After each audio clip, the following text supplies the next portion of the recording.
Alright, give me just a second, y'all. I don't know what the heck is going on.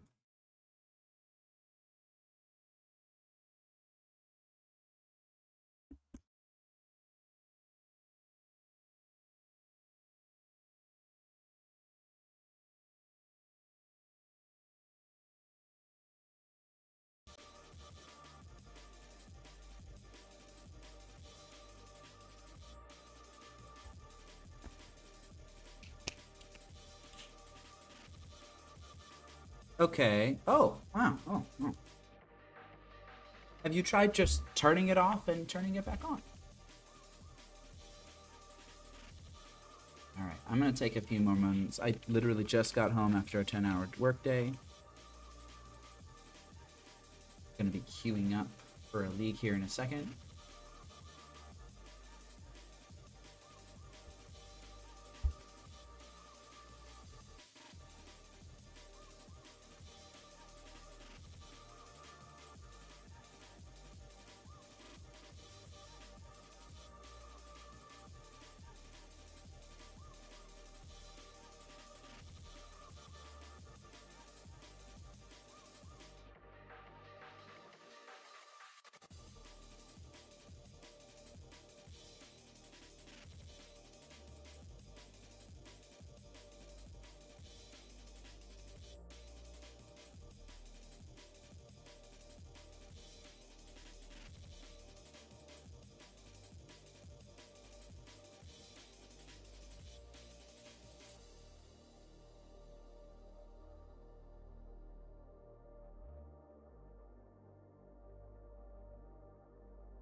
Alright. I am very nearly ready.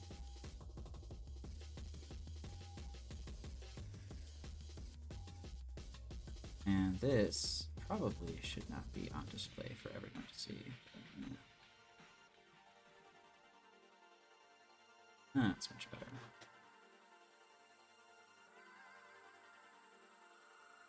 Okay, that mouse capture is on.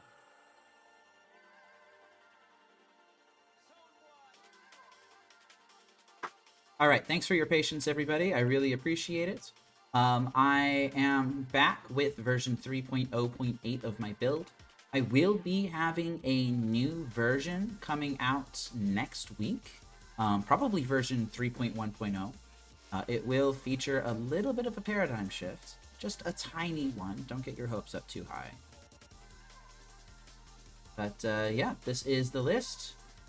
Key features of this particular list are a candy trail in the main for funsies. We've got no mainboard extirpate, that is in the side. No mainboard surgical, that is also in the side. And still keeping with my absolutely lovely triple duress and creature removal package in the sideboard as well. So give me just a second. I'll go ahead and get my first match queued up.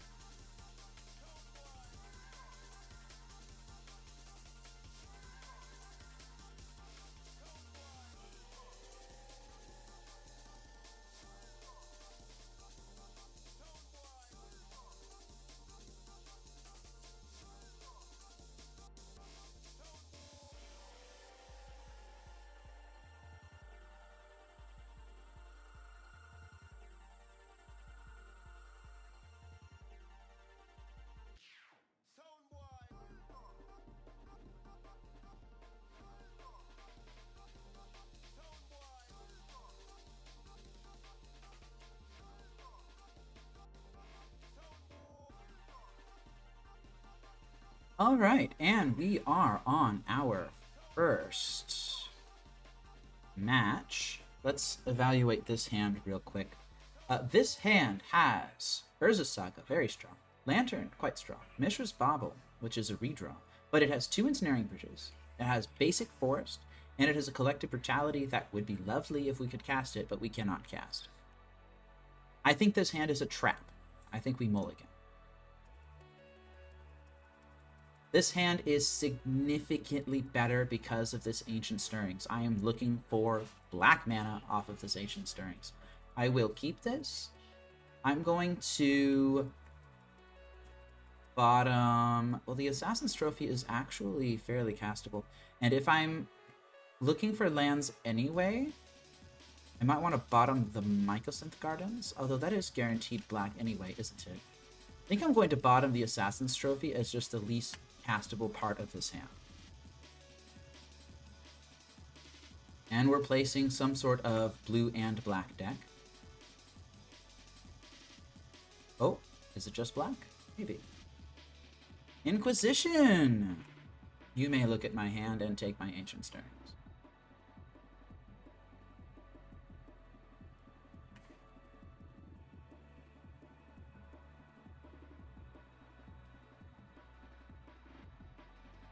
If I had kept that 7 and my opponent did this Inquisition, then it would be pretty bad.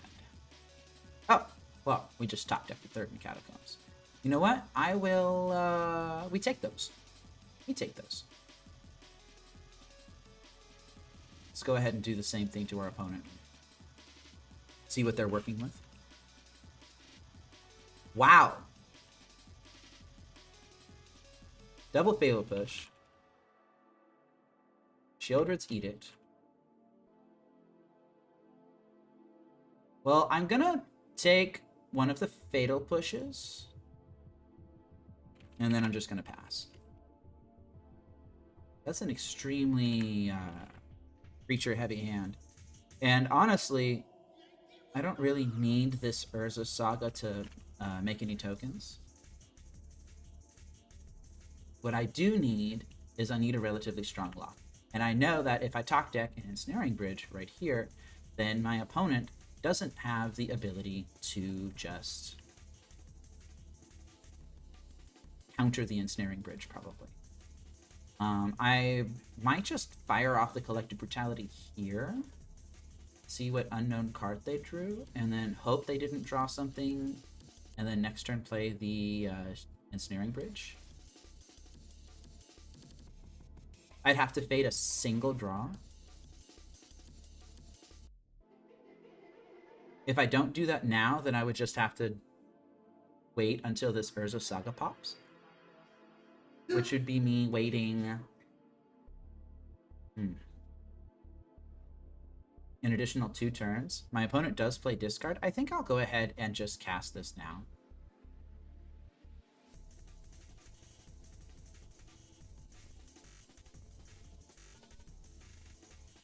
Yeah.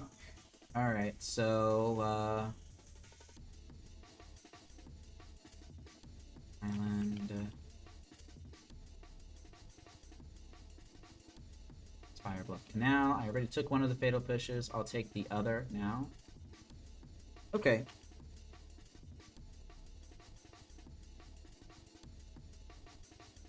My opponent is extremely unlikely to be able to play a counterspell here. I might just make a token just to force the issue, though. Consider after playing their land drop. Yeah, I think I will just slow roll and make a token.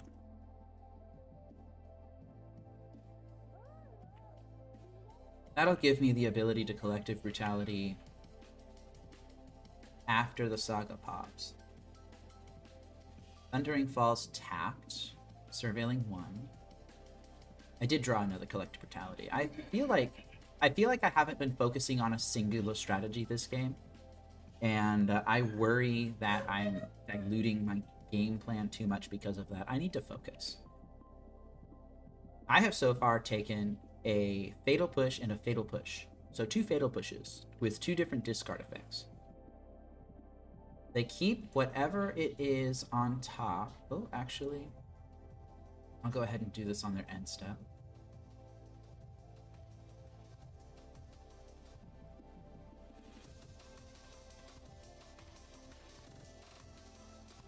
Interesting. They just...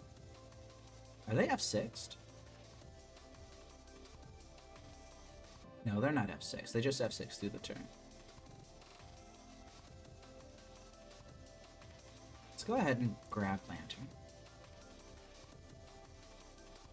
Huh.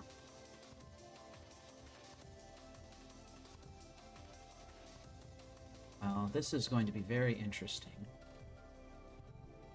I think I'll attack, see if they're willing to fire off this Shieldred's Edict to save a bit of life.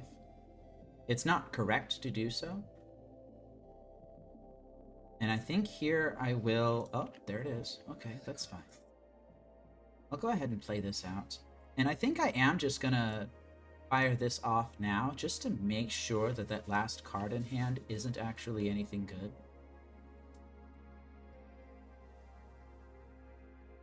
That's gone. That's a lightning bolt. Alright, yep, that's fine. And now I need a pithing needle. I guess I don't need to play this pithing needle. I could wait to see what my opponent plays. They likely play some sort of Psychic Frog. Do I care about Psychic Frog? I'm not sure I do. I'm going to wait on the pithing needle.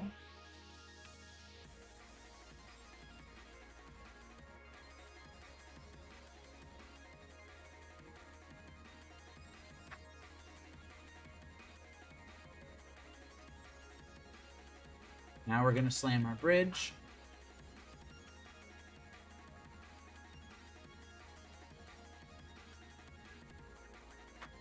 Snapcaster Mage, you say?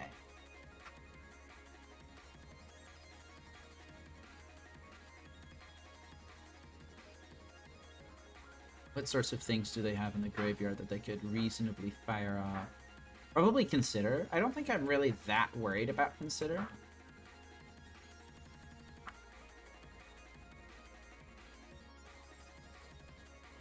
I'll let them have this Snapcaster Mage. That's fine. I do want to bobble.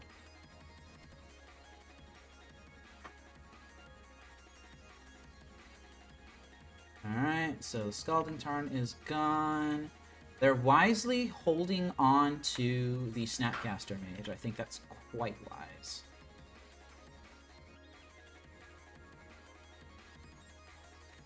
But fortunately, now I'm going to have a Pixis, and with this Mycosynth Gardens, I will actually have 2 Pixis. 2 Pixi, I guess. If they just end a turn, Snapcaster, Consider, I am all for that. I would love that. They could even Snap Bolt, which would be terrible.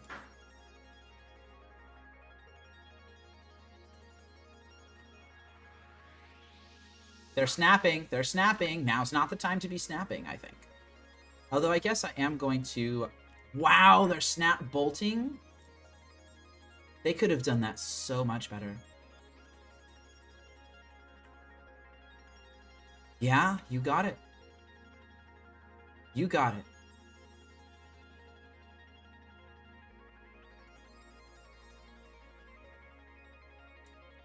At this point, I think I will make them shuffle.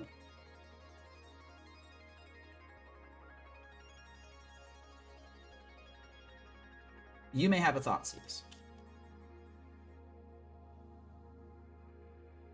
Wow, I'm just amazed that they did that. That did not actually help them.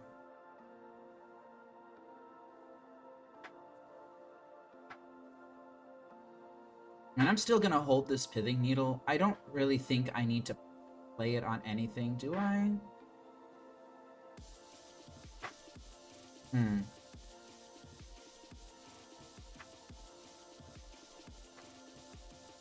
think I might need to give up this Codex Shredder. Unfortunate. I'll go ahead and take that consider. Yeah. You can have a counter spell. I will go ahead and play the Pithing Needle. I think I'm just going to name the backside of Tamio.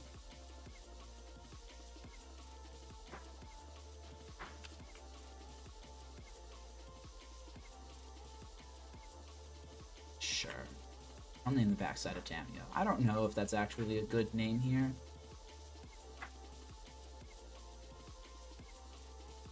But yeah, they're just drawing completely dead. I'm about to have 2 mill rocks here. So this game is pretty much locked up. Go ahead and play this. It's not going to matter. They're going to counterspell. They didn't counterspell it? That's fine.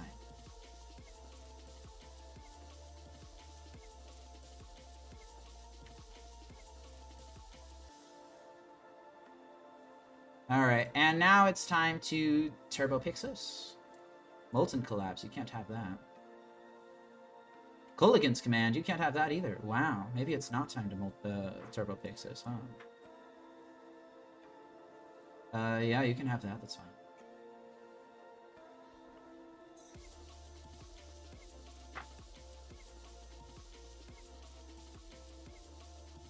Wow, Tassiger. These cards are from an era long gone.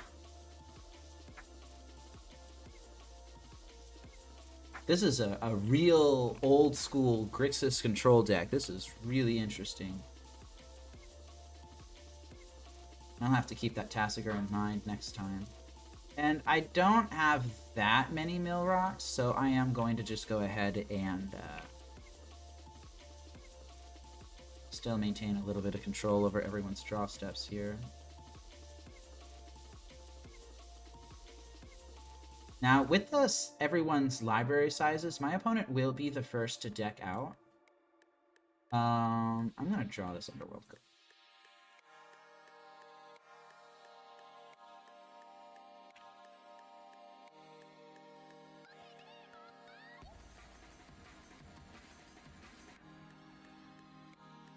Yeah, you got it. Orcish Bowmasters, I don't really care about. I'm not cracking that Mishra's Bauble anyway, that's a trap.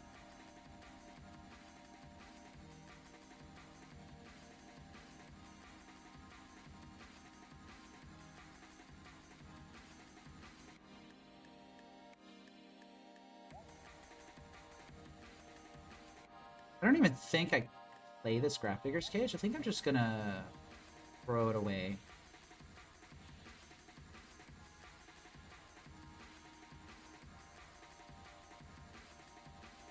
Gain some life here. And if I can help it, I want to draw that other Pixis.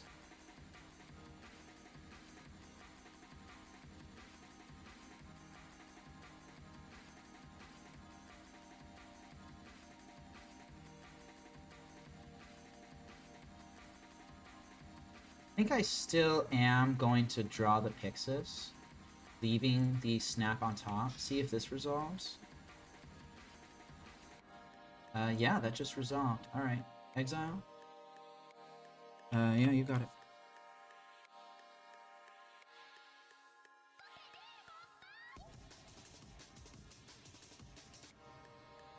Oh, I should be doing the milling on their upkeep. That's sloppy of me.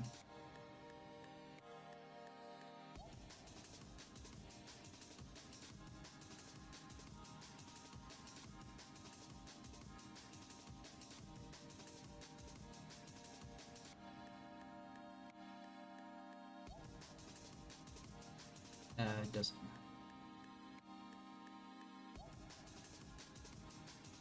The value here is that this is going to take a card out of their deck.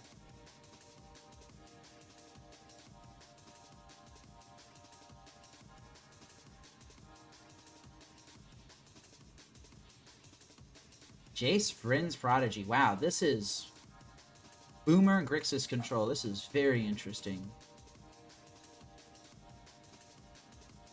They have a ton of stuff that I can needle. I think I'm just gonna throw this Urza's Saga in the trash. I don't want the triggers from it.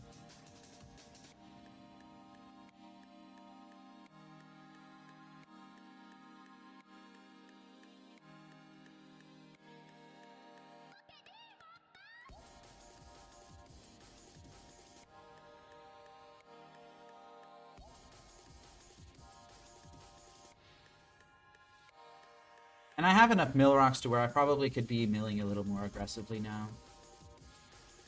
That just little bit of outs that they add kind of scared me.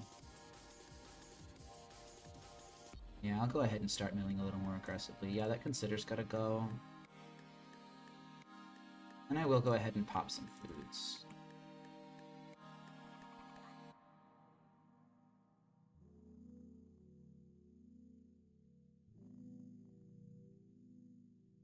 My opponent is going to clean him. Let's just go ahead and throw that away.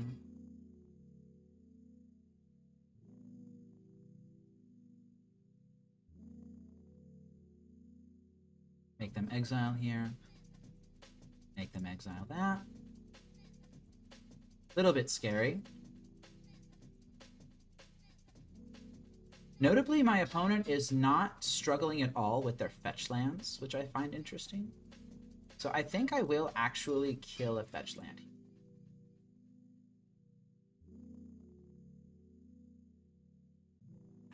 Probably should have done that on their draw step, whatever.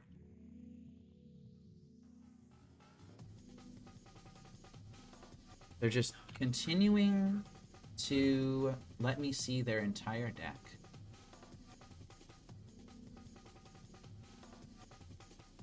Oop, I don't want to activate that one. And I will go ahead and take that too. Alright, let's go ahead and discard that.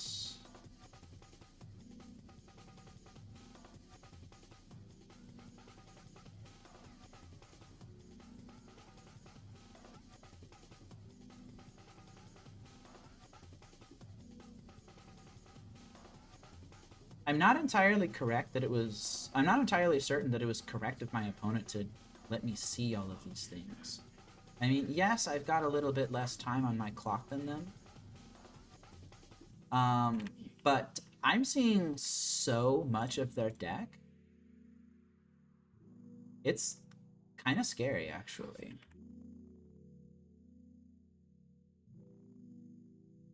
Like, now I know to keep my needles in. I might not have sided those needles out. I might have sided those needles out if my opponent hadn't shown me so many things.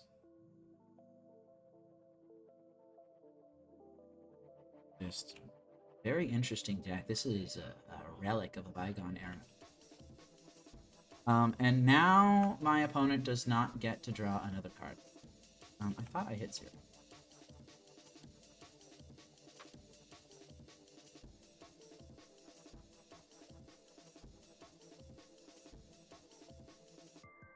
And I just got to see their entire deck.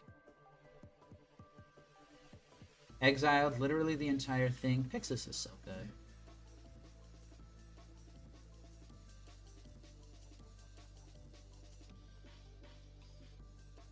Colligan's Command, kind of sad on the bottom. That's kind of unfortunate. Let's go ahead and remove that upkeep stop. And my opponent just refusing to struggle using their fetch lands this entire time. It's quite strange. Given the deck that they're playing, I figured that they would have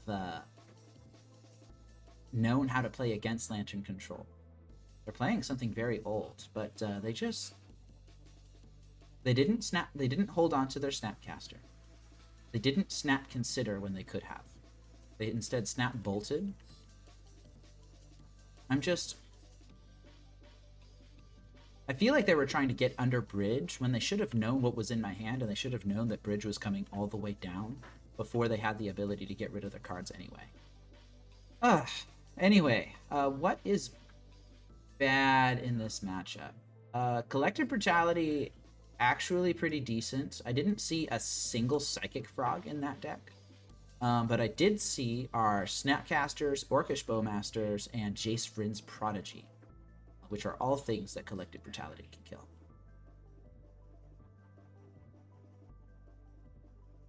In fact, outside of the Tassic or the Golden Fang, everything can also be hit by Fatal Push, so I'm going to have to keep that in mind too. These Mishra's Baubles. I'm going to try siding those out and see what else I would bring in. I kind of want to bring in the Duresses. I'm not sure if I should bring in all the Duresses. My opponent's not even playing the One Ring. I think I at least bring in the Toxic Deluge. The Bloodchief's Thirst can hit both sides of Jace and both sides of Tamiyo, which I actually did see. The Fatal Pushes can come in. Now, what is bad against them? I'm not entirely convinced that the Underworld Cookbook is good. What would I replace it with? Probably a Duress? Strangely want to keep in the Candy Trail. I don't think I want more than 2 Pithing Needles. I'll go ahead and side out the Underworld Cookbook and bring in a Duress over it. Does this look good to me? Yeah, sure. Let's try it. A little bit risky siding out all my baubles on this 21 land build. Fortunately, I'm just always rewarded. This is a keep. This is a keep. This is what a keep looks like.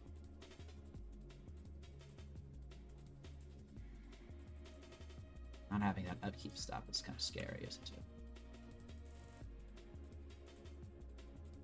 Now I just get to Urza's Saga them to death. And as a note, do not blind mill your Grixis control player. Even if it does fill their Tassigers, make them less effective, it will also fill their Snapcaster's mages, which is kind of what I'm more scared of. So let's go ahead and play our Urza's Saga. And now I'm going to do the classic Urza's Saga thing of just playing my stuff out and forcing my opponent to answer the constructs. Like, they have to answer the constructs if they want to not die.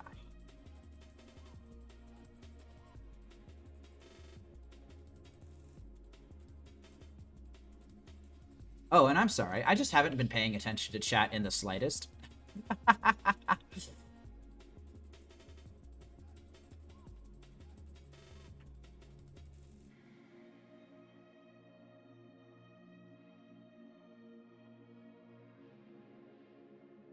But yeah, discussion in chat about Gigantha seems pretty straightforward. Gigantha, on its surface, does seem like it would be interesting, but it just doesn't really pair well with the Lantern game plan. I mean, yes, it is technically castable, and that's fine. But I don't know, it just doesn't do very well. It doesn't do as much for the deck as you would think. I guess it would give us a 5/5 body for 8 mana in really late games where we're just desperate for something. Jace Vryn's Prodigy. Yeah, you bet. And it would signal to our opponent that we are in an aggressive deck when we're not. That's a Profane Tutor. I don't think I really want to be doing Profane Tutor things right now. I think I want to be doing Urza's Saga things. And I'm going to fetch now, just in case my opponent plays like a Pithing Needle or something. I don't know. Probably doesn't happen. Yeah, I'm just going to do Urza's Saga things now. What's the flip side on this? Neg 2 Nego? Up to 1 target creature. Wow, it's not even like a Tamiyo where it just affects everything.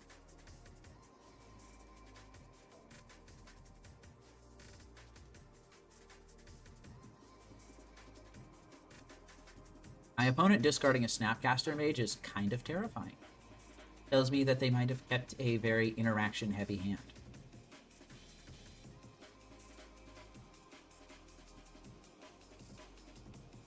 Perhaps we're about to see a Kolaghan's Command.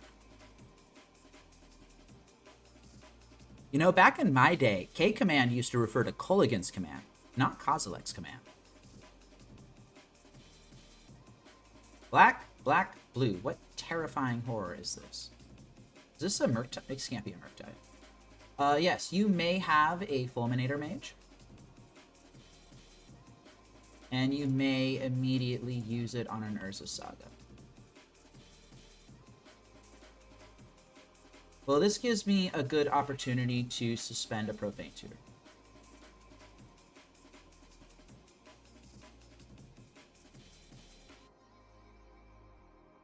Alright, well that's a Mycosynth Gardens. I really want to just play out this second Urza Saga, though. I will go ahead and swing in. My opponent is... The onus is on my opponent to make them deal with my 3/3 construct, and with this Urza Saga that's about to do some nasty things to them.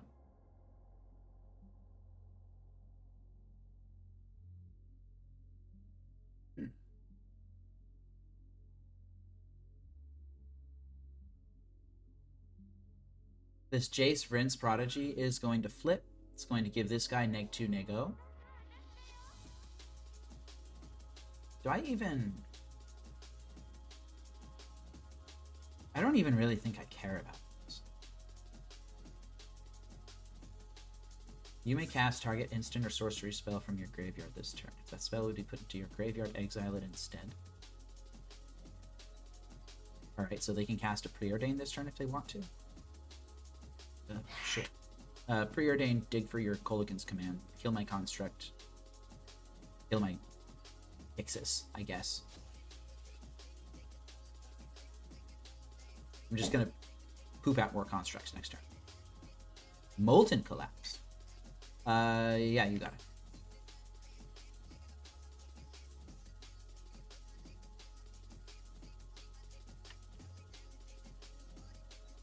You got it. My opponent is spending their Molten Collapse on killing my Milrocks. I guess I actually can't use it on anything else.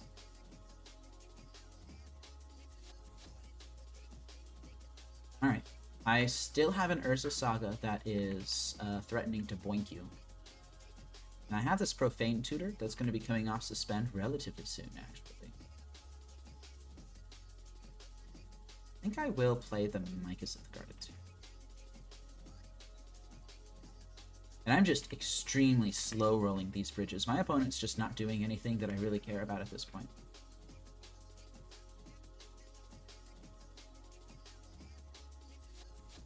Again, they have to answer the Urza Saga. They have to answer the constructs.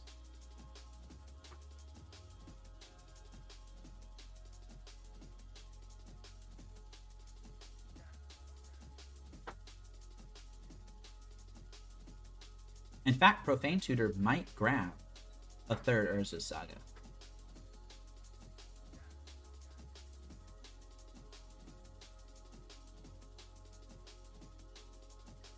It'll depend a lot on what they do on this turn cycle, I think.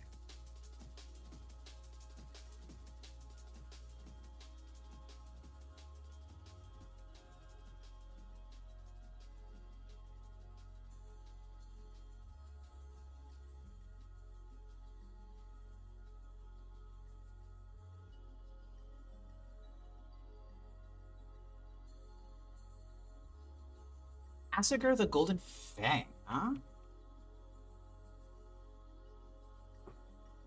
Yeah, you got it.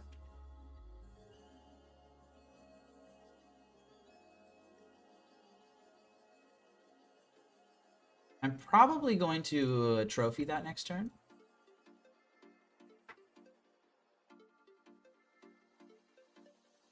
This Profane Tutor is going to come off Suspend. I really wish I knew what was in my opponent's hand. But I'm not 100% sure that they even kept in a lot of their creature removal.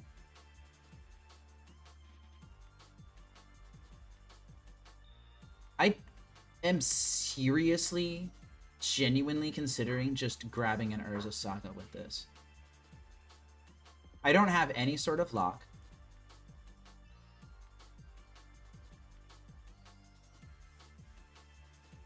Mail 2 cards and return a non-land card of an opponent's choice from your graveyard to your hand. Oh, I've already exiled an Urza Saga under the Pixis. Yeah, I'm going to grab Urza Saga here. I'm just going to continue to ram Sagasmon down my opponent's throat until they can do something about it, I guess.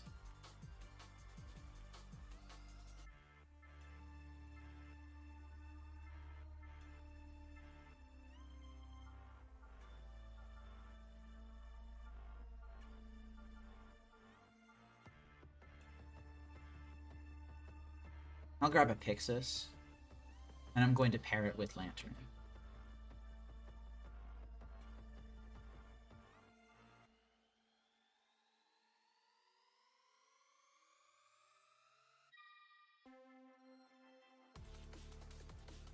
All right, let's go ahead and not swing in because Tasigur is a 4/5. I can do combat now. Now, do I exile this Orcish Bowmasters?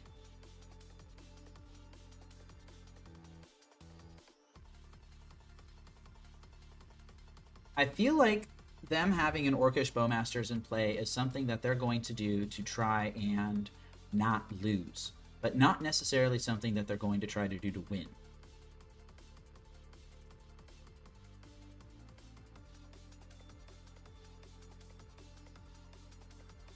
And I'm fine with my opponent trying to not lose. Is this a Kolaghan's Command? It is a Kolaghan's Command. Interesting that they're going after the Pixis.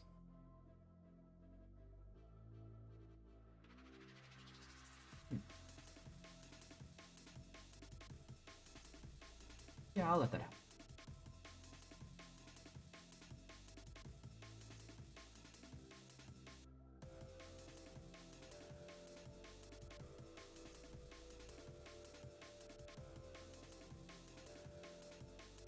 So my opponent can snap Kolaghan's Command here to kill both of my constructs.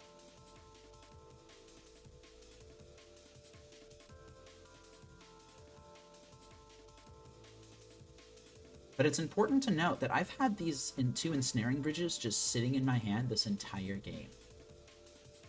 And I'm making my opponent use a lot of resources on these Kolaghan's Commands, on these constructs. Like, that's a Fatal Push that they just use in a construct. And now they would have to have... Oh, wait, they have a Snapcaster in hand. So they're going to play these Orcish Bowmaster here. That's fine.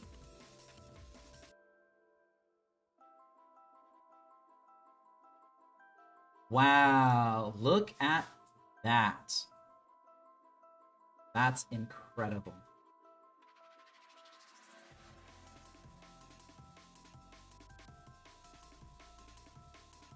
And now watch this.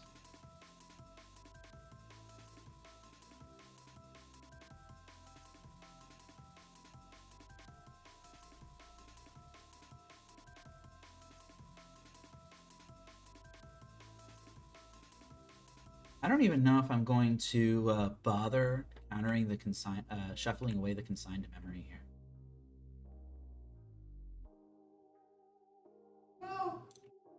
My opponent just has a yeah,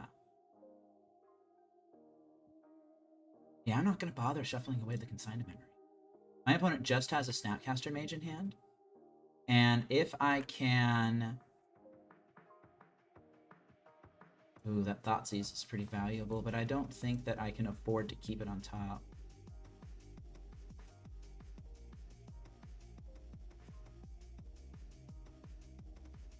So I'm going to allow them to draw this Consign to Memory.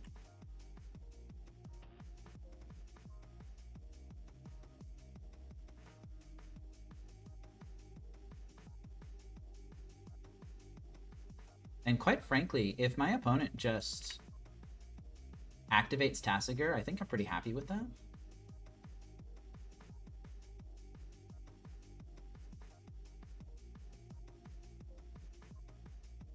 Let's go ahead and Assassin's Trophy the Tasigur.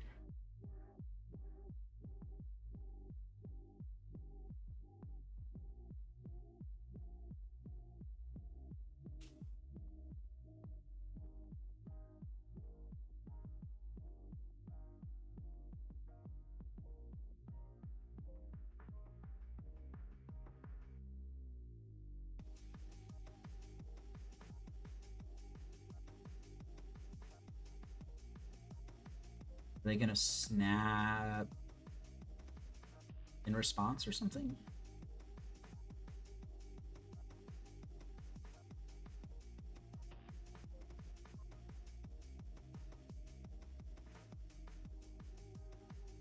I mean, they could activate Tasigur in response. If they did that, I would probably give them the Fatal Push, honestly. I think I've burned enough of my opponent's resources on... yeah, they're just going to let it happen.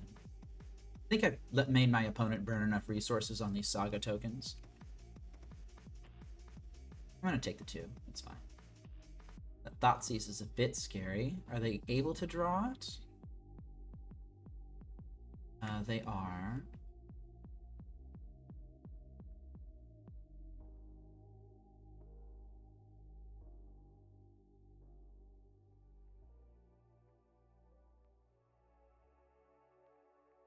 Now I'm just going to go ahead and make a bunch of stuff. And I don't believe that my opponent actually has a way of interacting with a Grafdigger's Cage in this situation. So I will grab Grafdigger's Cage. Ooh, that's pretty good. That's pretty good, actually. Do I Fatal Push something here? I think I play a Lantern.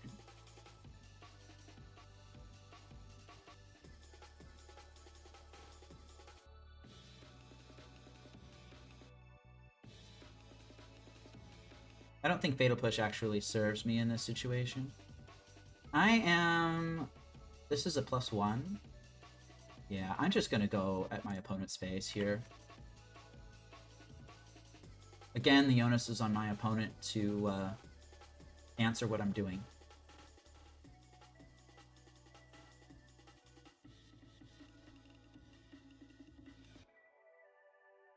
Next turn, if my opponent really wants to, they're gonna snap push here? No. They're committing so heavily.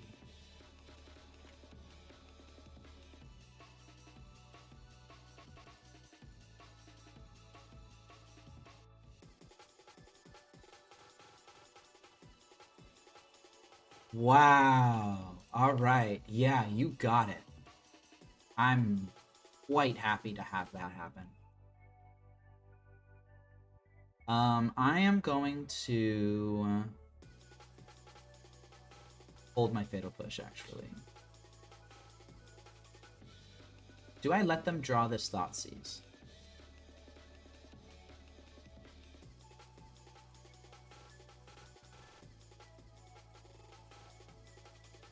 I think I'll let them draw the Thoughtseize.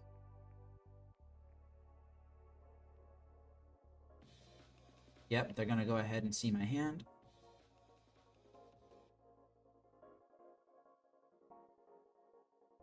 They took an Ensnaring Bridge.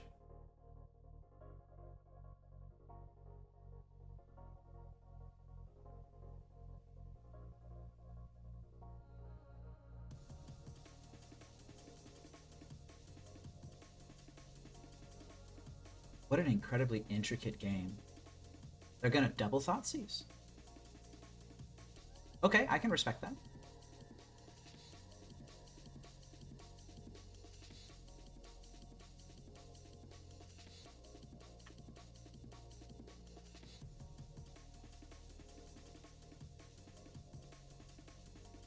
I will just go ahead and push the biggest thing on the board, which currently is the Snapcaster Mage.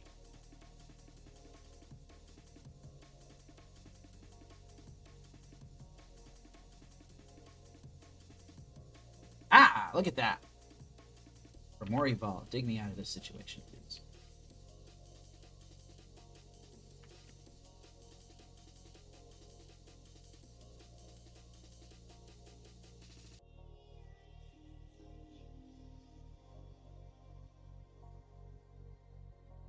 I suppose I could have not let them... Oh, interesting. I could have not let them draw that Fatal Push.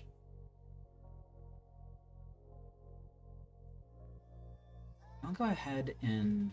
Do I spin the Fomori Vault now? Yeah, I spin the Fomori.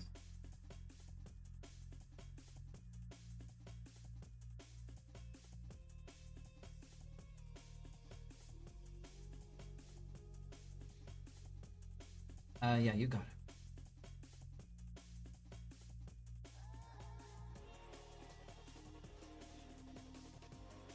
So I now have another Ensnaring Bridge in my hand, and my opponent will need to answer this, probably with the minus on the Jace.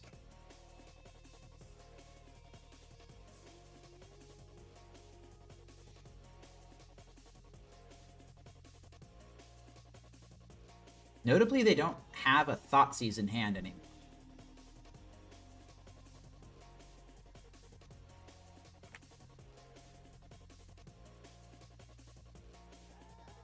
Ooh, that's tempting, but I don't think I can afford to.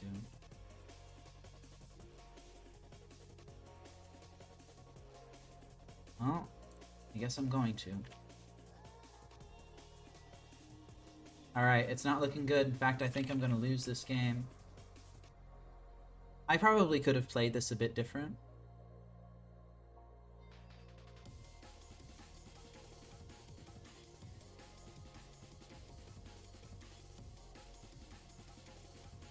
Yeah, I'm going to lose this game. I'll just go ahead and concede here, save a little bit on time. I don't know how I'm going to win a game in 5 minutes, but we'll figure it out. Okay. Knowing what I've seen, do I want to bring anything else in?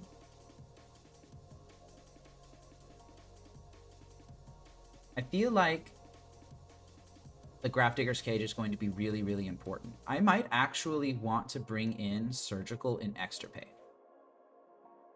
If I do, what do I side out? What was bad? Everything was pretty good.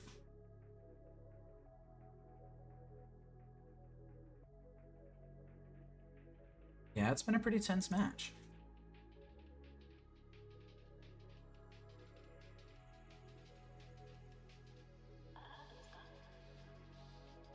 I'm kind of leaning on siding out the Fatal Pushes, honestly.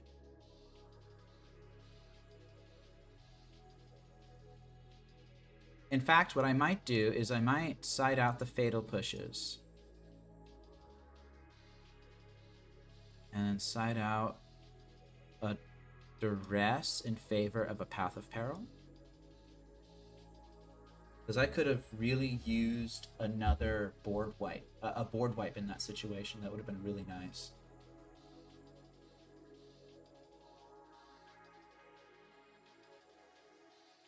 Yeah, I'll keep it. Alright, so this fetch shocks. It's just a very necessary fetch shock. And this plays turn 1 Lantern. I'm gonna let them inquisition me. This hand is not a terribly good inquisition hand, I think.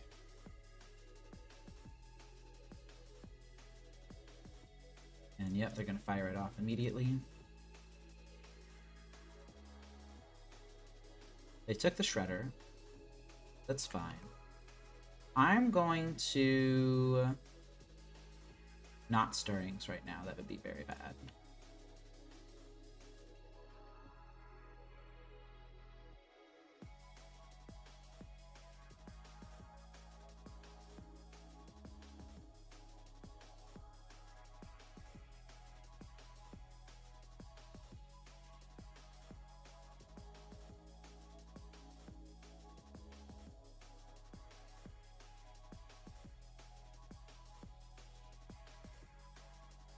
Alright, so the next card that I draw here, I'm not going to draw anyway.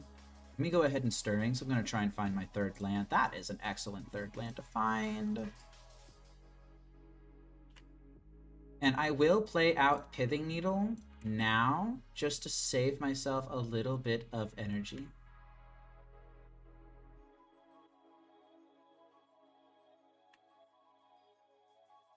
I don't want to play Jace Vryn's Prodigy because it needs to tap in order to transform.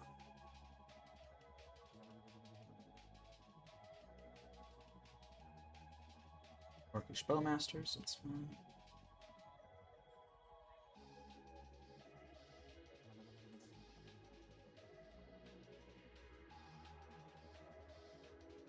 Nothing I can really do here. I feel like I'm going to lose this match.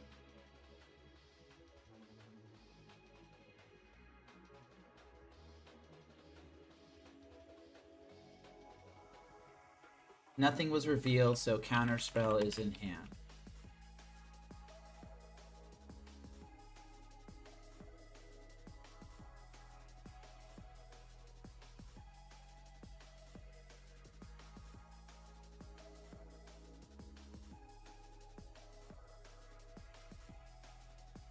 They're not going to Counterspell that. Do I continue to just ram Urza Sagas down their throat? I don't really know what's in their hand other than Consigned to Memory. I feel like I can ram Urza Sagas down their throat. Yeah. If you counter this, that's fine. I think I will actually play the Saga out now, even though it's less value. And I will pass.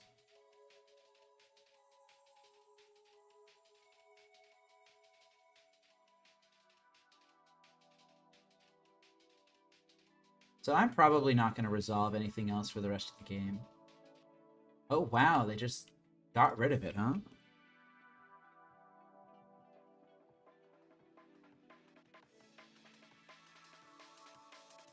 Yep, Inquisition happens. I'm down an Ensnaring Bridge. I have one still left in hand. If I'm winning this game, it's not going to be off the back of Ensnaring Bridge, it'll be off the back of my Urza Saga tokens. Are they going to Surgical my bridges?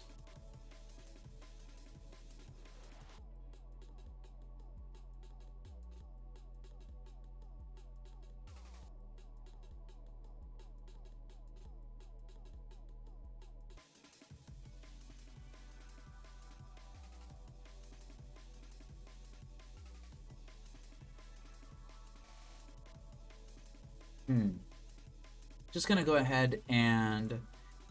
Well, I'm close to being timed out myself, is the problem.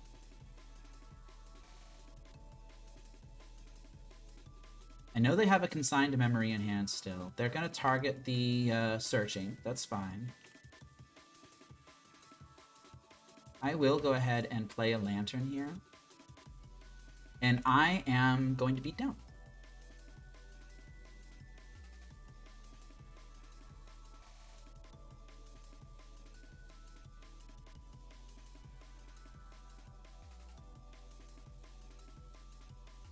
I do have a little bit of control over what my opponent draws. They're just going to have a Consider. I don't really want to shuffle over just the Consider. Nihil Spellbomb was not really worth it to bring in, I think. They're going to fire off the Consider, and they're going to draw a Lightning Bolt, which is very... It's not great, actually.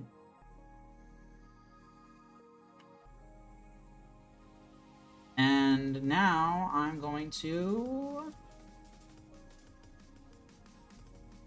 attempt to put my opponent in a very difficult position.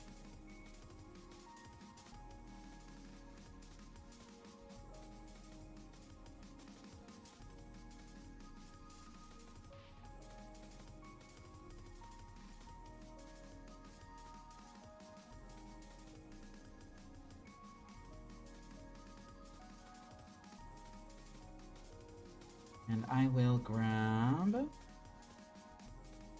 a Pixis. Assassin's Trophy being on top of the deck is really good. Let's go ahead and use this Blood Chief's Thirst that I've been slow rolling for a long time. They're going to counterspell it. That's fine.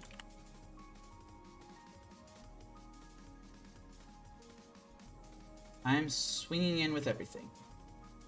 The onus is on you to do something about this.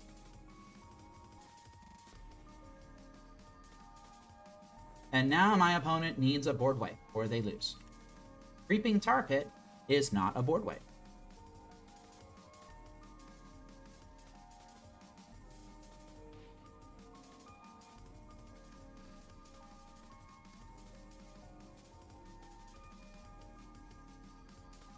Cyclone, you are correct. I am gaining a little bit of time on them. Hello, Maple. It's nice to see you. Yeah, let's go ahead and make them answer this lethal attack. Especially with this Assassin's Trophy that I just drew. So they could have an Orcish Bowmasters in hand. That would make it such that if they have an Orcish Bowmasters in hand, then I just trophy one of the Bowmasters before it blocks. And then they lose. I think they're deciding on how they're going to do this. If they have a Kolaghan's Command in hand, then they could kill one of my Lanterns, put 2 damage on a Construct. But that actually wouldn't be good enough. They'd have to kill a Construct, put 2 damage on another Construct. And then they could use their Lightning Bolt to put another 3 damage on it. So then I would just have a 6/6 with 5 damage marked on it, and then another 6/6, and then I swing in and they die.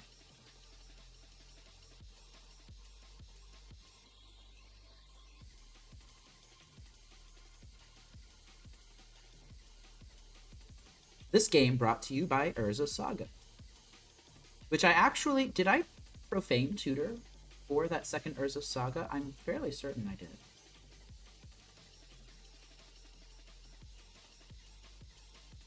Yeah, I'm pretty sure I Profane Tutor for that 𝗟𝗓𝗩 Saga. Yeah, my opponent is saying something in chat, but I do not believe in chat, so I'm not going to open it. Anyway, how are y'all doing? Have you been enjoying watching these streams?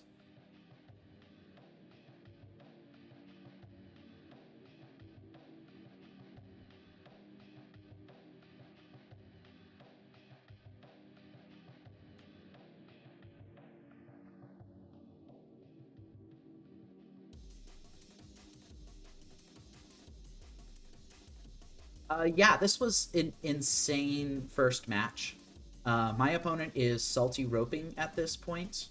And I don't really care, because in a situation like this, if I wasn't streaming, I would just get up, get a glass of milk, maybe stretch or something. Make sure that I am not going to time out myself, and then it would be fine.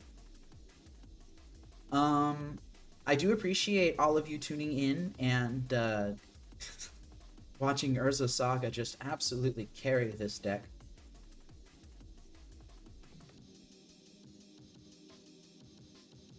Ah, that's fair. Alright, I'll go ahead and open chat. Hey, look at that. Alright.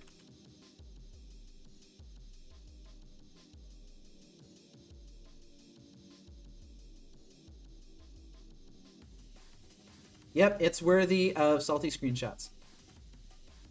Alright, let's go ahead and hide chat again. I don't understand how I'm a loser when I clearly won the match.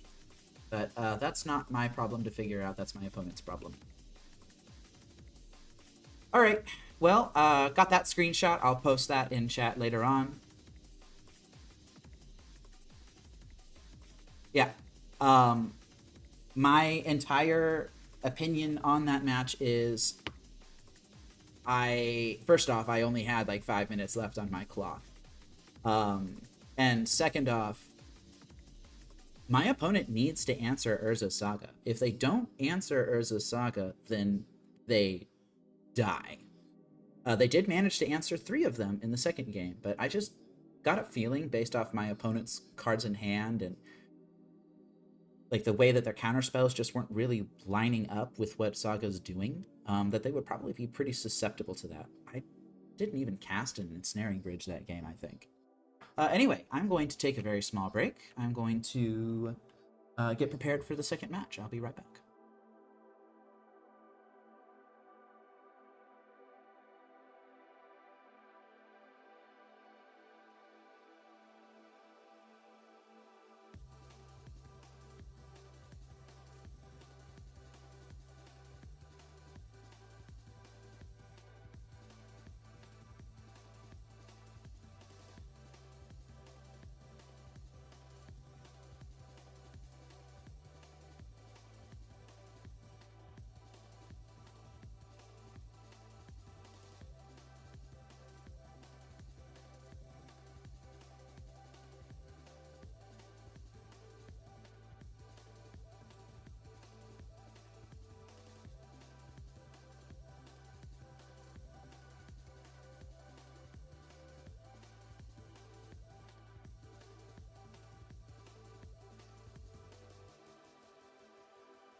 Alright, we are in round 2 against Ludwig, maybe?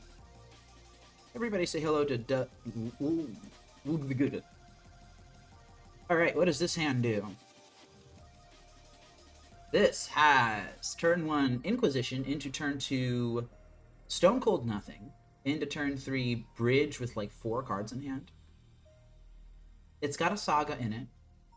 This would be a really good hand against a slow deck, I think.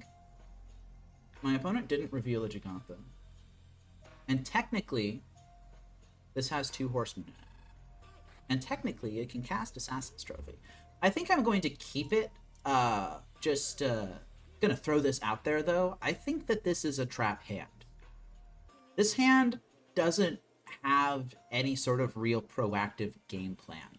And it's going to really rely on this Inquisition just absolutely catching my opponent with their pants down. Which I don't think is going to happen since they kept 7. But let's go ahead and fire that off now and see what we hit.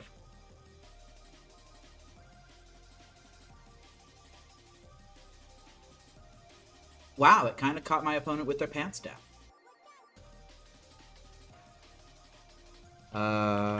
Galvanic Discharge.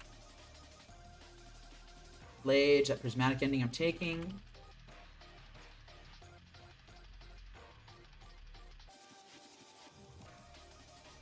And the Subtlety. Yeah, let's go ahead and take that Prismatic Ending.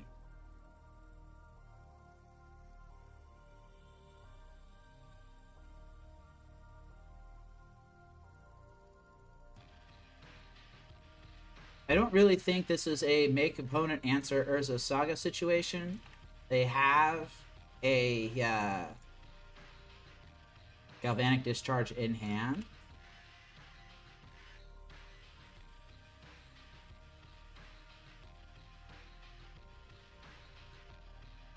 I think this is a make opponent answer Ensnaring Bridge situation.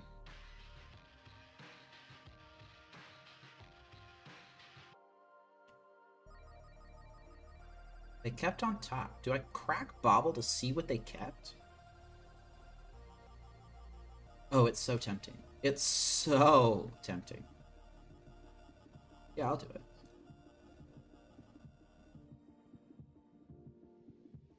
They kept an island? Really? I mean, yeah, you got it.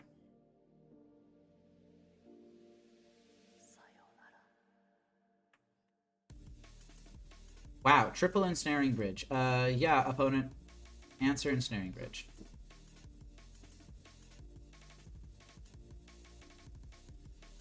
They did not.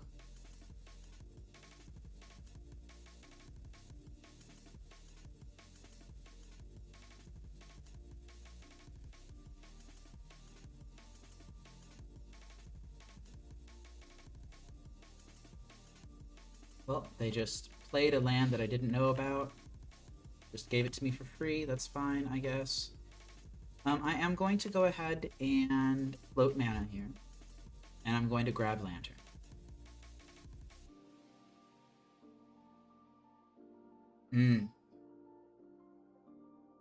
Maple says that I should keep a bridge sandbagged because none of their threats are more than 2 mana, and I think that that is completely fair. I will go ahead and play this Pixis. And, yeah.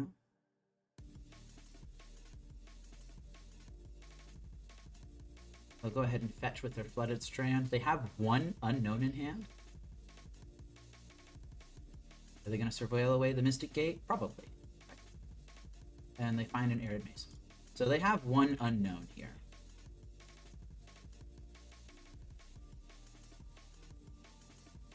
And I think I actually pretty desperately want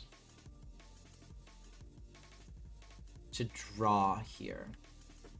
Yeah, that last card would have to be phenomenal. It would have to be a Wrath of the Skies, is what it would have to be. I think exactly Wrath of the Skies, actually. Well, let's go ahead and play Candy Trail. I'm comfortable taking a little bit of damage off of the subtlety that they've got in hand. If I see a land... Hey, look at that. All right, so Shredder on top, and then Dark Boar on top of that. I really want that Dark Boar. I think I will play the Pithing Needle just to get it out of my hand. My opponent is going to fetch in response, which is probably not the correct call, maybe? Oh, well. No, it just doesn't matter. Alright. Yep.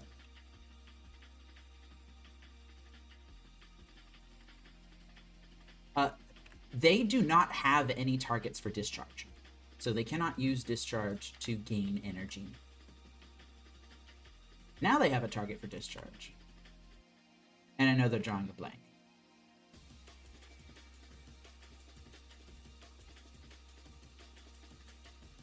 So the subtlety is in hand. They're going to swing in for 3. I'm going to take a little boop on the head. Ow. Alright, they're going to play their planes. They're not just going to slam One Ring here. Very interesting.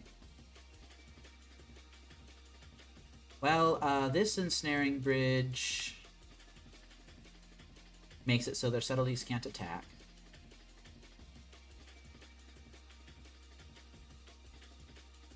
Yeah, their last card in hand has to be really good.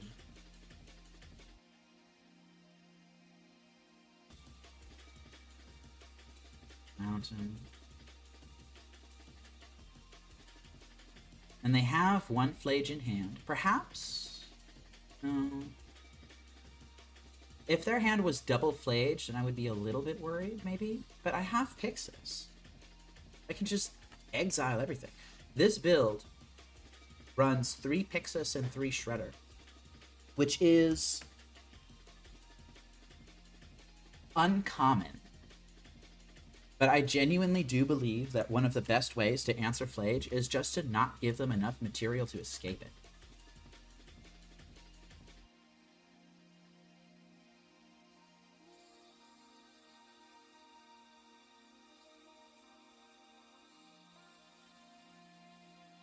I guess I should have played the Dark Boar Pathway on the other side. And I should not have tapped the Hyacinth Gardens to do that. Oopsie poopsie. They've got a counterspell in hand now.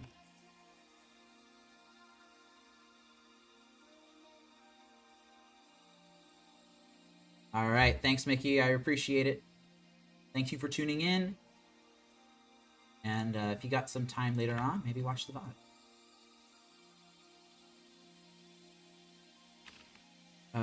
Yeah, you got it. Sure, I guess. Alright, I'm happy with everything here. Let's go ahead and draw this lantern. And that is a Thoughtseize.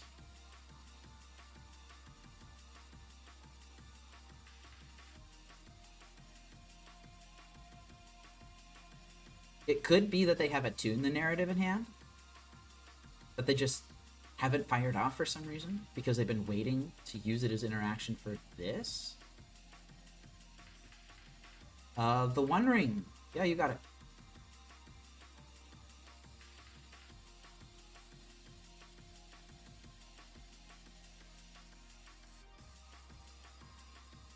I actually think I'm going to use Pixis here.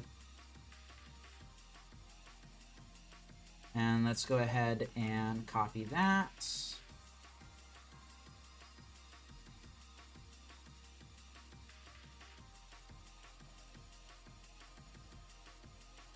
Alright, yeah, I'm going to see what's in their hand this turn.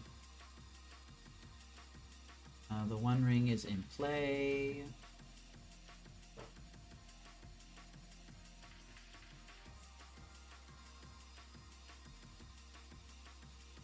I'm just going to auto-yield to this. I don't care about that.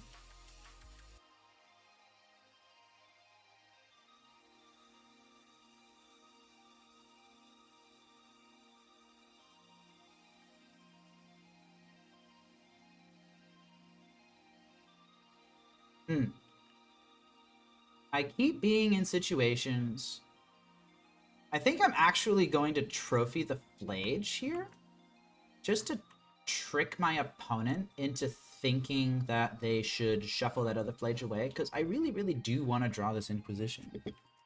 Well, thank you so much. That's so nice of you. My fiance has been hard at work making me dinner because I have been working for 10 hours today. Wow, they actually fell for it. I'm about to actually see what their hand is here in a second. So let's go ahead and Inquisition them.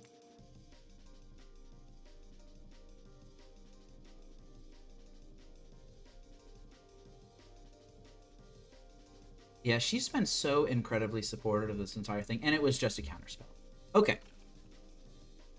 It was literally just... Wait. If they've been sandbagging counterspell this whole time, why... You know what? Whatever. Whatever. It's fine.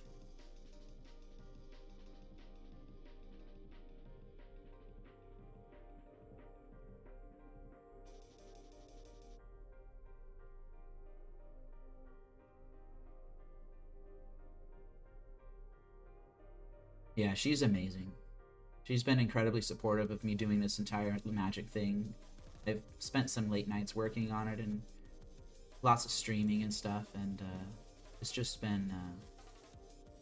she's just been really nice about it.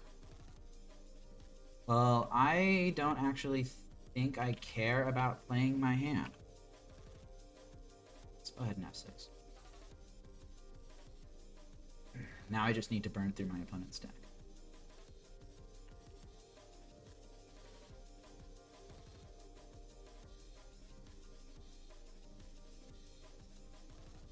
I will go ahead and Pix this here. I don't think that my opponent has too terribly many outs, and they're only drawing one card a turn. Ooh, maybe I do want the Mycosynth Gardens, actually.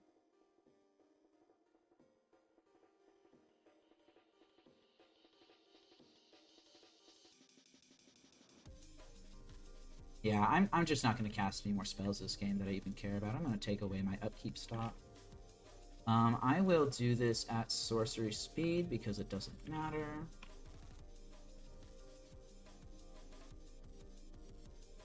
The Mycosynth Gardens being able to strengthen my lock without having me cast spells is just so incredibly strong.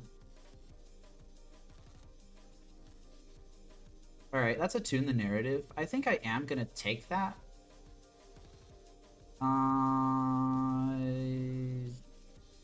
Screw it. You can, you got it. You can escape Flage here. Gardens is just such a good card. It's a lot more subtle than Urza's Saga in the way that it benefits the deck, but anyone listening to this at all, do not get me wrong. Mycosynth Gardens is an amazing Magic card, specifically for Lantern. My opponent's going to go up to 23 life. And I will just go ahead and start using my Pixie a little more aggressively. Hey! Wrath of the Skies. Look at that. An absolutely unbeatable Magic card. Sorry, I can't beat it. If my opponent manages to draw and cast Wrath of the Skies, then I lose.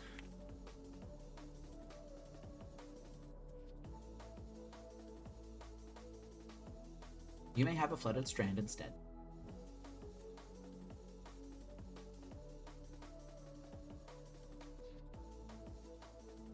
Alright, let's go ahead and fix this. It's new. In the time frame that we're talking about with Lantern Control, Urza's Saga is new.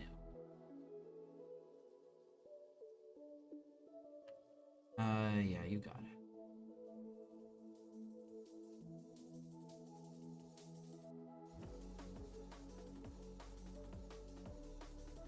I would love to be able to win this game with at least 15 minutes on my clock.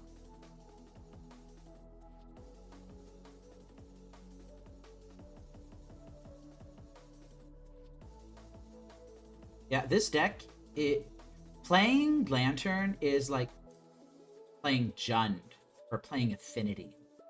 It just doesn't exist anymore. I'll go ahead and mill that Wrath of the Skies.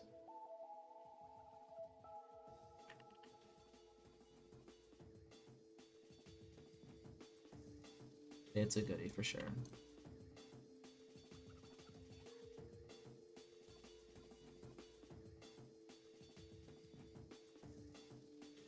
Yeah, you got it.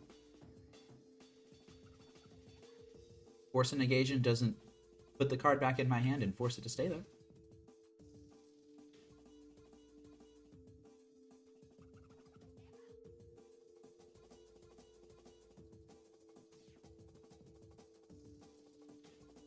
You may have a Galvanic Discharge.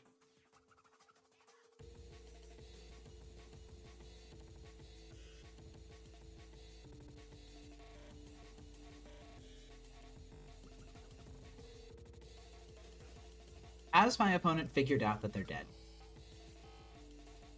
I certainly hope that they have figured out that they're dead by this point. I just wonder what this pause here is for. And nothing has really happened in the game, but my experience has shown me that when an opponent like this pauses at a time like this, then that means that they're not actually considering any sort of play, but they're just realizing that there's nothing that's going to happen. They're just realizing that the game is over. The game has ended. And I'm just going to win solely because I have more cards in deck.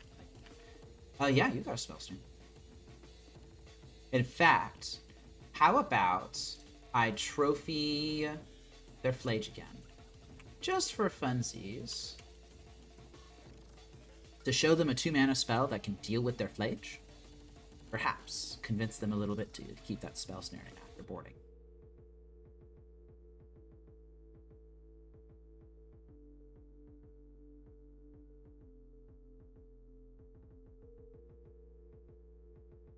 I will go ahead and exile this Flage. Why not? Yeah, counterspell.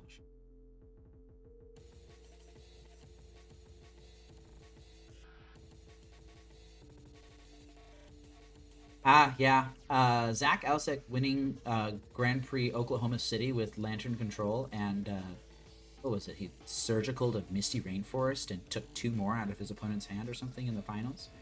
That is basically the pinnacle of the deck. I don't think it's seen a similar amount of success since that win, and I think it won a Pro Tour or something. Maple, you're salty. A 0-mana artifact that taps for 1 mana of any color would be a card that you wish Lantern had access to, you know? Rest in peace, Mox Opal. It died for Arcland Ironworks Sins. My opponent's just eating time on their clock, just sitting here pondering the situation. Pondering, and they're pondering, and they're pondering some. Urza, I guess, yeah.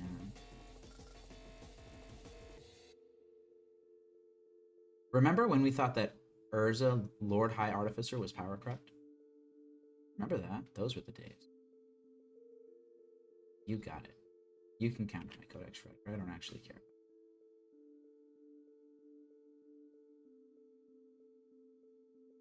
Are there even any artifact decks left in the format at this point?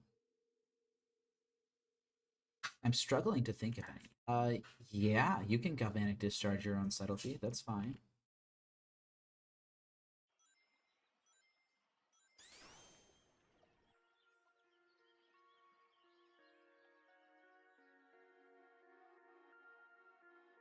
I just genuinely wonder what they're trying to do.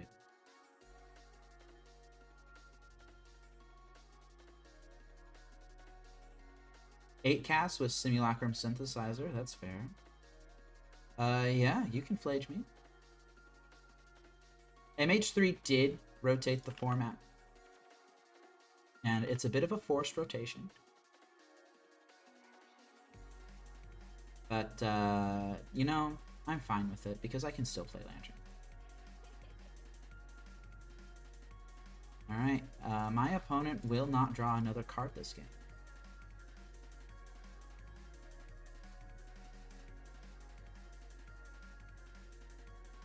But it's been very nice to see their entire deck list. Just that information is quite valuable. So they're a Jeskai control list. They've got Tune the Narratives and Galvanic Discharges. I only saw a couple Teferis. Not particularly worried about that. I didn't see any Snapcaster Mages. I saw some Spell Snares. Yeah, you got it. And you know what? If you can make it to your combat step, then you can swing with your Subtlety. That's fine. The classic remove the upkeep stop.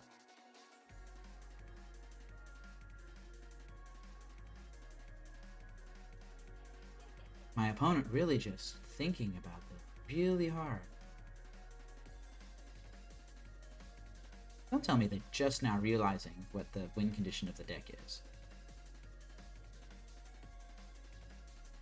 I don't know anything about them, but they are really thinking about them. I feel like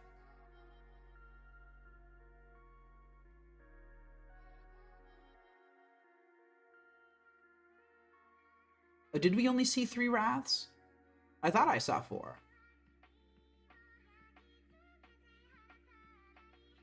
All the cards are face down. I can't tell what they are. I'm not actually keeping track of how many Wraths my opponent has.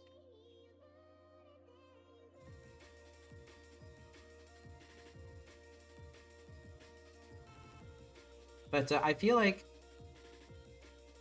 One Verdict, yeah. Oh, I see. I see. 4th Wrath of the Skies is in the side. That's nice to know. Well, perhaps if I had been paying a little more attention, then I wouldn't have had to rely on the 2 of y'all to count my opponent's deck for me. I'm gonna go on a little bit of a philosophical rant here. I feel like there comes a point in every person's Magic career where they face off against Lantern and they realize that the deck is just doing something weird, and it takes them a while to figure out what is going on with the deck, to figure out what's happening.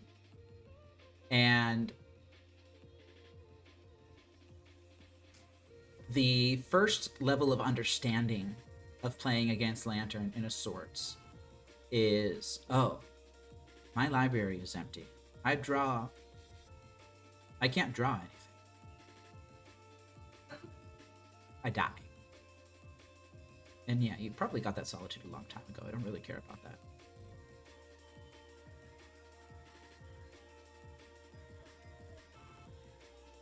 But I feel like the second level of understanding, yeah, see, is that it's turn 18, and I have effectively been playing my opponent's deck for them for the past 13-ish, 12-ish turns. Give me just a second.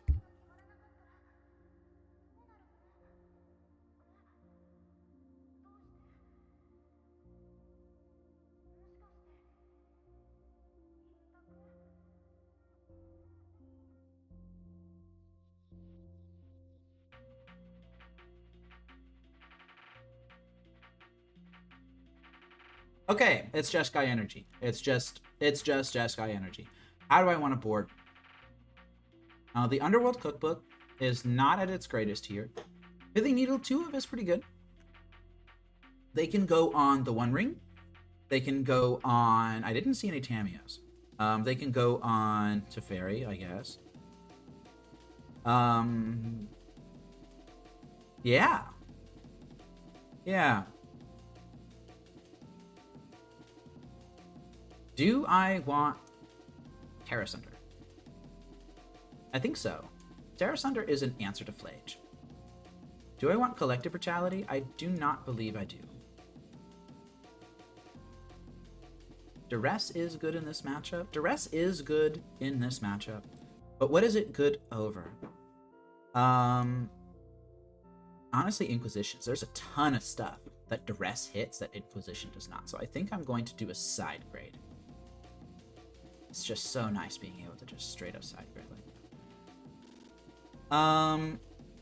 Do I bring in the Surgical Extirpate package against them? I'm not entirely certain I do. I'm trying to look at my sideboard, see what else is good, and I'm just not seeing much. I'll go ahead and side out a Mishra's Bauble.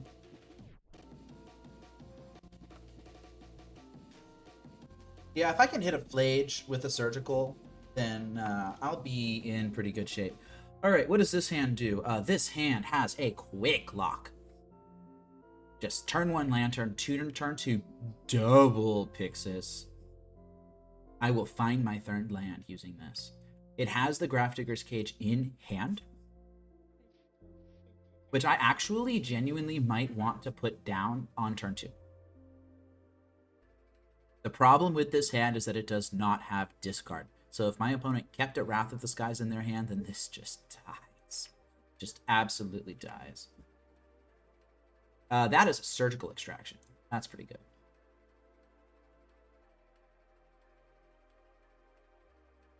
That was a good draw. I'm really happy to see Surgical. I have the option of Surgicaling the Flooded Strand. Consign? Yeah, that's okay.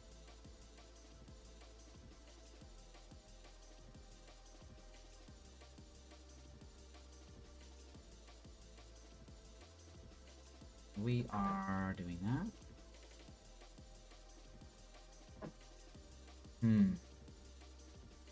Maple says that that hints they might not have Wrath in hand. I think that's probably a fair assessment. Now, how do I want to handle this? Do I want to play Pixis? My opponent doesn't have any threats on board. Do I need to play anything? I could run out 1 Pixis, just kind of as a test.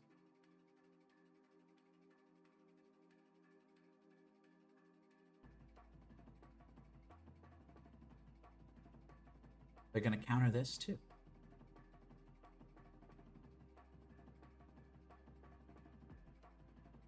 You got it. I'm going to play the second Pixis. Wow. Super aggressive about taking my lock.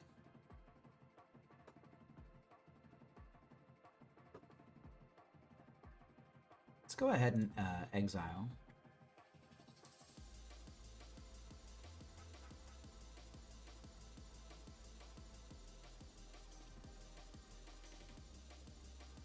Now, here's a good question.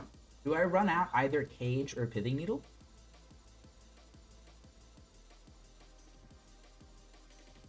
Do I think that my opponent is going to attempt to resolve a One Ring?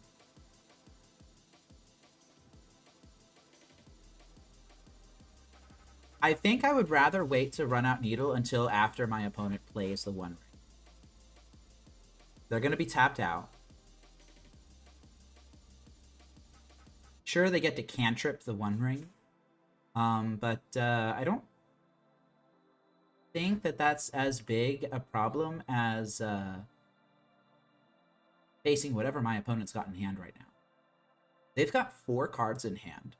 They kept this hand probably on the strength of Consign Counterspell into One Ring. And if they have another Counterspell in hand right now, it would feel really bad to get my Pithing Needle countered for no reason.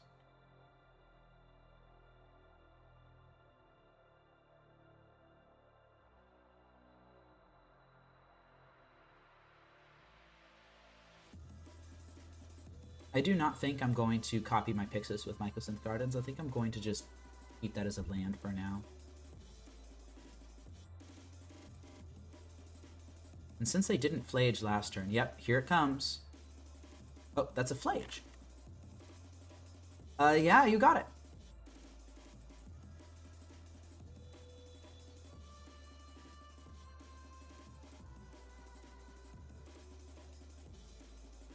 And now, because I feel like because I have kind of this double backup here, I'll go ahead and play Grafdigger's Cage on my opponent's turn. Ooh, Stirrings, that's a good hit. Find me a Lantern. Find me an Urza Saga. Lantern, I'll take it. Stirrings is such a good card.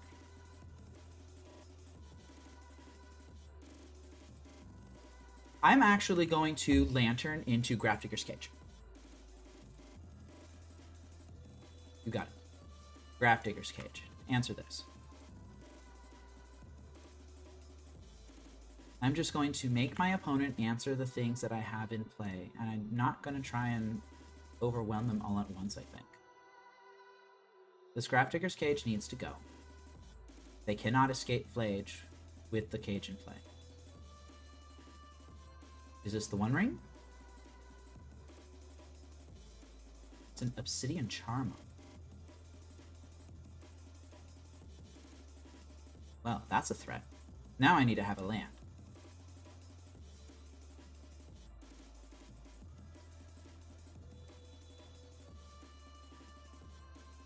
That's not a land, but it's close.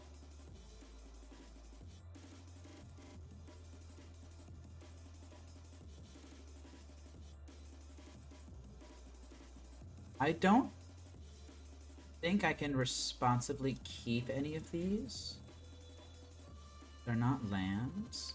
And I will go ahead and play the Pithing Needle now. I know this is going to open me up to Wrath of the Skies even more, but honestly, I'm already pretty open to Wrath of the Skies.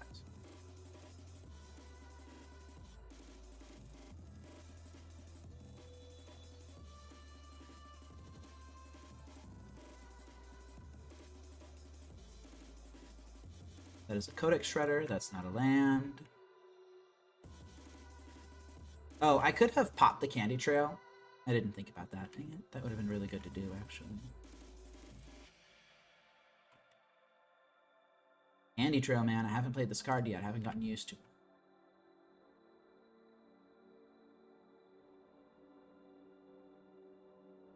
Do I Surgical to check for counterspells?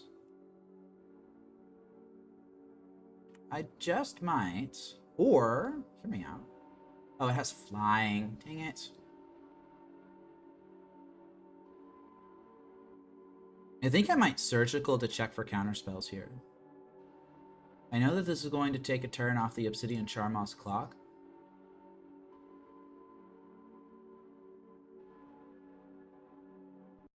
Maybe I should have done this before playing my land, huh?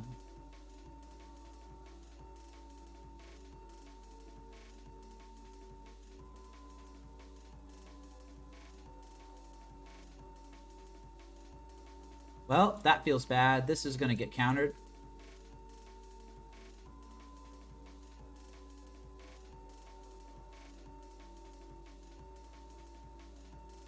Wow, hard cast Force of Negation, huh?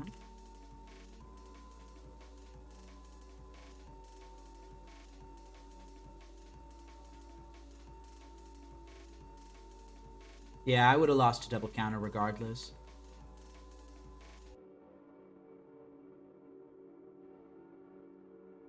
Alright, so here I am essentially priced into popping Candy Trail, gaining 3 life, drawing a card.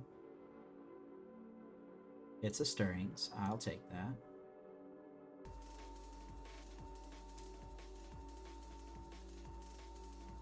I would, yes. I get this turn. The turn that I'm currently on, I get. And then I get one more turn.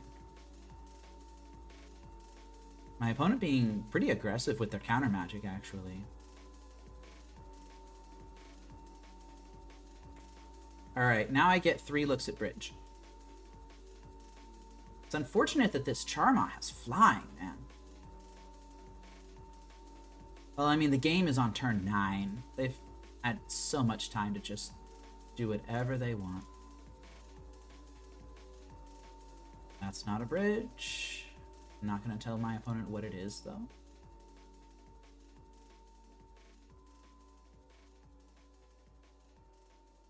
Interestingly enough,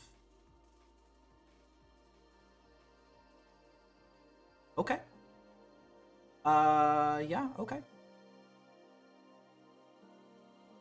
Okay.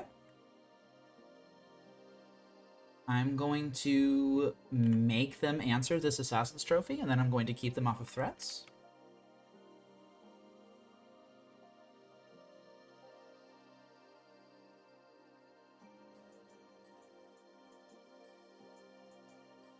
And if my opponent has a counterspell in hand, then it just doesn't matter anyway.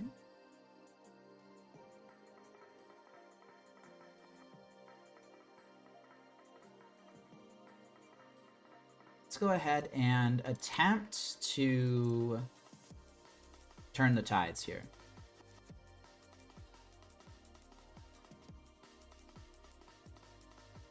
If this is any sort of counter magic, yep, that's game. Well played. All right, let's go ahead and start round 3.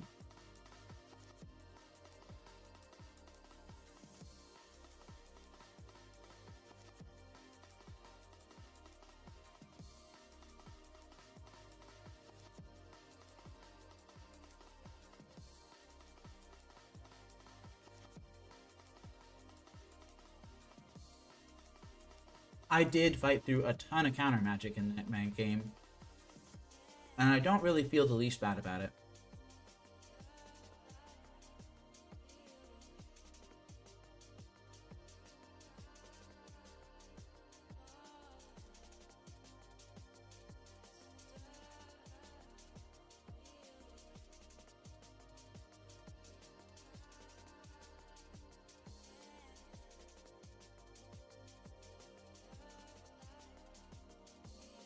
Sorry, I'm just taking a break to finally have some dinner.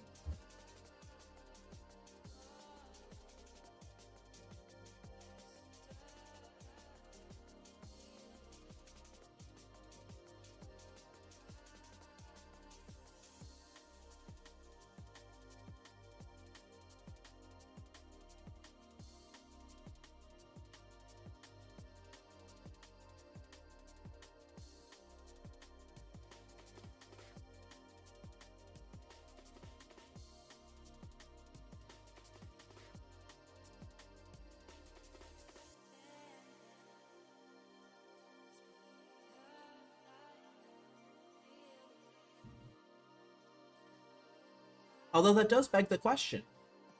Do I side out yet another Mishra's Bauble and bring in a trophy, knowing that my opponent's going to try and solo me on big fat fatties? I think I'm going to do that.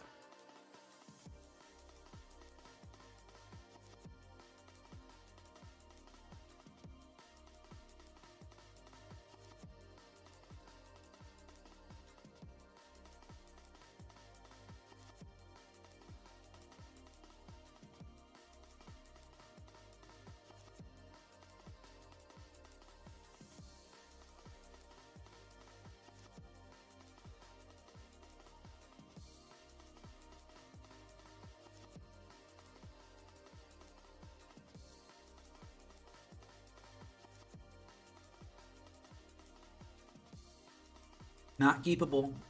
Not keepable. Much better. I am going to bottom the Ancient Strings. It's just not castable in this hand. And this is going to give me a ton of information. Now, do I really need to fire off Duress on turn 1?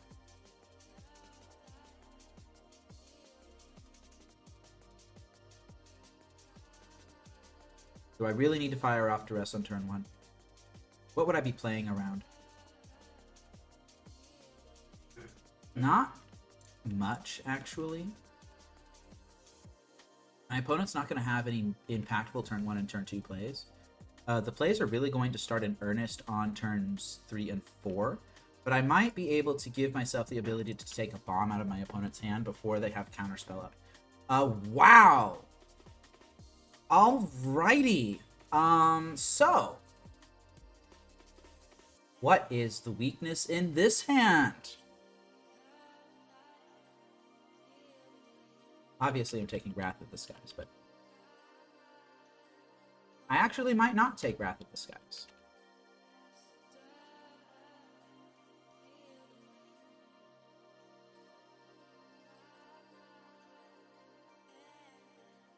I actually might not take Wrath of the Skies. I might take the Tune the Narrative, and then Thoughtseize my opponent to take the Wrath of the Skies on a later turn. And I think I will. I can beat everything else. And I will look at the top card of my opponent's deck. They're going to draw a land. Alright, so land denial plan is not going to happen.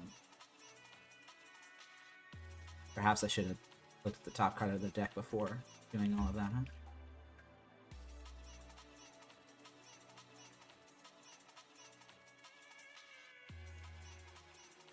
Ooh, that is a Lantern. I think I'm going to play that on my next turn.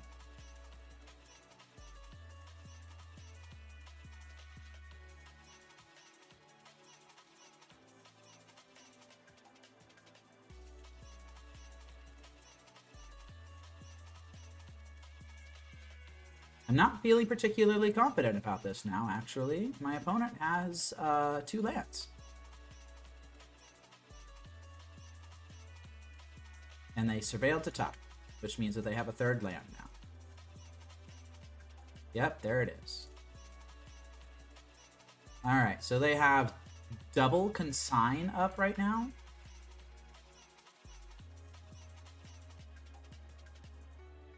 Let's go ahead and... Yeah, I'm kind of wishing I hadn't burned the duress on the extraordinarily aggressive Tune the Narrative. Yeah, I'll go ahead and take Wrath of the Skies. And at this point, I'm going to use Lantern as a counter to Consign to Memory.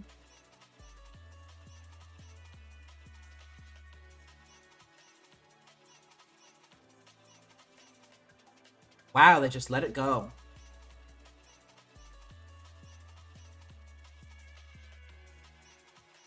Unfortunate, I'm not going to be drawing that Urza Saga. That stinks.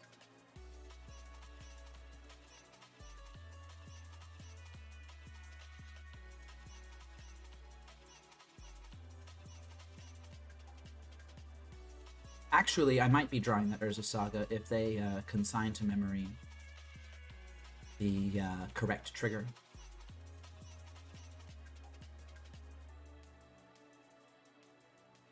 I'm just gonna go ahead and play Lantern, exile the Lantern.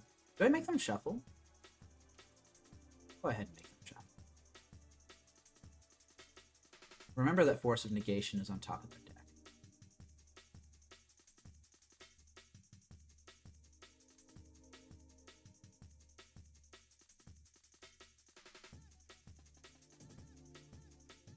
Actually, Force of Negation isn't on top of their deck anymore. Maybe I shouldn't have made them shuffle. Are they going to counter this?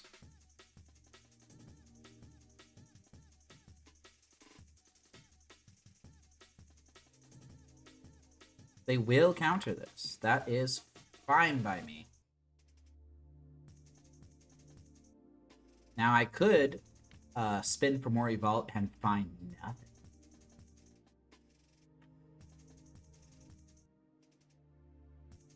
That's a land. Are they going to slam the One Ring? Slam the One Ring. Slam it, slam it, slam it, slam it, slam it, slam it. They're slamming it. That means my Urza Saga is going to tick up. They're going to get to draw a decent chunk of cards with this, actually.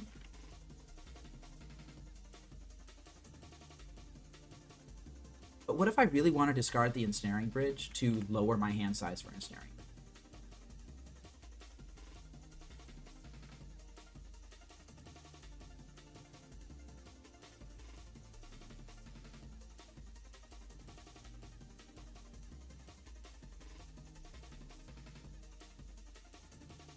Alright, so they're going to draw a ton of cards here. This is kind of scary, not going to lie. This is kind of scary.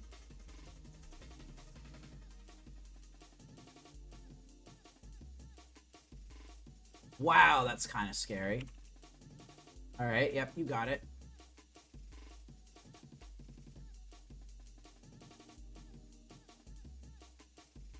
They did not find a Wrath of the Skies. Let's go ahead and make them pay for that.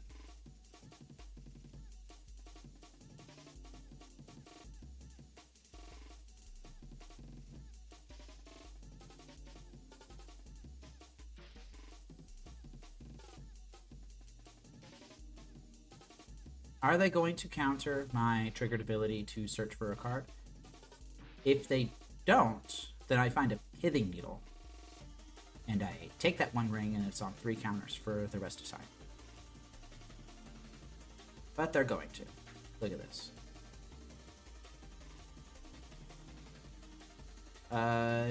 Yeah, you can replicate it, I guess.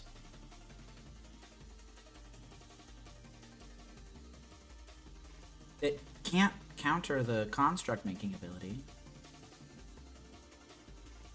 Maybe they thought that they could counter the construct as well. I'm not sure.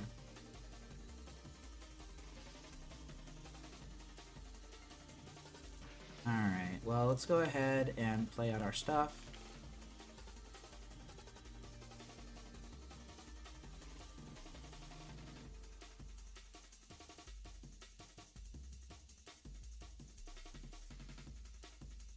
Alright, so they're going to lose quite a bit of life there. So they have to either answer my board or play another One Ring here, which they're probably going to be able to do. There's no way they're not able to play another One Ring here. Look how many cards they've drawn.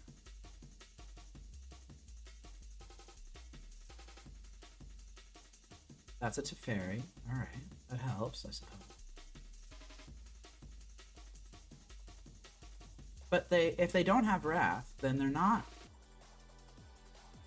playing like they have Wrath. I feel like they would have just Wrathed.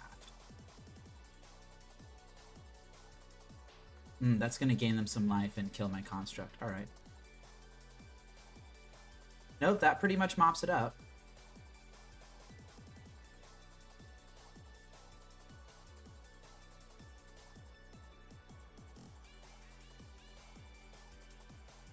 So they're going to have to discard down to hand size. It may not be obvious, but I'm probably going to lose this match.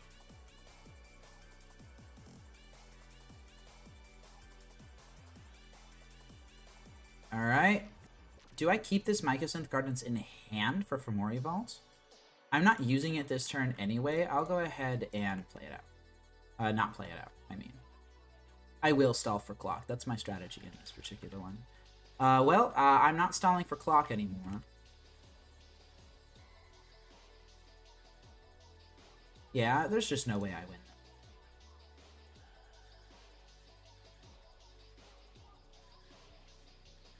My opponent's just going to cast a Hasty Flage here.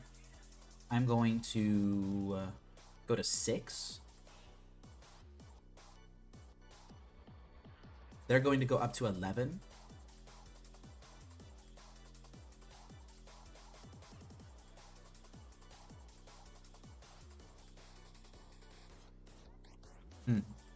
Yeah, I'm not winning this.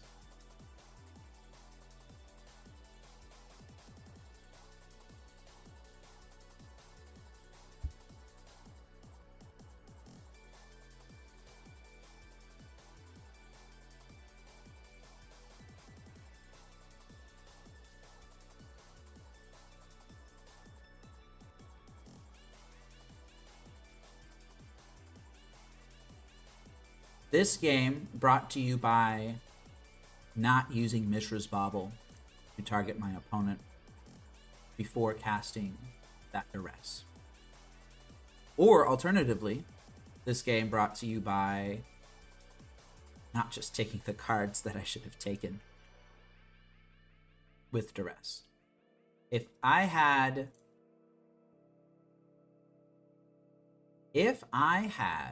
just taken the cards that I should have taken with that duress, then they would be 1 answered down. This consigned to memory would not have been able to target the Urza Saga popping. I would have been able to find a Pithing Needle, and I would not be in this mess. I will go ahead and take my medicine.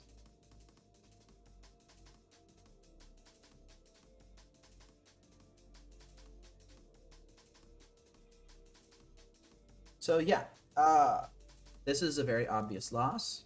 I feel like I could have turned this into a win if I had been smarter about this duress. I saw blood, I went for it, and I failed. If I had been a bit smarter about answering my opponent's hand, then I probably would have been okay. But yeah, I'm going to take a small break. I will be back in a few minutes.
All right, and we are back.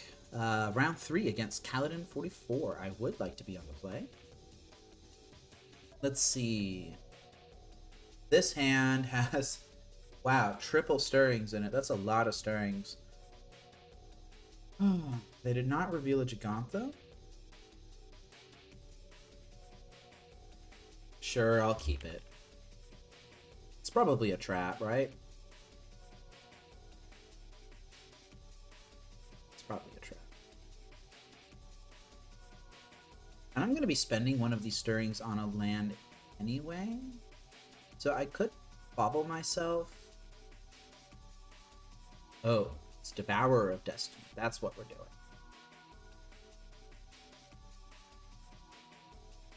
That's what we're doing. Well, in that case, triple stirrings for Urza's Saga actually seems pretty good.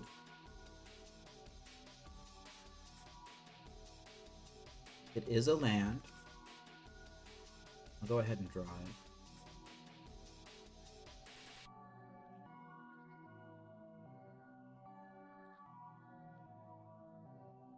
Alright, maybe this triple Ancient Stirrings hand will actually be good then.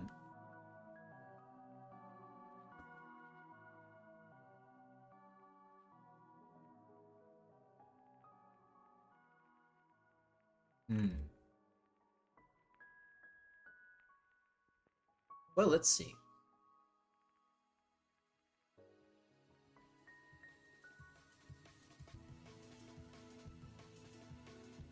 Exile a Kozilek's Command, a Sowing Mycospawn, and an Ancient Stirrings. They've got an Ancient Stirrings of their own. This is red-green. This is the Through the Breach build.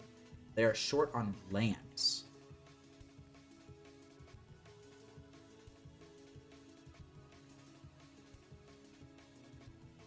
A Thoughtseize would be lovely. Oh, I have an Inquisition in hand. I could just use that.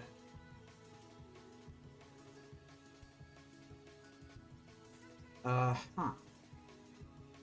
Do I Stirrings now? I think I'm gonna Stirrings now, because I think if I find an Urza Saga, I'm just gonna play that. Oh, it's either Saga or Ensnaring Bridge. I need to grab Ensnaring Bridge. Let's go ahead and Blooming Marsh, Inquisition my opponent. Yeah, they got the Through the Breach in hand. Kozilek's Return, do I actually care about this? 2 damage to each creature, 5 damage to each creature? Not particularly.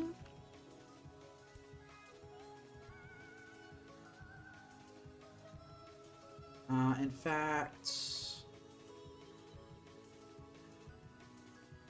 I'm going to take the Talisman out of this hand. And then I'm going to take the Talisman, and then I'm going to do my thing. I need to start learning to do this on my opponent's turn.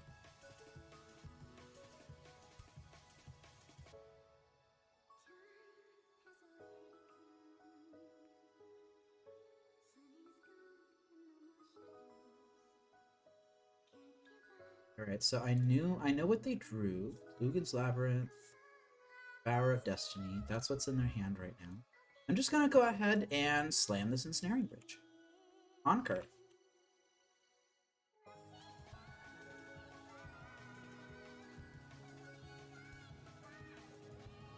And if my opponent has something nasty to Through the Breach in, then they got it.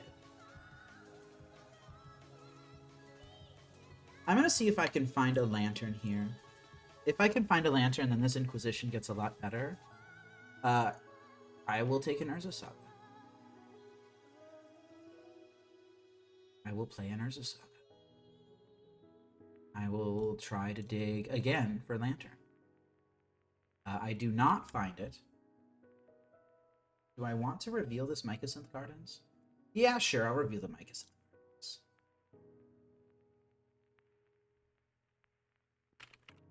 Don't think I'm going to play the Pithing Needle. I'm not entirely certain what to play the Pithing Needle on. Oh, I could play it on Boseiju.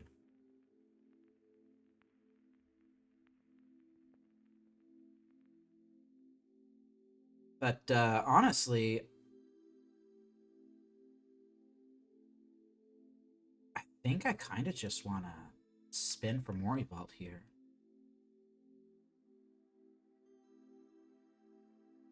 Discarding this swamp. See if I can find something on the top of my deck. Another Pithing Needle, I guess. All right, sure. Go ahead and name... I'll name 𝗟𝗟𝗩𝗘? 𝗟𝗟𝗩𝗘 who endures?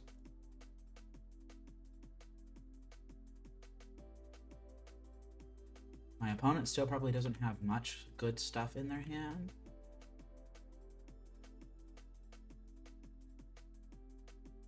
And this Fomori Vault will help me find block pieces. It's a Carplusian Forest. They still don't have... They still have only really one unknown card.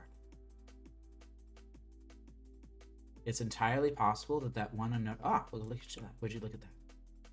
It's entirely possible that that one unknown card is a 𝗟𝗩𝗩𝗘 command, which would be a bit scary. But I will Inquisition them first. It was a 𝗟𝗟𝗩𝗘 who endures. Wow, would you look at that? All right, well, I'm taking the 𝗟𝗩𝗩𝗘's return.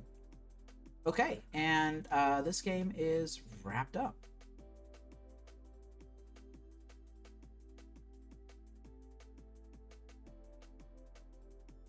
Just like that. Wow, and they figured it out. Okay, yeah, yeah, we take those.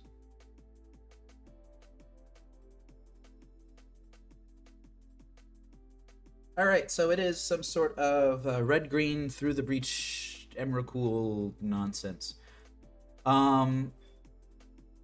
If all three of my Pixie get taken somehow by an Ulamog to the Defiler trigger, which did actually happen to me once, then I lose.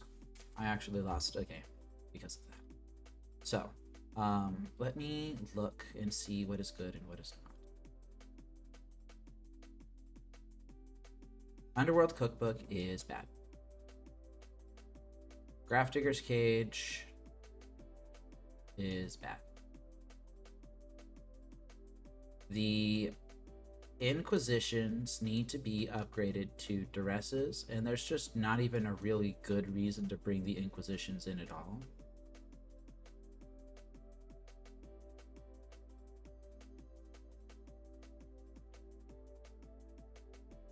Collective Brutality can take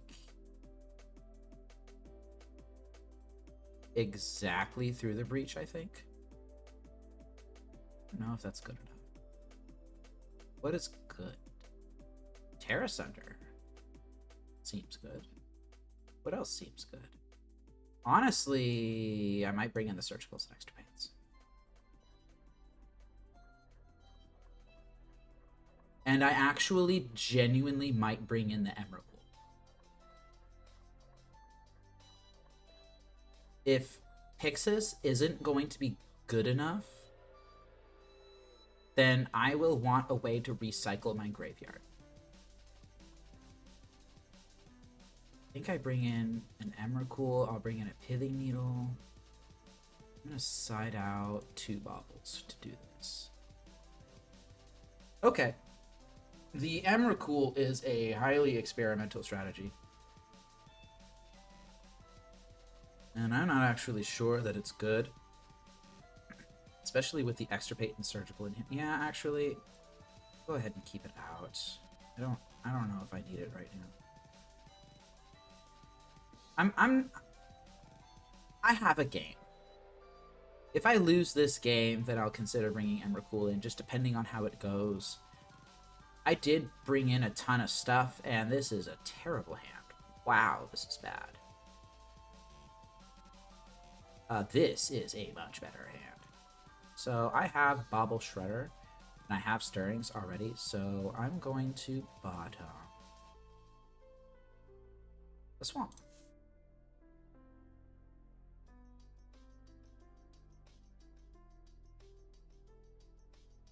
And I have the ability to play either Catacombs or Blooming Marsh, depending on what the top card of my deck is.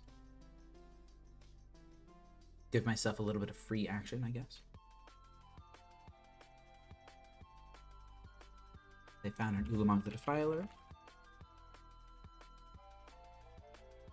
So, 5 unknowns. I will go ahead and look at the top card of my deck. If it's any sort of discard, I think I keep it. That's not discard. I don't want that. I could Stirrings here, but I don't think I'm ready to Stirrings yet. I am ready to get a swamp and play this Shredder.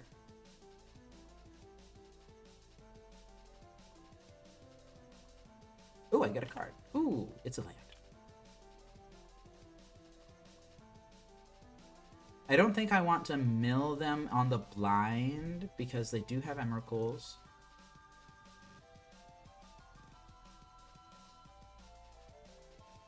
Because they might have World Breakers. Which is actually something I hadn't really thought of.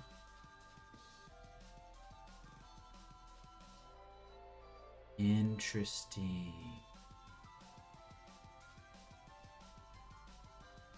I think they might be trying to turbo me out here. Yep, there's a World Breaker. Look at that. I actually might just straight up trophy the 𝗟𝗓𝗩𝗘's Labyrinth right now. I might wait until they use it for something. Because they can just return the exiled card to their owner's hand. I'm going to test to see if they're F6'd or not.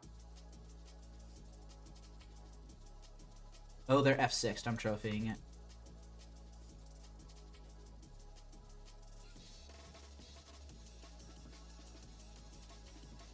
That was probably really aggressive. But that got rid of a few problems on its own, actually.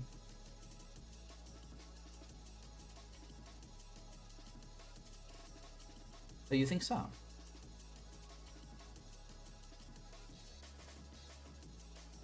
Yeah, I can't believe I got away with that, actually. Let's go ahead and Stirrings, because if I find an Urza Saga, then I would want to play that. Oh, do I be super irresponsible and grab the Urza Saga, or do I be super responsible and grab the Ensnaring Bridge? I'm gonna grab the Ensnaring. There's just so many ways that this goes wrong if I don't get this Ensnaring Bridge into play next turn.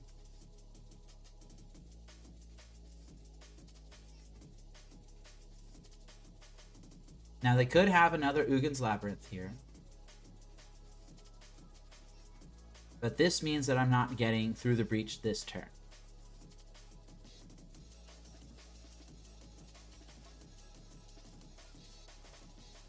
Yeah, if I can keep them off Boseiju and World Breaker, then it's a good game. But they might actually have a Boseiju in hand. I haven't checked their hand since the beginning of the game, actually, and they've been able to sculpt quite nicely. They've revealed an 𝗟𝗓𝗩𝗘 the Defiler, an 𝗟𝗓𝗩's Labyrinth, and they've got a third Ancient Stirrings on the stack. And that is an Emrakul that they've got. Yeah, Ensnaring Bridge needs to come down. And I need to dodge.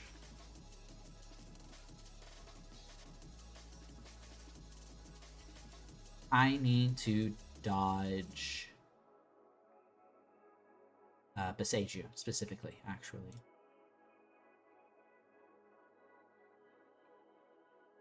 Oh, they put it underneath that, huh?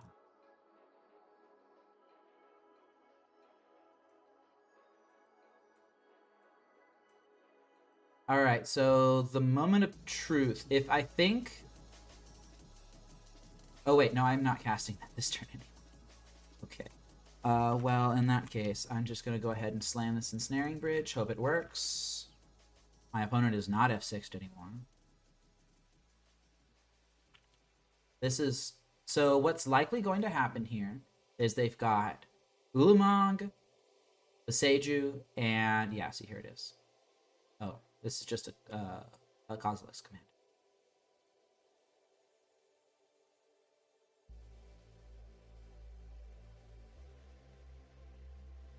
Yeah, I'm...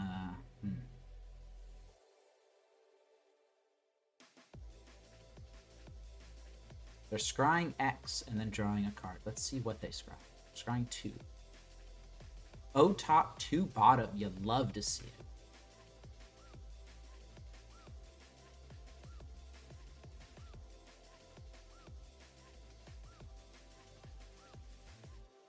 Now, here's an interesting question.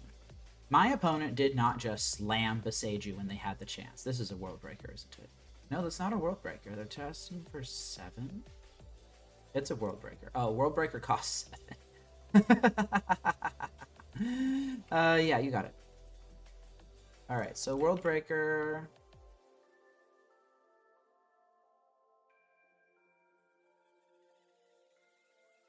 I think I just used this Profane Tutor that's coming off Suspend and just grab another Ensnaring Bridge. I think I'm fine with that. But it's important to note that my opponent did not 𝗟𝗟𝗡 when it could have been very easy for them to do so. Ooh, Urza Saga. Too tempting not to do. No, I'm not going to just eat this World Breaker.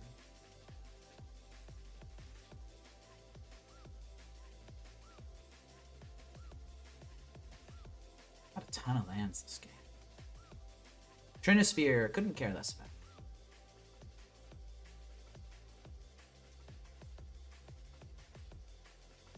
Maybe couldn't care less about it, but you know, I don't really care that much about it. The Mycosynth Gardens. Well, that's going to become an Ensnaring Bridge, I think. Now, my opponent slammed Trinisphere as if... You know what I could do? I could test to see if they're F6'd again. I'm going to do that. They're F6'd. Alright. Alright, yep. Made a copy of Ensnaring Bridge. Now my opponent has to have 2 answers. And I'm not sure they have 2 answers.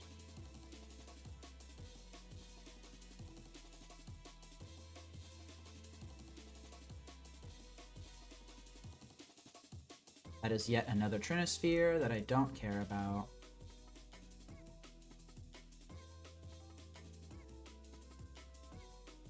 Yeah, that's quite interesting, isn't it? Oh, wow. It's not black border anymore. Alright. Let's see what I draw. I draw an Ancient Stirrings. My opponent has shown me that they do not have 𝗟𝗟𝗡. So I'm going to grab a Lantern.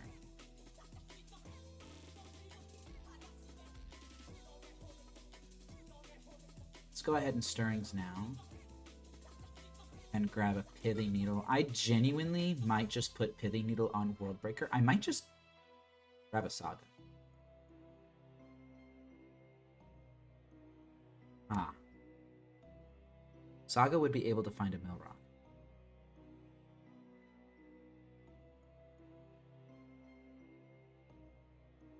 Interesting. What does my opponent have in hand? They haven't cast these 2 spells for the entire game. Why haven't they cast these spells? They actually really haven't had an opportunity to fire off a Through the Breach. I have a Shredder, which means I have a Lock. Which means I can mill a 𝗟𝗟𝗡 if they have one, but they don't have a 𝗟𝗟𝗡.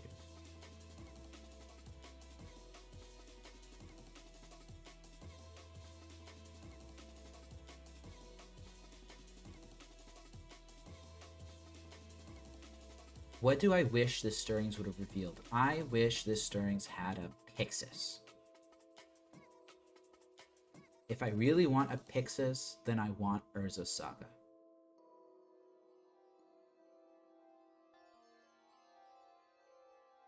And what would I be putting Pithing Needle on anyway? I would be putting Pithing Needle on World Breaker. I've already seen 2 World Breakers. A third one actually won't kill me. It would only be all 4. So I don't think it's Pithing Needle. I'm going to take Urza Saga. Ooh, Duress. Yeah. I love to see that. Now I only need to wonder for a little bit.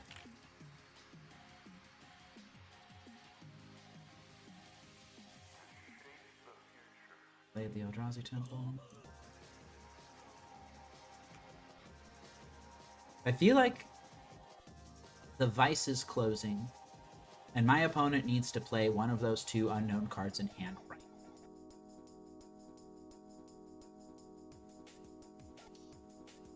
They're actually surprisingly close to just... Actually, they're kind of surprisingly close. They've got to hard casting this Emrakul. They can do 1, 3, 5, 6, 7, 8, 9, 10. Oh. They've been sandbagging a Kozilek's command this whole time. Oh. No, it's just an Ulamog to defend. Target opponent exiles the top half of their library rounded up. Sure. Please don't hit all of my Pixie. You hit 1. Alright.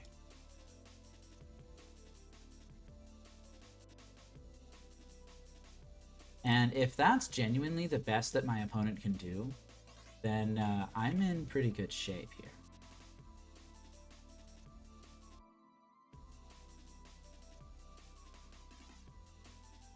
I cannot both spin for Mori Vault and play that Pixis this turn. I'm just going to let them draw this Trinisphere.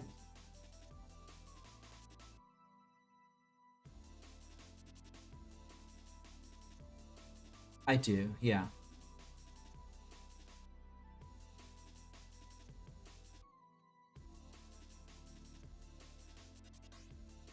And I need to target them specifically. Interestingly enough, though, at this point, they're at almost double my deck size.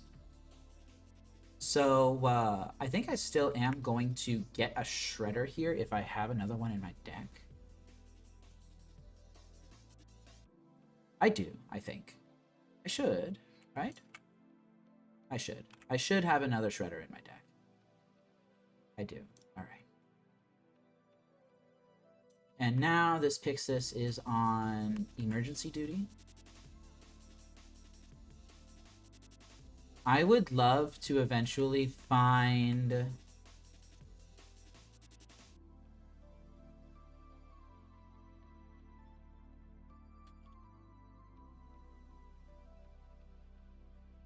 like a Thoughtseize or something. Oh, they're doing something else here. No, that's just a Talisman of Impulse. Okay. Oh, they're doing something else. They're going to cast one of their 2 spells.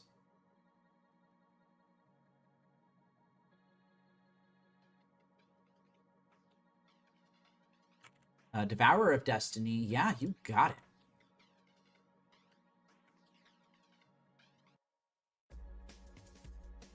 I'm not...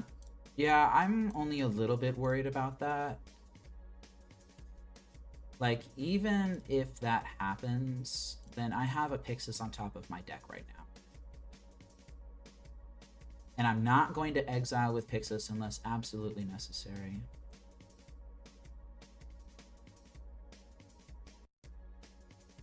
And I'm not going to use Fomori's Vault because I don't need to. My opponent has 1 unknown card in hand, and it can't be something relevant.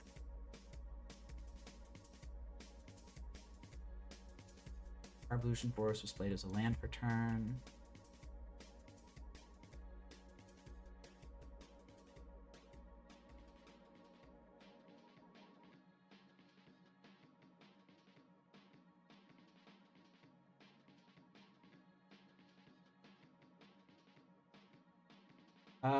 You know, I can just need a World Breaker.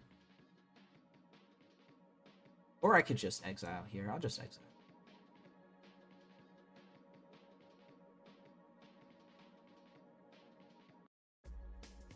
I don't really want them to have the Sowing Myco spawn.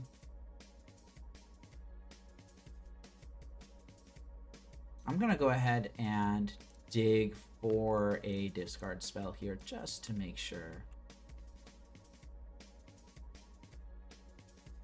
I'm gonna look at the top, what, 6, 7? Oh, I have to put a card into my hand? I guess a Gardens. Alright, I'll go ahead and make them mill. Alright, you got that.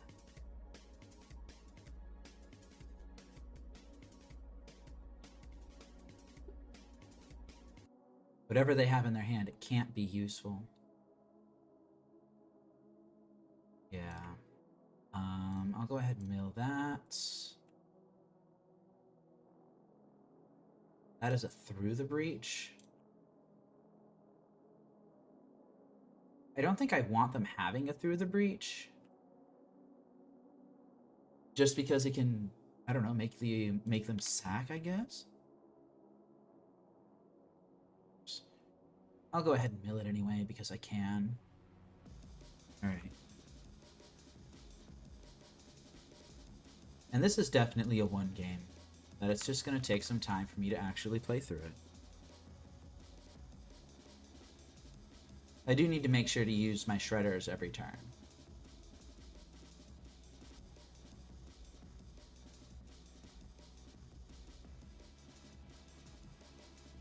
That's an Emmeracool. That's got to get exiled.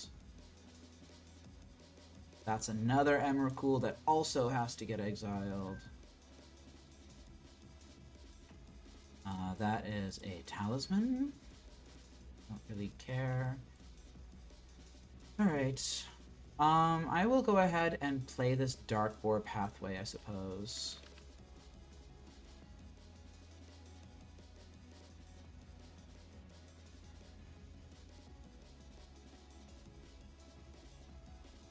They will eventually be able to put this Emmeracool into hand. And they can cast it, which will give them an additional turn. But I don't actually care about that.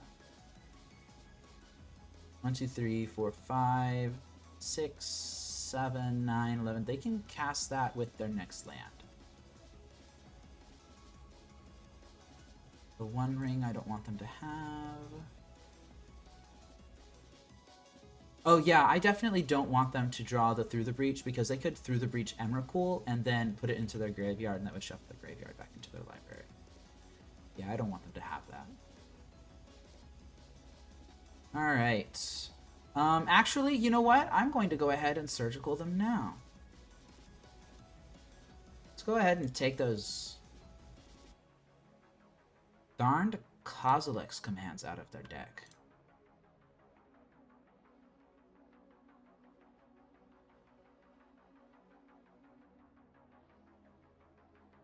Yep, they got a Through the Breach in hand. Alright.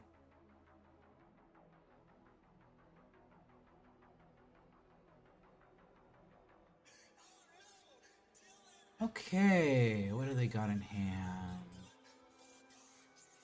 Bunch of stuff that I don't really particularly care about. Alright, sorry, I had to just change the track. I don't like that track. Alright. Yeah, this game is wrapped up. Let's go ahead and take that too. And it's just... Sure.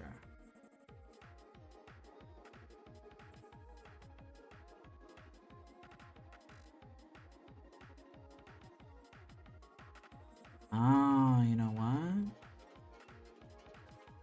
They could, I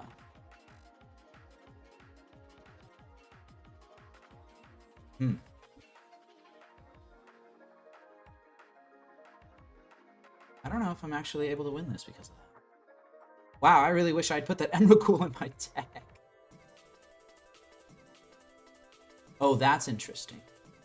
1, 2, 3, 4. 1, 2, 3, 4. Okay, well, this is one way to... Oh, wait, nope. Emmeracool has protection from Colored spells. Yeah. I'm gonna make my opponent see the line. Wow, I'm really wishing I'd brought Emrakul in.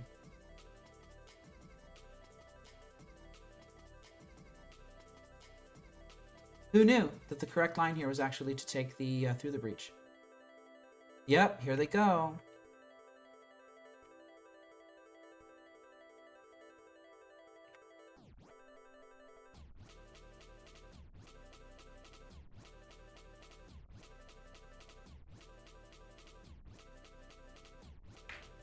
They saw the line.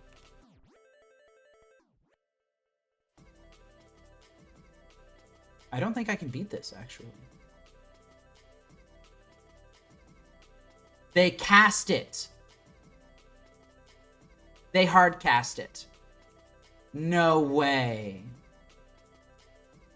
No way. I wasn't even paying attention to what they drew. I can't believe they just hard cast it.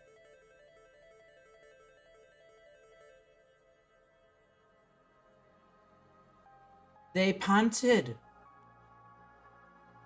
They didn't see the line. Oh my god. Oh yeah, they get to draw here. I forgot they hard cast it, so they take another turn.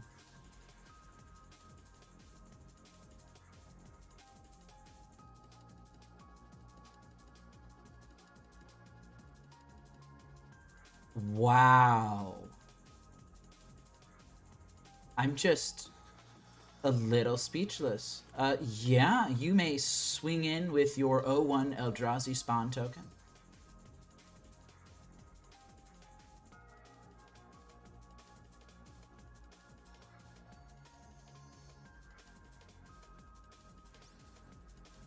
I'm just speechless.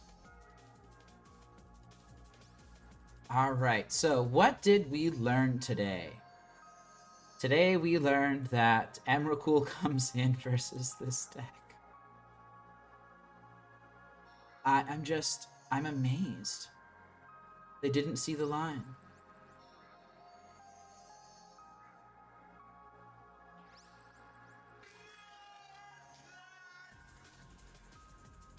They didn't see the line.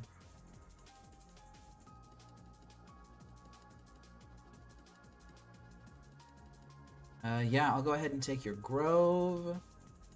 I will take your Carplusian Forest. I will... Does this recycle? No, actually, it does not recycle.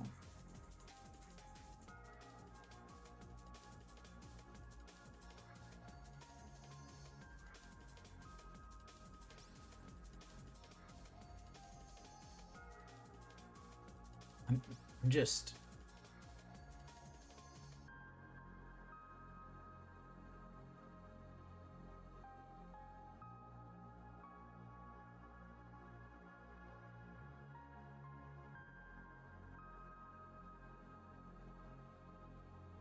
I'm just thoroughly amazed. I'm just kind of speechless.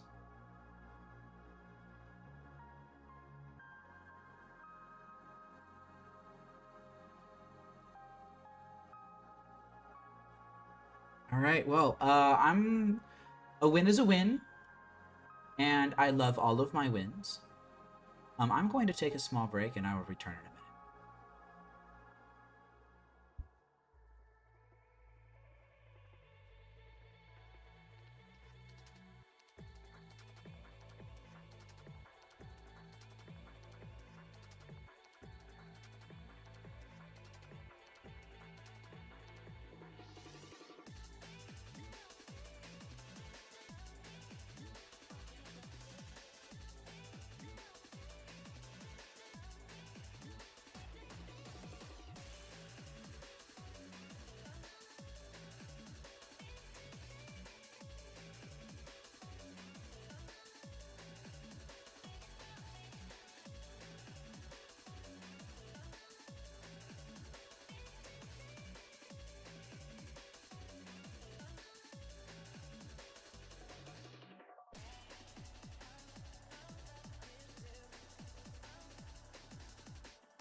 Okay, we have round 4 started against Scorpion Death Drop.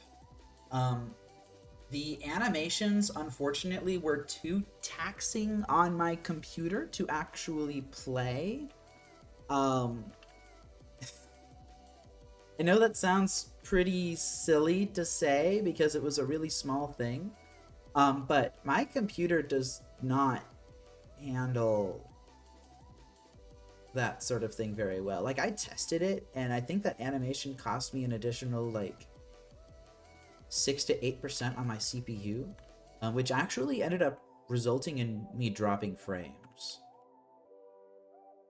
So that's really the reason that I got rid of it. I would love to have it too. I just, yeah, it just wasn't feasible. It felt really bad. My fiance really loved the eyeballs too, and she just. I have Inquisition. I think I'll go ahead and fire it off. My opponent is F6'd. Oh! I'm gonna sit up in my chair here.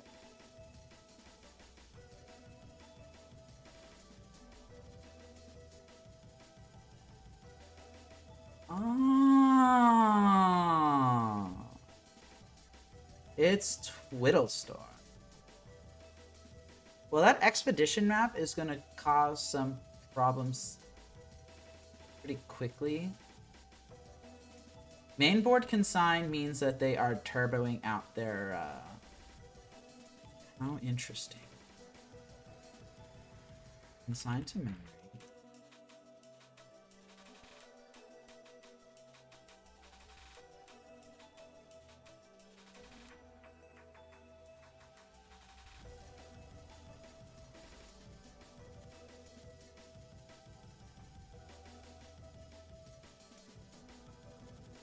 Wow.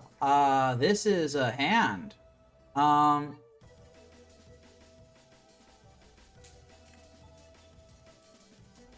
This is a hand. How do I want to attack this hand?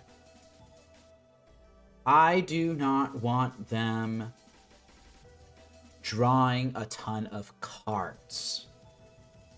What do they have in hand that draws them a ton of cards? Nothing. Actually, they have nothing in hand that draws them a ton of cards.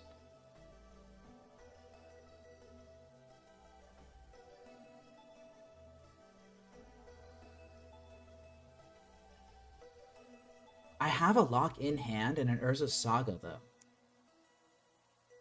So I don't think taking Vizier is correct. I don't think that's a strong enough effect for me to waste it on.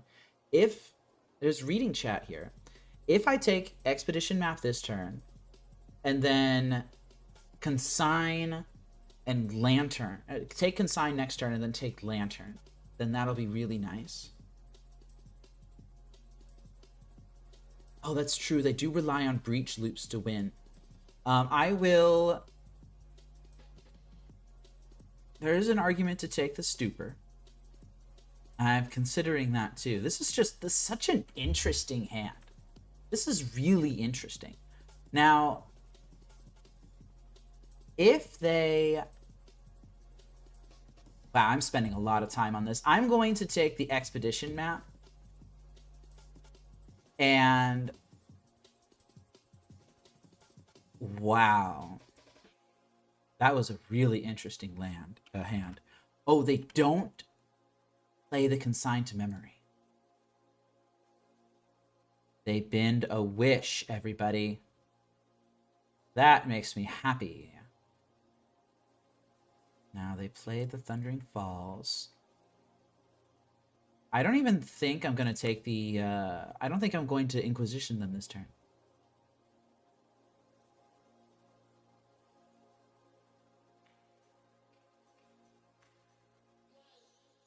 I think I'm going to play the Lantern, and then I might just play the Cage.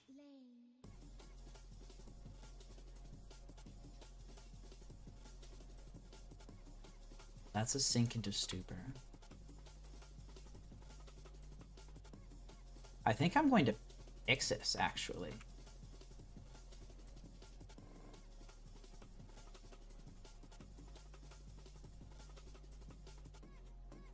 Do I want them drawing this Sink into Stupor? I mean, I'm not particularly excited about it. But it's also a dead card that they can't play next turn. Yeah, I'll let them have it.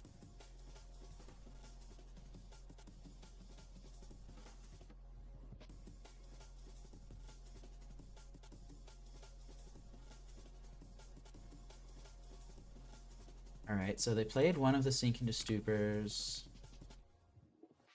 as a land. I'm gonna take this anyway.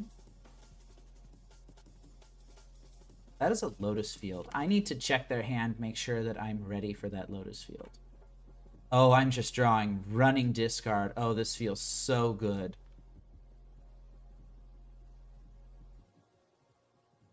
I actually might be able to just let them have the Lotus Field.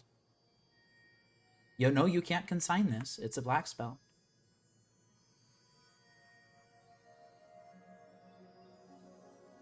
Oh, they have a One Ring. Oh, that's so bad. Oh, that's so bad. That one blank draw was the One Ring. Oh, that's so bad. Well, I'm kind of priced into taking the consign now. So that I can resolve this Grafdigger's Cage. If I take that, it's... Well, I don't have a needle yet. And they can do a lot of nasty stuff here. I'm just going to take the consign. I'm going to ram a cage down their throat. And I'm going to draw this Thoughtseize.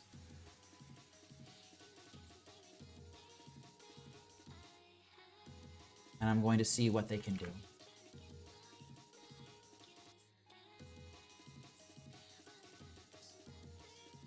Alright.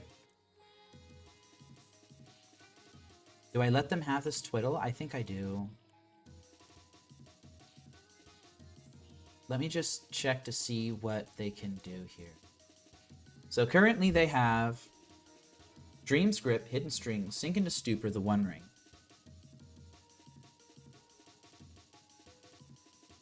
Yeah, I just kind of... Maybe I focused on this Thoughtseize just a little bit too much, huh? So, Vizier will cycle into Twiddle. They can play the One Ring with 1 mana free.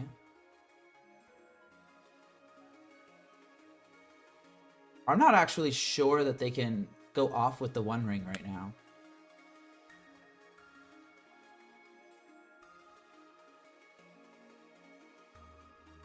I'm not entirely certain they can go off with the One Ring.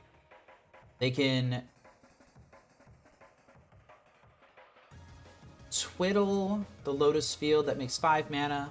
They can play the One Ring, which brings them down to 4. Or brings them down to 1.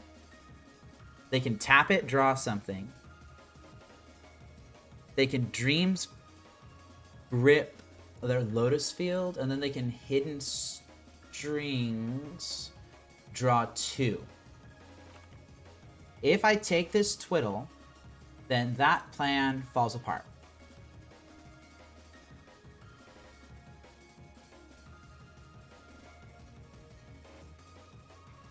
Because they won't be able to... Ooh. I think that Vizier might actually not be good enough.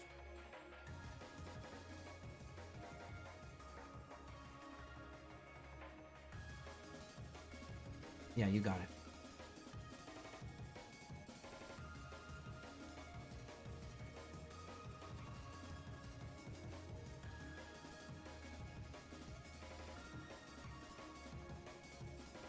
It's a consider. All right.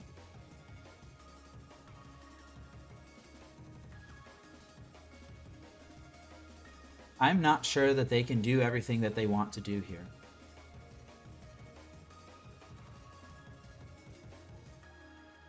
All right, that's a Dream's Grip.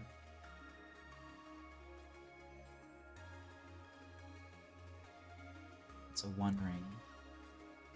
And that is not good enough.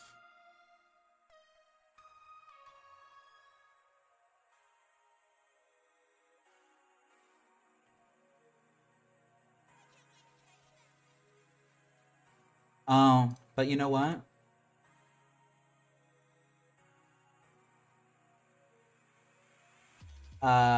Now,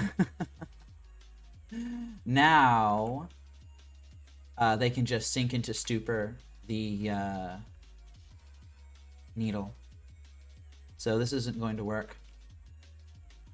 I think I've lost this.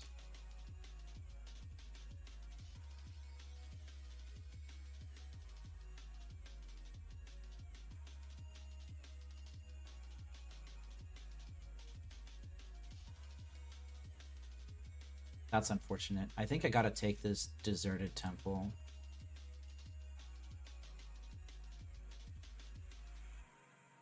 I think that just gives them too much mana. Otawara, huh? Yeah.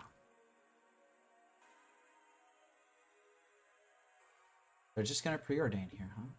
That's fine.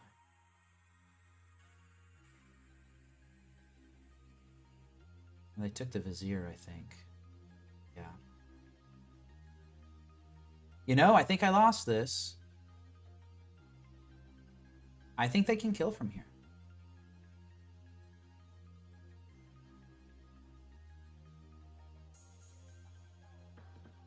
I think I hadn't made the damn construct. I'm going to accept this game as lost.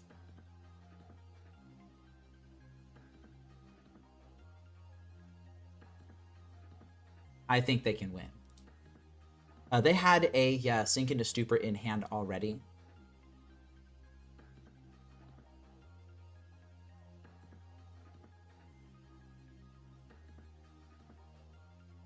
Interesting.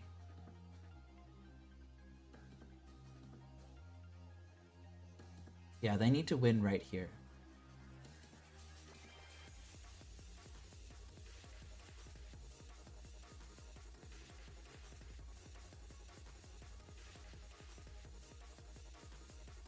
Oh, right. Grafdigger's Cage. I forgot about that. If I hadn't made the construct, then,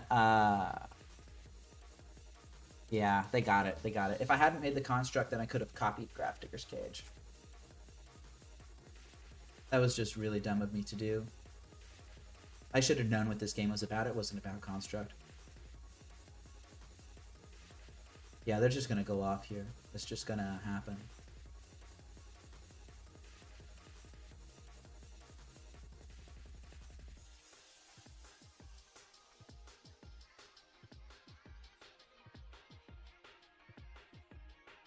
But now I get to look at their deck and I get to see if they have a main board win condition or if they have to use Wish. Because some of them just use Wish and find their either Grape Shot or Thoracle off of that. Main board Consigned to Memory is kind of brutal.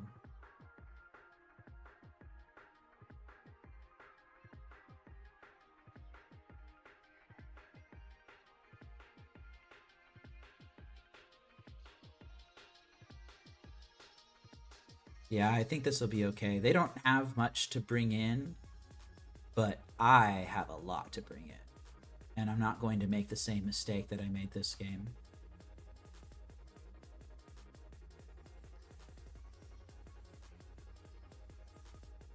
Yeah, they don't have any mainborn win conditions. If I can extract their wishes, then they lose.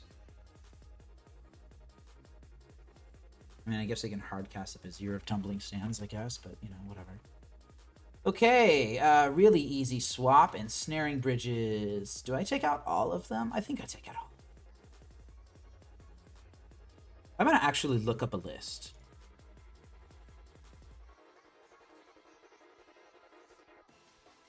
I'm going to look up a list. But I think all the Ensnaring Bridges come out. I think Pithing Needle on the One Ring is so important that I'm going to bring in my spare One Ring. And I actually think I'm going to bring in my Tarot Sunders. I'm also bringing in Duress, Extirpate, and Surgical Extraction. Everything is coming in. What's being cited out? These Assassin's Trophies. Assassin's Trophies have got to go. Wow, that's already a ton of stuff. The Underworld Cookbook goes. I believe Bryant Cook actually made a video on this. Let me see if I can find that.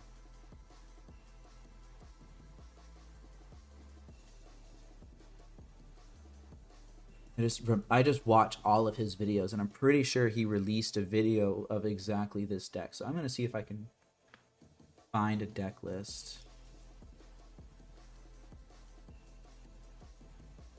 Oh.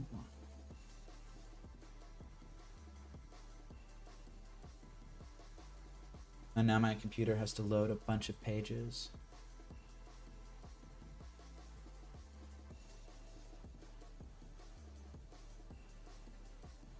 Yeah. Yeah.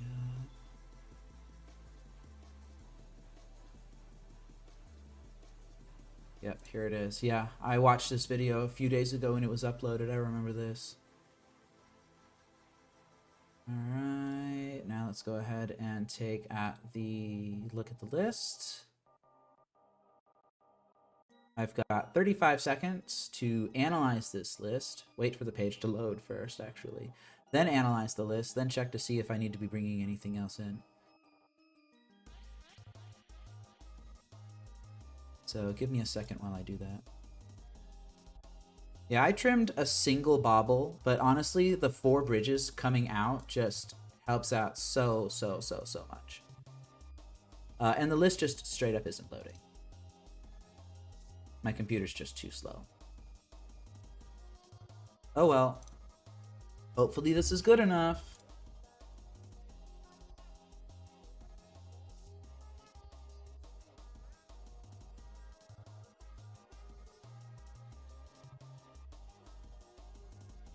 I would like to play first. It didn't sideboard me.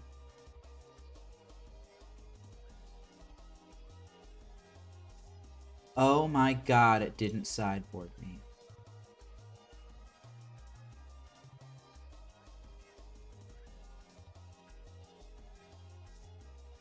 Oh my god, it didn't sideboard me. Well, that's pretty terrible. And this list still isn't loading, and it's just taking up a ton of resources off of my computer.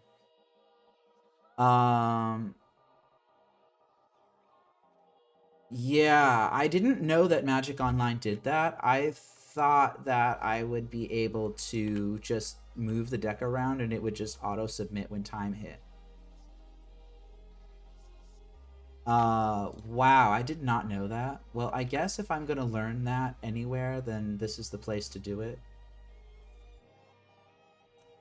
I'm gonna put this... I'm gonna top actually, because I really want lands. I just want to draw running lands.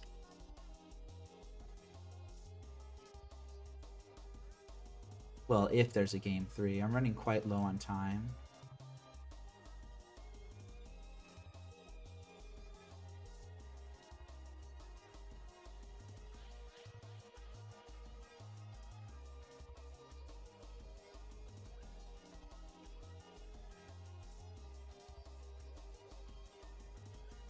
That is a Pithing Needle.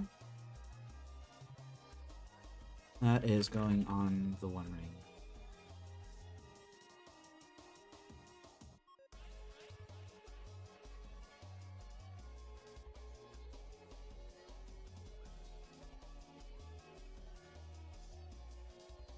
They did take the Expedition map.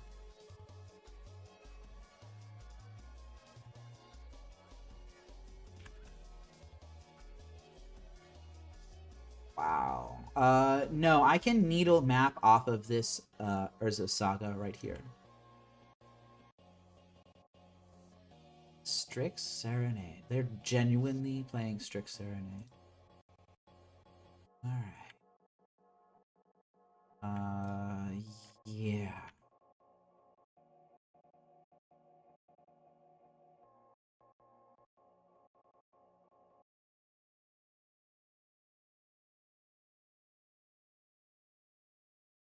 I will go ahead and... Wow, the punt. That was just an incredible punt. Let's go ahead and grab Expedition Map with that. I'm just... Oof. I'm still reeling from that.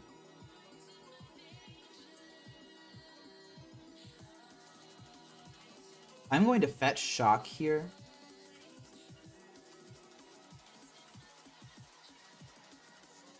Because my life total doesn't matter.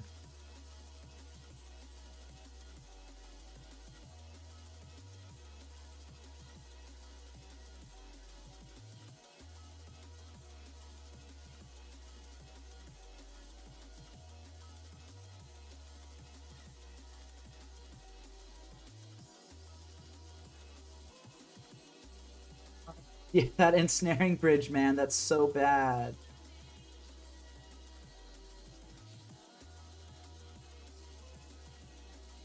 Oh, that's so bad. Just gonna take the freaking swamp. Wish I could have that Thoughtseize. See, like, at least...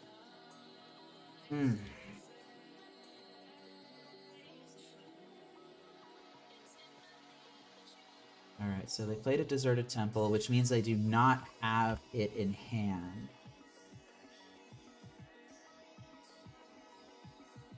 I'm going to pop this Candy Trail now. Just doesn't matter. I just need to cycle through cards.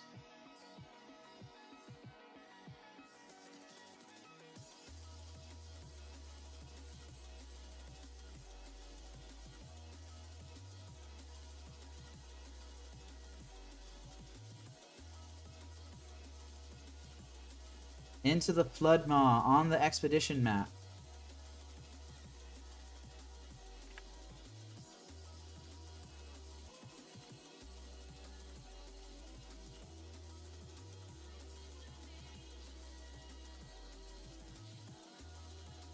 That hurts.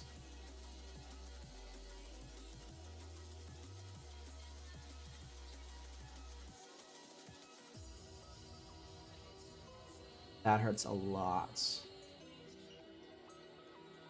Now they just have a ton of cards in hand.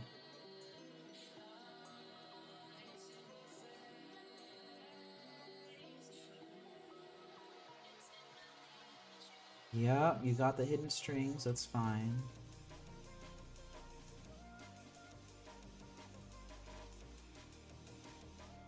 And if they just have anything in hand at this point, they win. Literally anything wins. And they're tapping for red, which means they have an Underworld Breach. That's a Dream Script, which I knew about.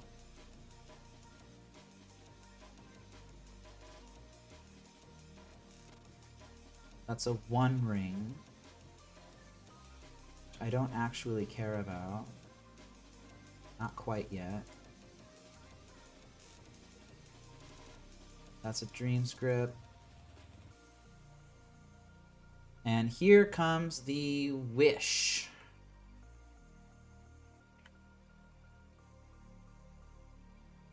And my client is freezing. Okay, that's fine.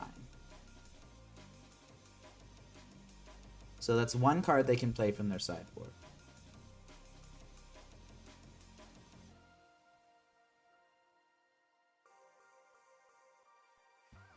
Wish for Bounce spell. Alright, that's fine. Into the Flood Maw is not going to matter right now. That last card in hand is what matters. And honestly, it would actually need to be pretty good it was not pretty good.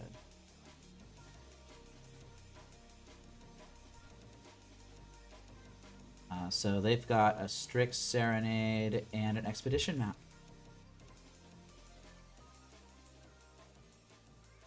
Wow. I didn't deserve that.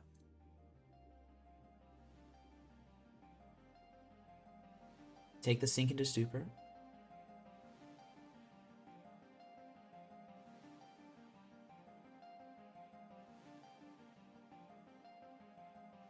The bounce spell? No, I don't want to take the bounce spell because they already have their Lotus Field. I'm playing both of these on the One Ring.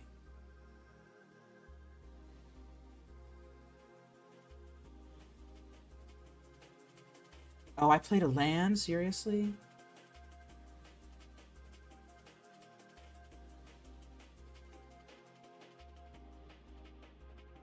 And now I'm going to exile the top card of their deck.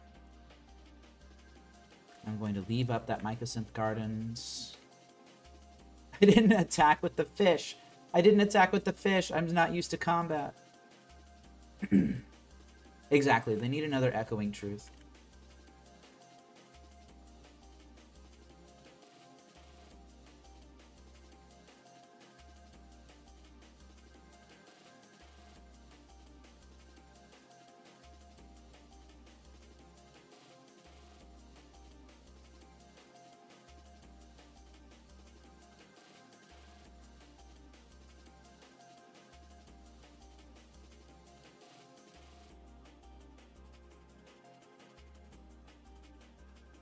Consider is going to reveal what?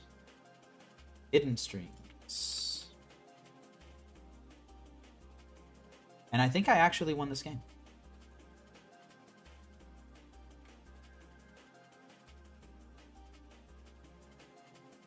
They have an Into the Floodmaw, they have a Strix Serenade, and they have a Hidden Strings. And none of these things can actually answer what I'm doing. Now I need to remember to actually kill them. Oops. Let's go ahead and make a copy of this Pixis.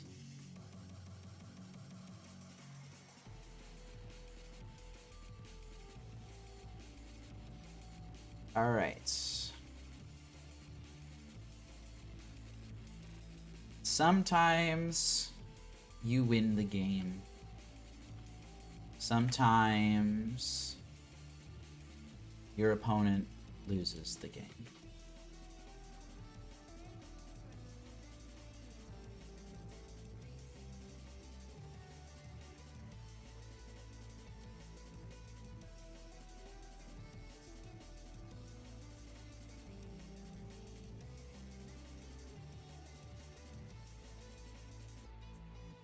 They'll go ahead and clear their One Ring here. I actually don't care about what they're doing.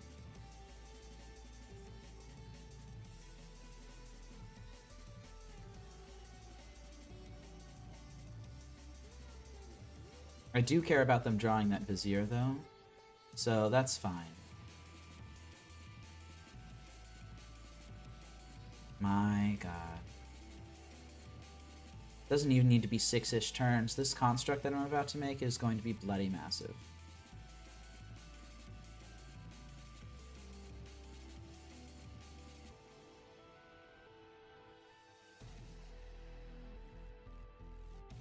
And they have only one Into the Floodmaw, so they can only survive for a little bit.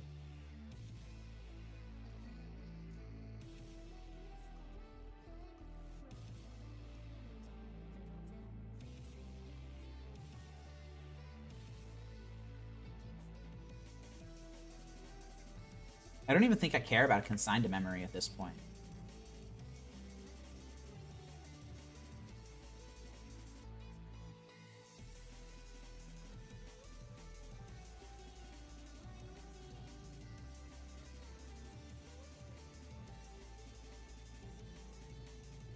Yeah, the fish. It's the fish, man.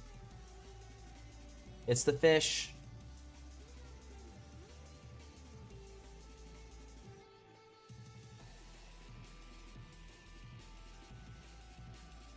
Attacking to send a message.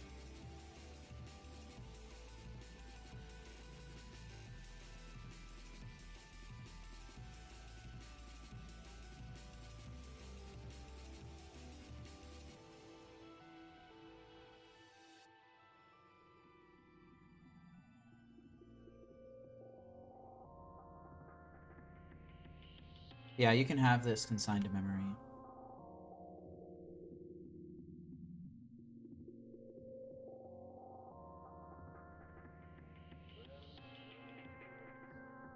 Alright. I don't want you to have 𝗟𝗓𝗡. Island you can have. Do you want to consign this? Yeah, they want to consign this. This is not winning. This is just not losing right now.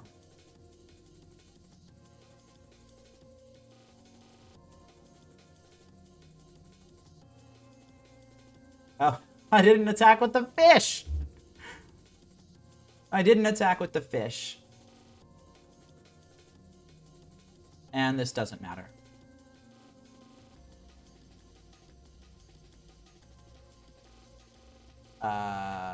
Yeah.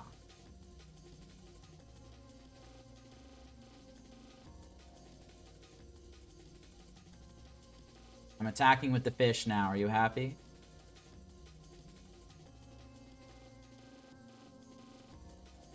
Well, my opponent definitely lost that game. Alright, yeah, so I'm gonna try this again, except I'm going to load the deck on my phone. Alright, yeah, we can do that. We can do that. The Epic Storm, very good. More, yeah, and list.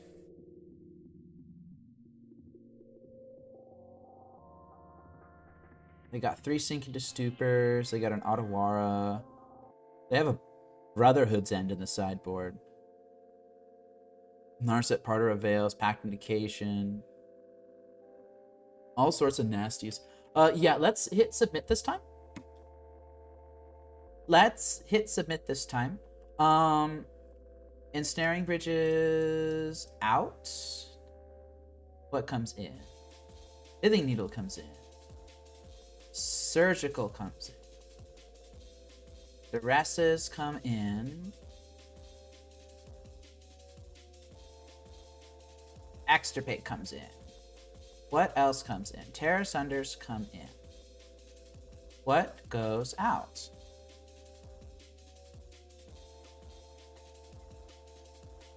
Underworld Cookbook goes out.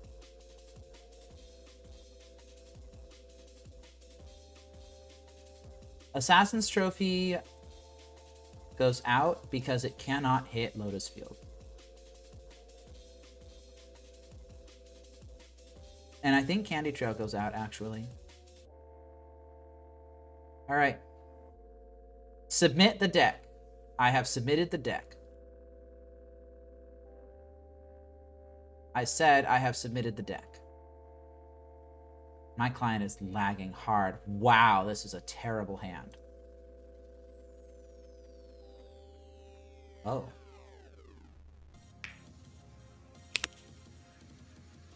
Did my opponent snap keep 7? Yeah, they snap kept 7. This hand is risky. I think I'm gonna keep it, actually. And I will bottom.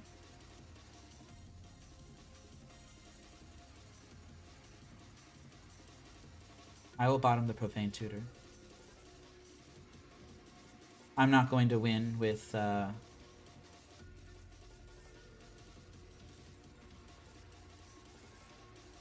not going to be casting that Profane Tutor this game. I will shock this in. I will Inquisition my opponent. I will take that Underworld Breach. I guess I didn't need to take the Underworld Breach.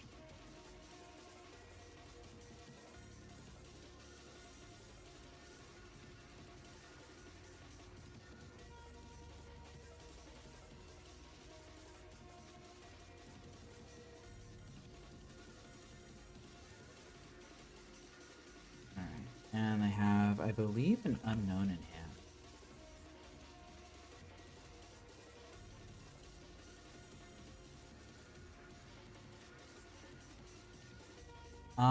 I will Stirrings for a land, actually.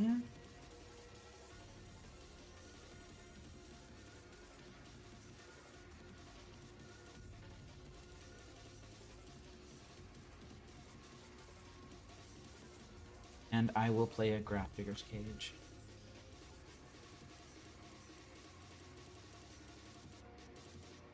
Now my opponent's going to be able to do a little bit here. I'm just going to hope that they can't do enough. It was certainly a choice to keep this hand. Wow, they played the Thundering Falls.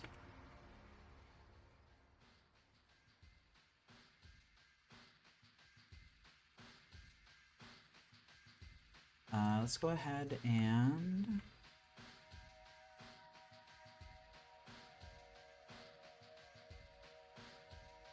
Do I Thoughtseize them? I'll Thoughtseize them.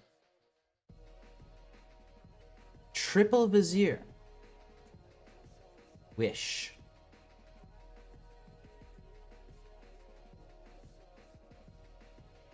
If that Extirpate was a surgical, I'd win on the spot.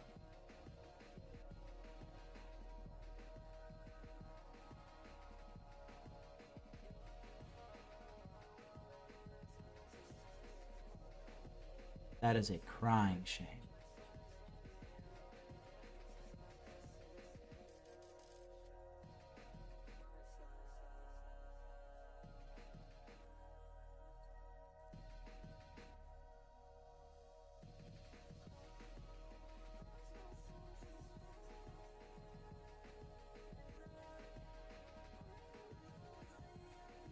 Alright, they got a Lotus Field. They burned their Consider.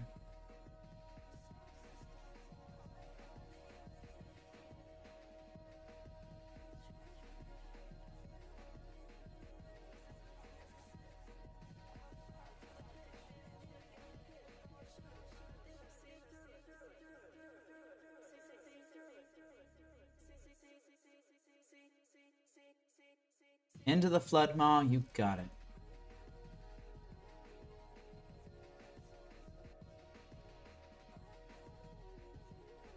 Alright, now for the game-winning move.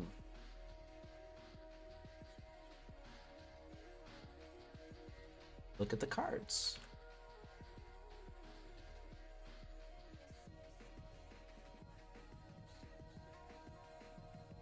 I will extirpate their Wish right now, before I choose what to grab with Urza's Saga.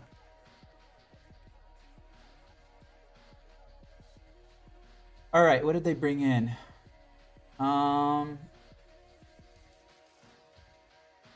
They literally cannot win.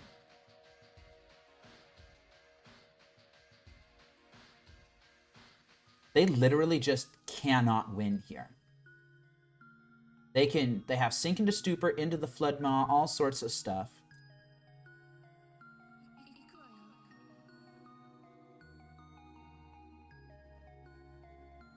I'm going to...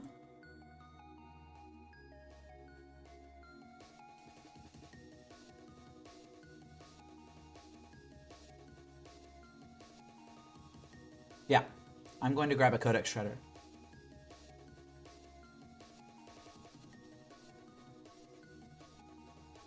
They can beat down with their...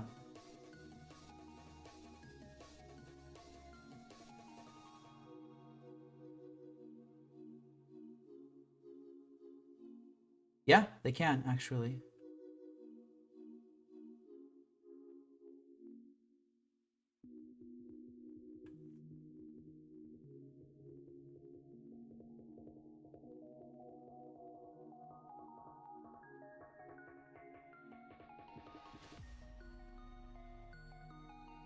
But they're choosing not to, which I find very interesting.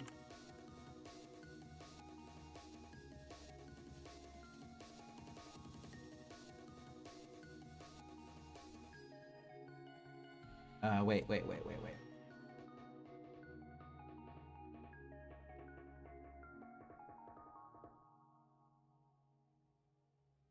Oops. Oh well. Alright. Doesn't matter.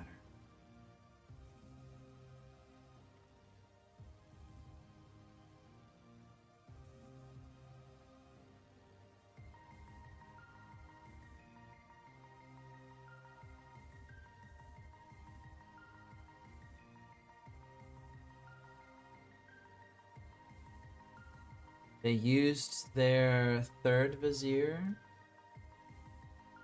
Dude, I don't even know what's in their hand at this point, and I don't even think I care.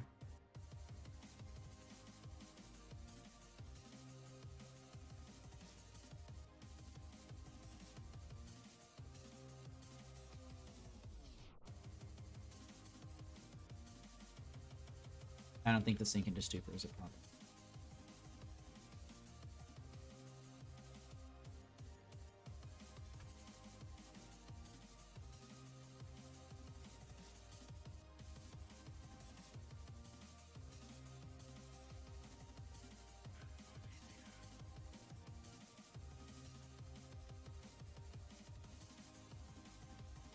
Alright, Go-Go Turbo Mill is correct.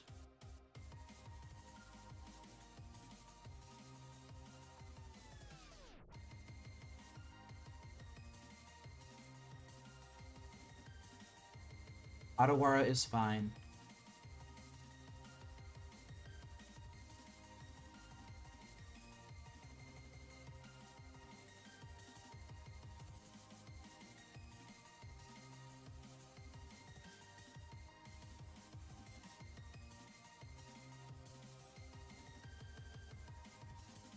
Eventually, I'm going to draw into something nice.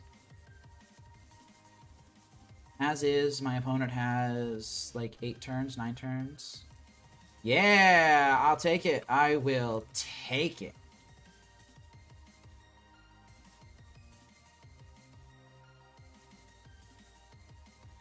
I didn't play the Blooming Marsh when I could have.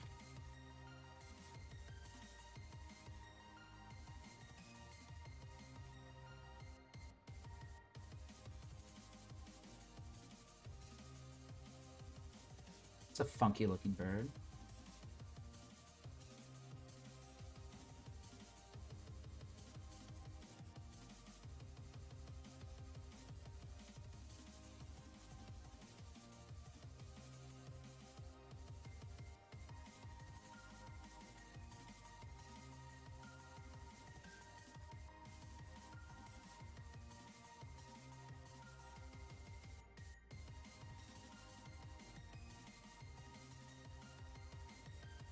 Right now, it's just about being efficient with my stuff. I don't think attacking with the bird is going to eat too much clock.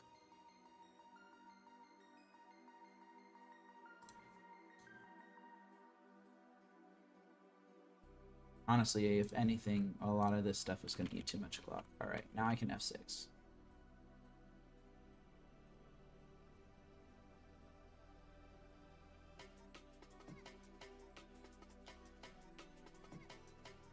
If I can find an Urza Saga off this, then that'll help me a lot. That's an Urza Saga. Alright.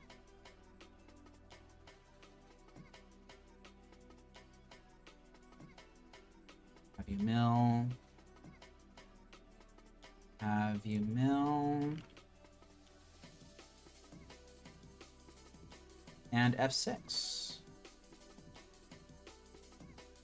Now I'm pivoting to winning with combat damage.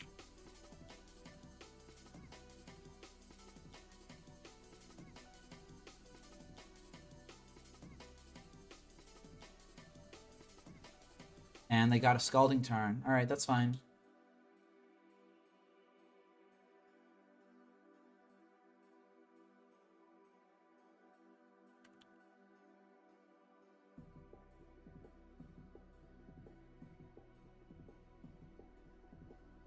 Oh, I tapped it for mana. Dang it. Oh, I tapped it for mana. Oh, how unfortunate. Oh, well. I think I'm still going to win here anyway.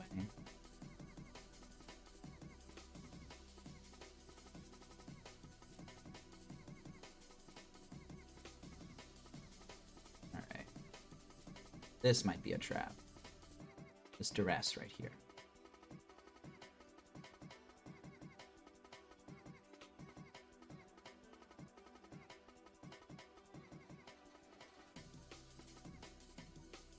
Alright, this preordain is going to find... what? Another preordain.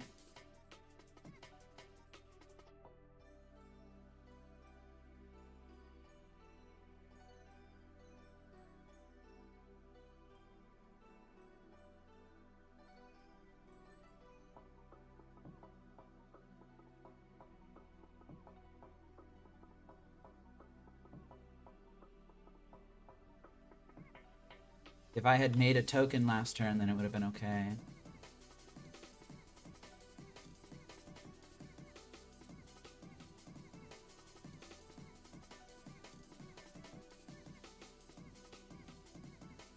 They're going to deal with all of the creatures. That's going to be fine. I'm going to grab my Codex Shredder.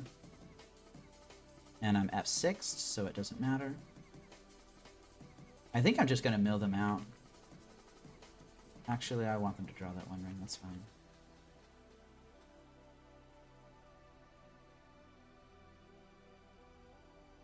Yeah, you got it.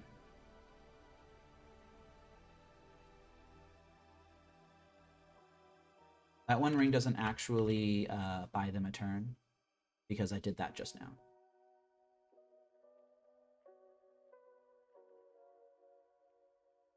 Yeah, I've got it. It'll be fine.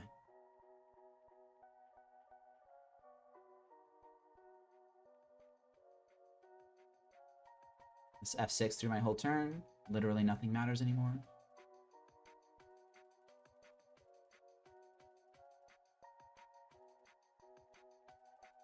Wow, really? Save targets.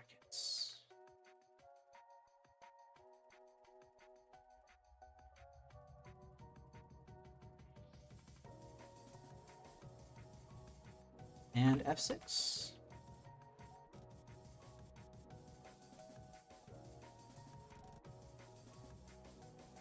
And we're okay.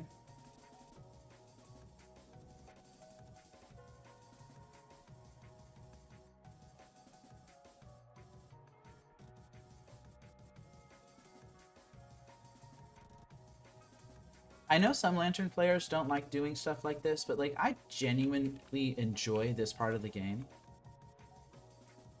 where just nothing matters. You can just kind of chill and play your cards. I know it takes a long time, but you know, it's fine. And we got there. That was a wild match. Absolutely batshit insane. Oh my god. I have work in the morning. Here, I'm gonna take a small break. Revel in the fact that I now once again have a guaranteed positive record, and I will be back.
Alright, I'm working on getting set up again. I'm just restarting my MTGO client, getting a couple of other things sorted out. Honestly, interacting with chat is fine. I got a second monitor for my setup. So I have just chat and everything else on one monitor, and then I have MTGO on the other one. So if I really just need to focus, then I can just not look at the other monitor, and it's fine. Anyway, let's go ahead and play round 5. I'll get that started up in just a second.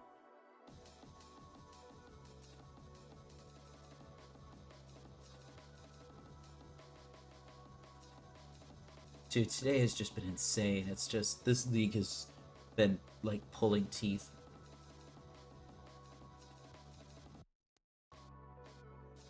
At least I've been winning. Got that positive record locked in, which I really like.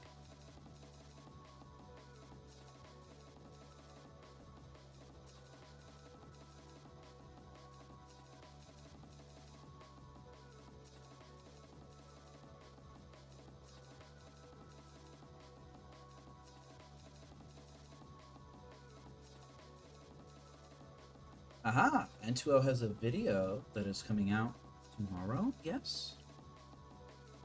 That's very nice. I'll be watching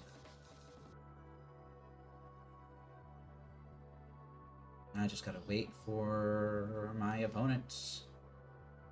I've been in queue for 1 minute and 6 seconds.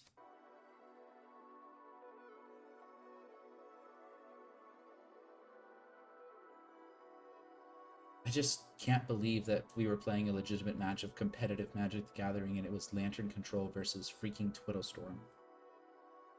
At least Twiddlestorm had good cards in it. Oh, this is going to be our review video. That's chill. That's chill.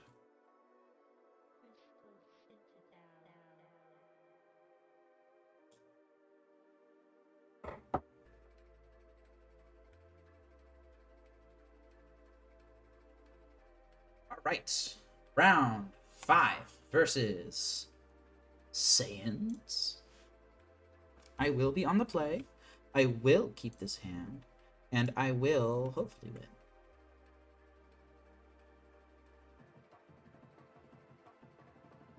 This might be a turn 1 Urza Saga hand.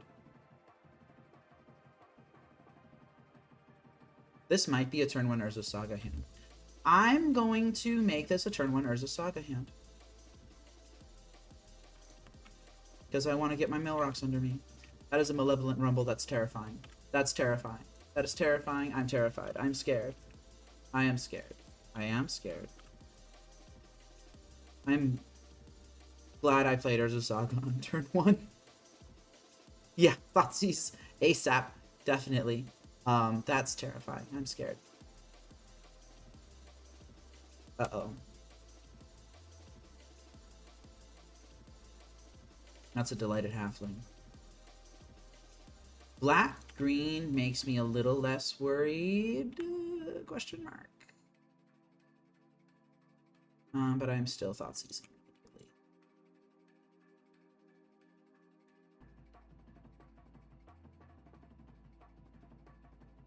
Alright. Wow, really?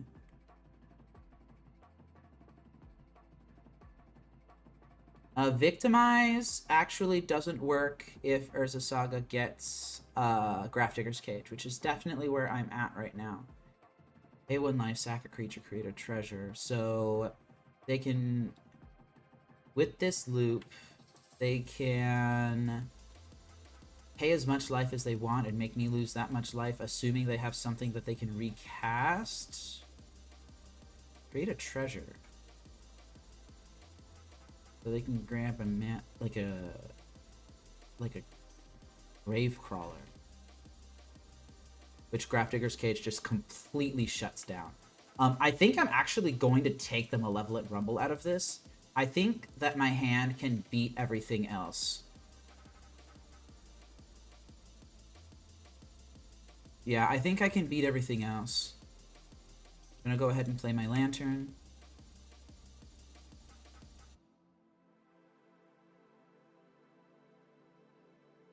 That's scary.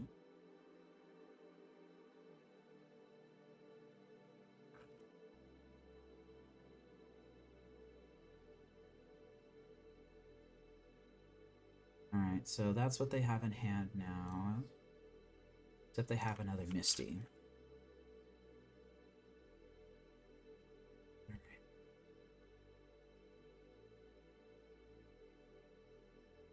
And now I'm going to... Do I actually grab Grafdigger's Cage right here? Can I afford to wait 2 more turns?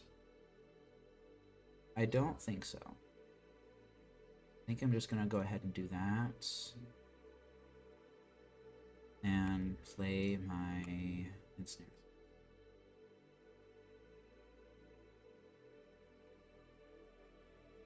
𝗟𝗜𝗩𝗘 thinks that they are playing Time Civ combo. They might be, actually. That would be scary, wouldn't it?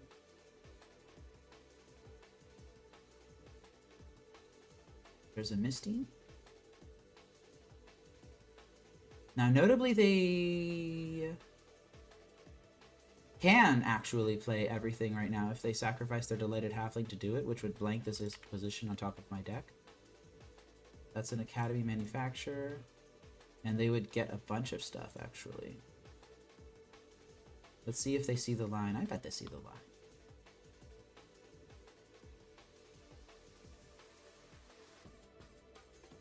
Majority of chat does agree that it is Time Civ.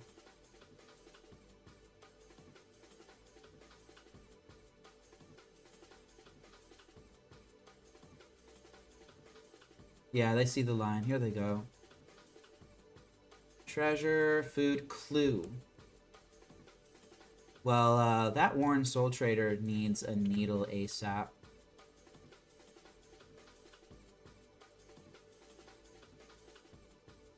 That is a Marionette Apprentice gone.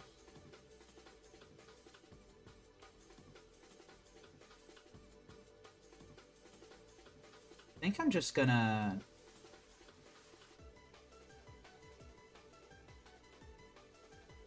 Do I just slam bridge here? Take a little bit of damage, I guess. And that Pithing Needle on top of my deck is pretty nice.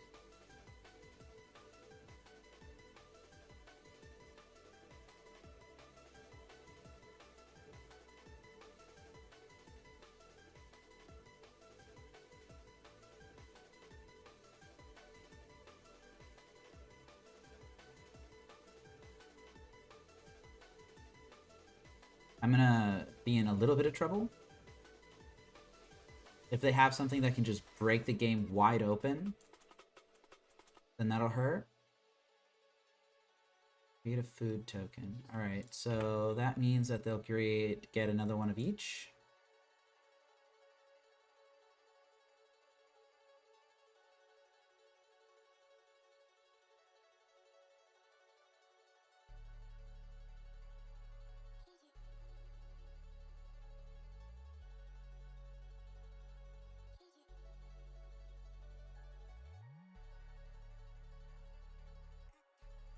And I actually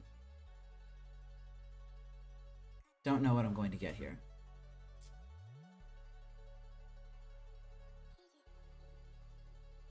I don't want them having this Gilded Goose.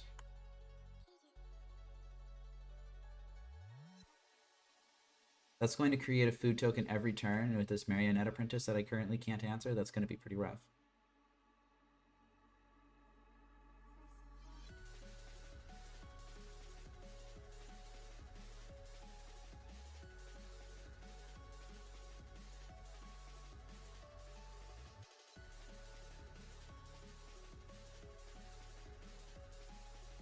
You know, chat, I don't think that they're going to be playing Time Civ.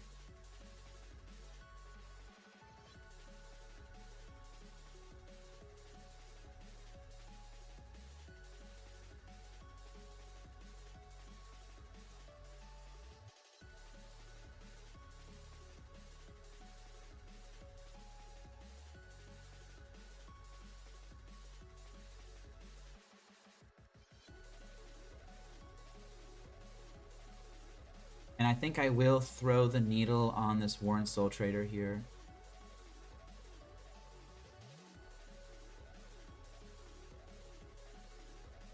This isn't a mana ability, no? No, it's not.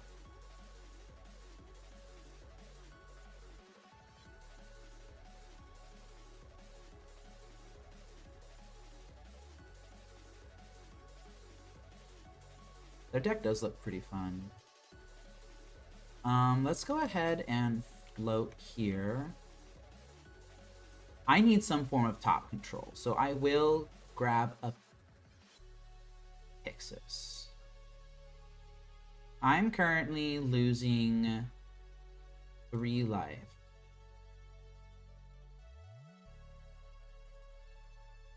Unless they just sack their whole board here. In which case they can deal a decent chunk of damage to me, actually.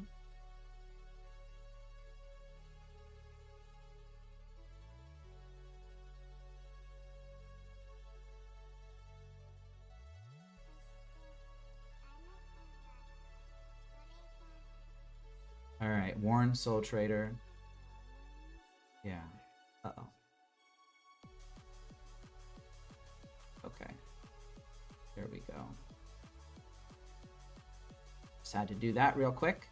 And I actually do need to cast this Inquisition, so I'm not going to F6 through my turn. Go ahead and take the cord because that's a shuffle. Alright, and I'm going to lose 6 life?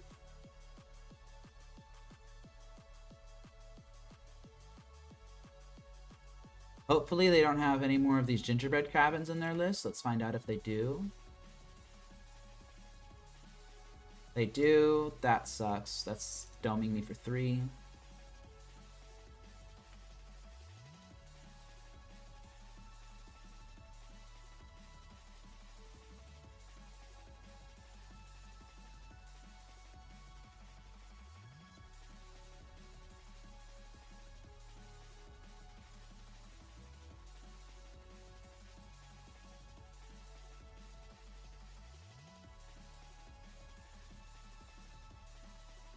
Alright, so I need a 4-outer. I have 2 Assassin's Trophies and 2 Abrupt Decay. 2 Assassin's Trophies and 2 Collective Brutalities that can deal with this Marionette Apprentice. It's just gotta die. I'm currently at 4 life. I think that's enough life to where I can play this Shredder.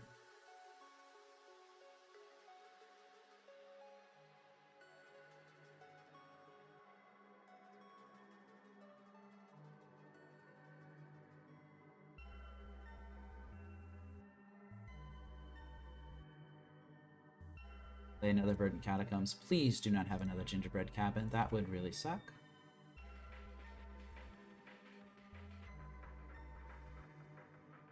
Oh, thank goodness. All right.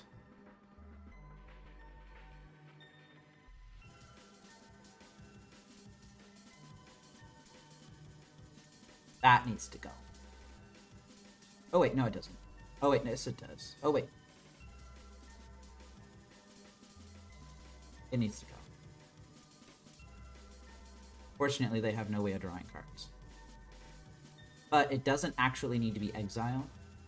But it can be exiled. So I will exile. I need to find an answer to this Marionette Apprentice anyway. My opponent can burn the... If they draw this...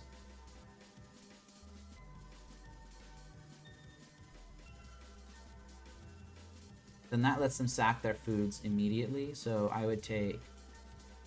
I guess I'm already considering myself as being at 3 life, so it's not that big of a deal if they draw this. This would just put me to 2, essentially.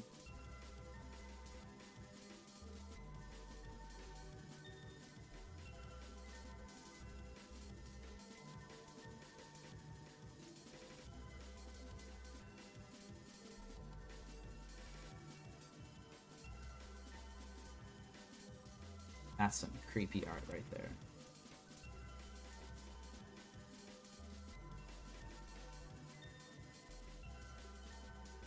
I don't want them to have this gilded goose. But also, I don't want them to have the gilded goose. And they should not have done that. Oh my goodness. Oh jeez.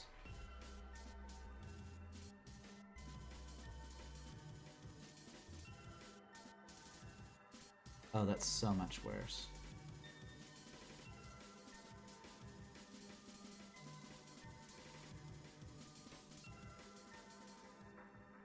Oh, that's so much worse. Alright, well, they got the Chatterfang. Alright, sure.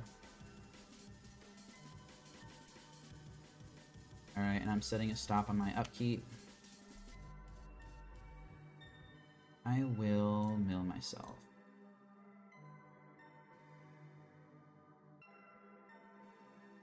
I cannot draw that.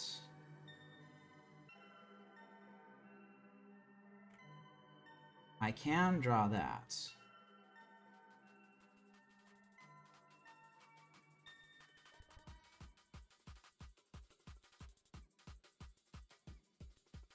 And they're just gonna have to get this Peregrine Took, I guess.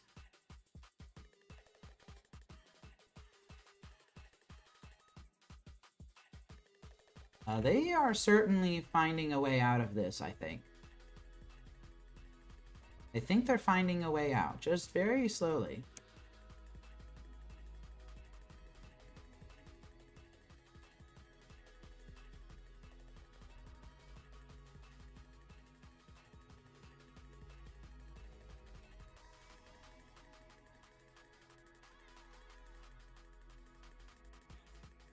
I think they played their third in Catacombs as well.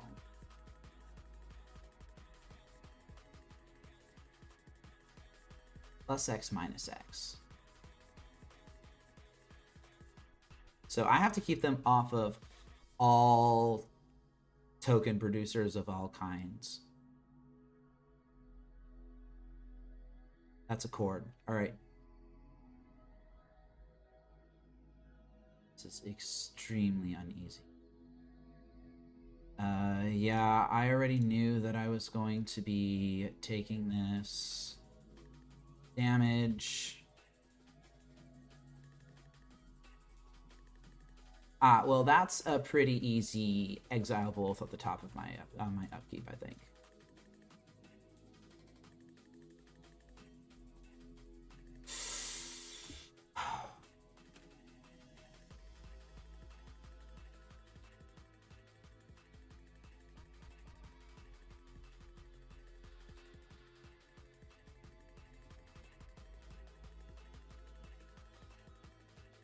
Victimize. Let me read that card again. This is just sacrifice a creature.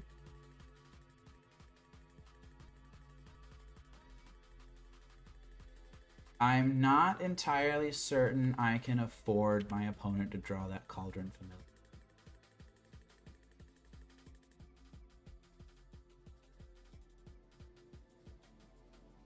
I think that might be just a little bit too much life.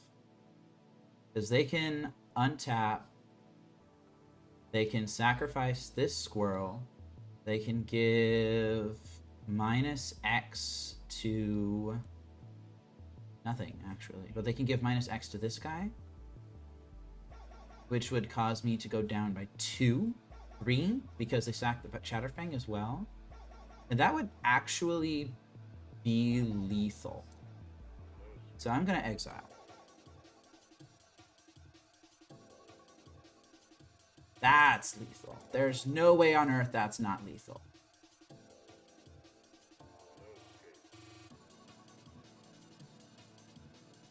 Alright, that's fine. And this Collective Brutality will kill the Marionette Apprentice. And that'll just be good enough, I think.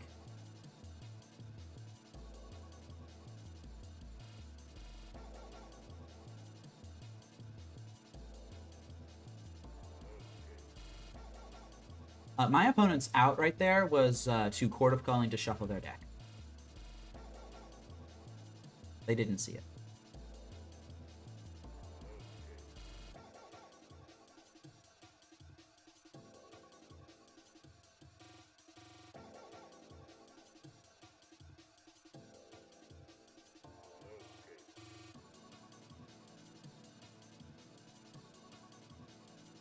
Now I'm going to grab a Codex Shredder. I'm going to try and close out this game. I'm going to cast this. I am going to kill their Marionette Apprentice.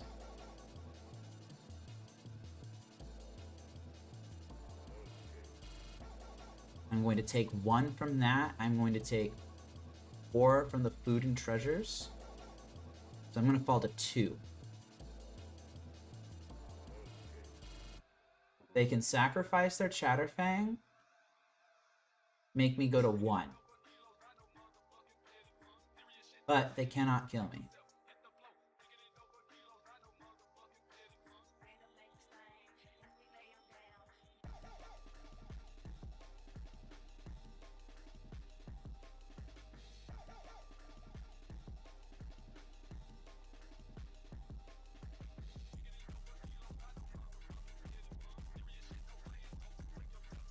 Alright, they didn't even make me go all the way down.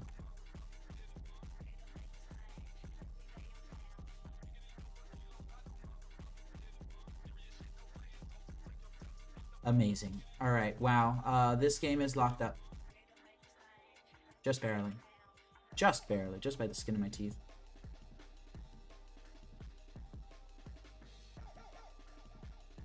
They're going to Chord here. Just to shuffle. Which they probably should have done last turn when I was tapped out, but now I got all my stuff up, so it doesn't matter.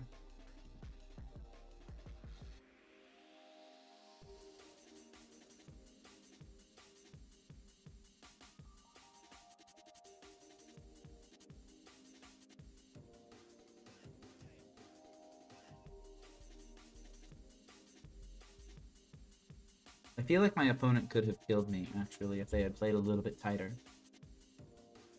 Ah, yeah, no, you can't grab that hairwire I might, I'm sorry. Now let's go ahead and take that. Go ahead and take that. And I will go ahead and just start.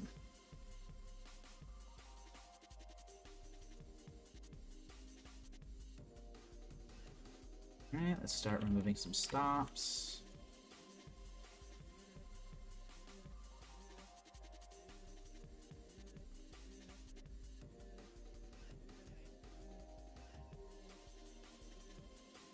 Yeah, that needs to go. Just exile it, just exile it. I have a Grafdigger's Cage in play, I'm not too worried. Samwise Gamgee, yeah. Warren Sword Trader is already needled. I do need to get this just out of my hand. I'm not even gonna bother.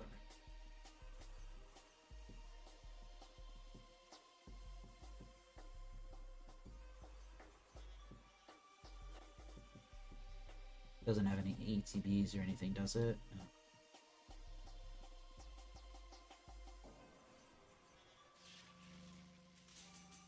Jeez, man, if this deck sees a little more play, this seems like a really rough matchup. I think I might find some room, yeah. I think I might find some room for some curse totems in my sideboard, which I currently do not have. What I do have are board wipes. Toxic Deluge. Path of Peril.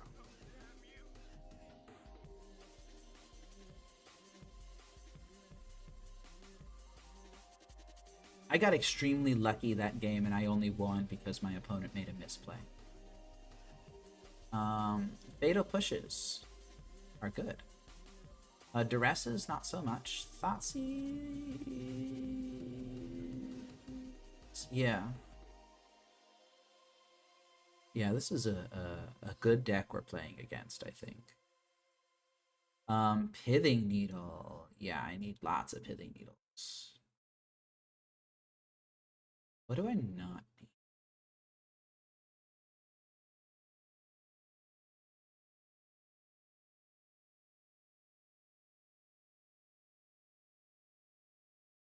Honestly, I need pretty much everything. Do I go so deep as to play Surgical and Extirpate? I don't even know what I would cut for them at this point. I think I'm gonna just run it back.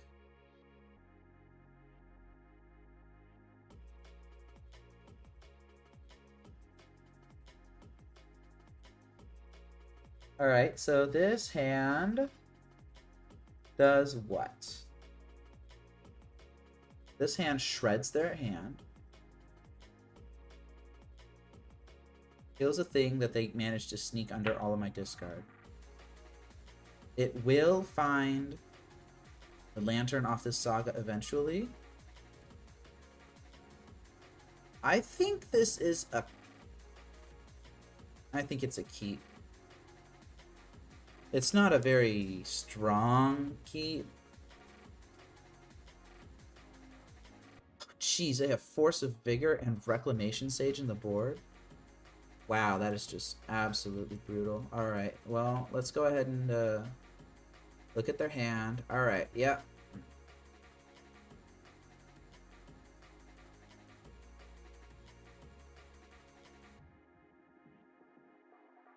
Fortunately, they kept a pretty bad hand.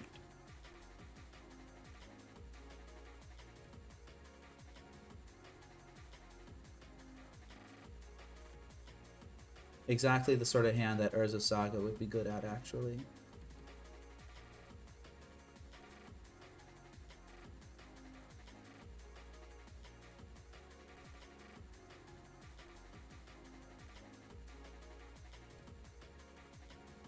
Do I play double Pixis? No, I'm going to go ahead and play Inquisition, and then I'll play one Pixis.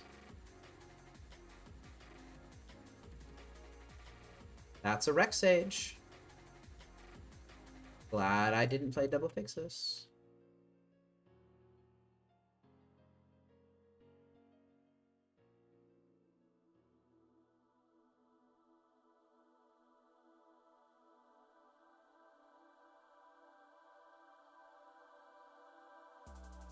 And they surveilled to top. Let's go ahead and take that.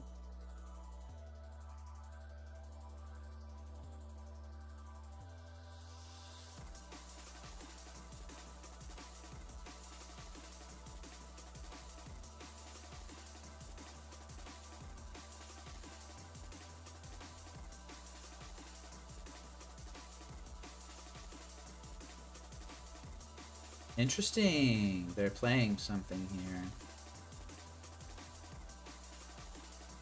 Forest Walk.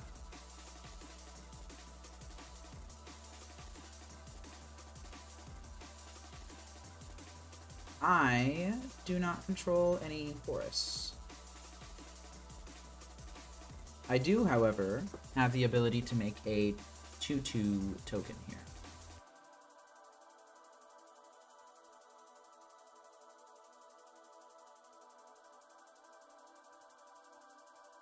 And I think I'm in a position that's pretty good, actually. My opponent's going to draw one card.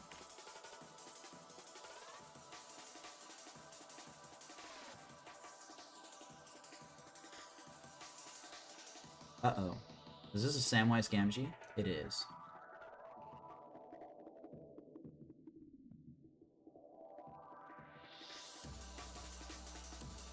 Alright, so they're gonna kind of pop off here.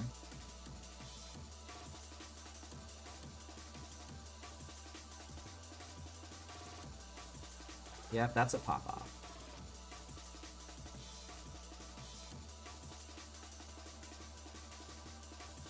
Let's see if they try and kill this thing.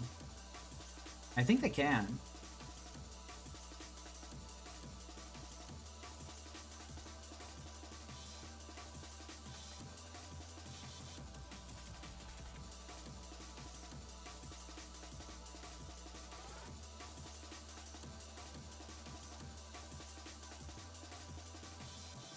So I kind of want to do a few different things on my turn, and I'm not sure what I want to do here.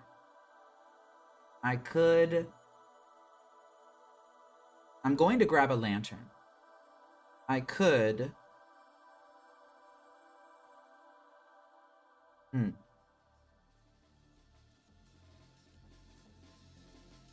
This Samwise Gamgee is kind of worrisome.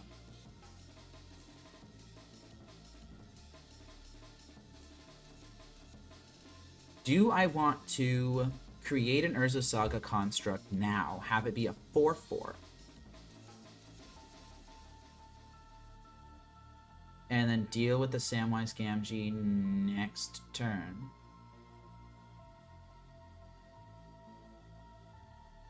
Or do I want to fire off Brutality now? I think I want to create the construct.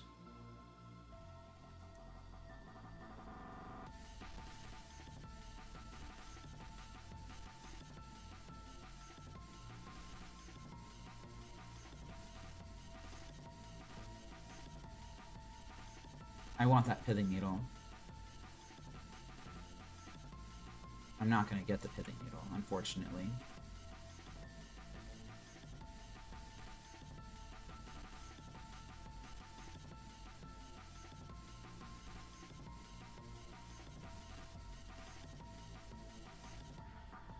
Is that just an infinite loop?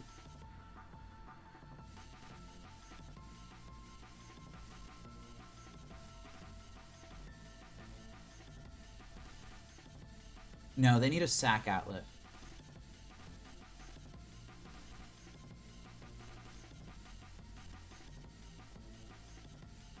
It still doesn't make me feel particularly good allowing them to draw this. Whenever another non-token creature enters, create a food token. When they make a token, they make a squirrel. They could... What could they do? I don't think I want them drawing this Cauldron.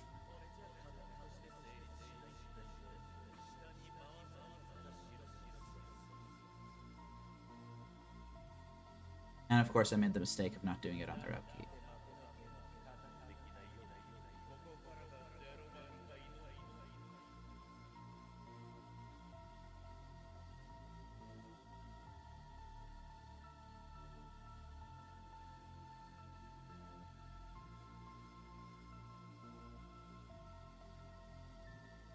You missed my opponent keeping a really bad hand, and my discard shredding that hand to pieces, and then me not being able to set up a lock. They cannot draw that.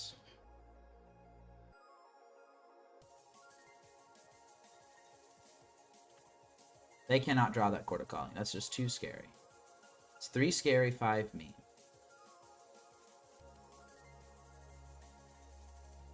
They can draw a forest.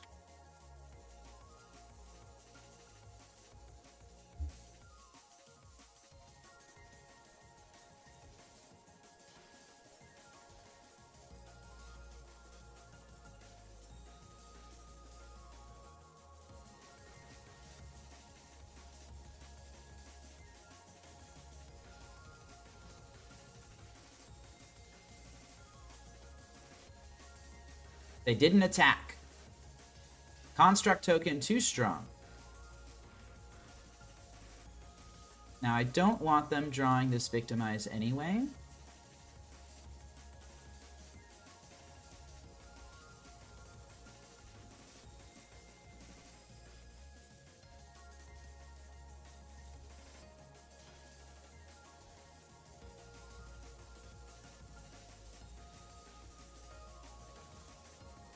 Return target historic card from your graveyard to your hand. Artifacts, legendaries, and sagas are historic. So this will return an Academy Manufacturer.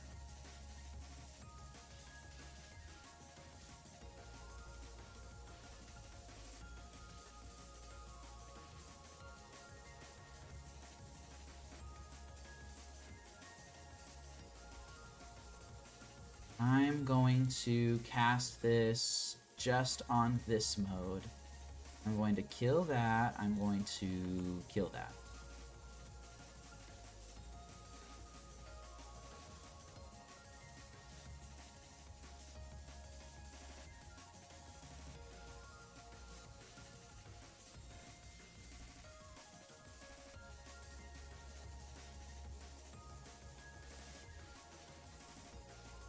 That does not actually stop what I'm doing.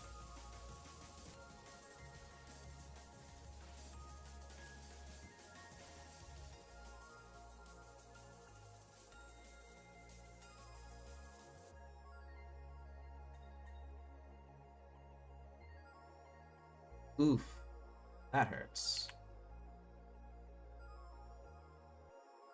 Yeah, that's kind of exactly the thing I was hoping to dodge.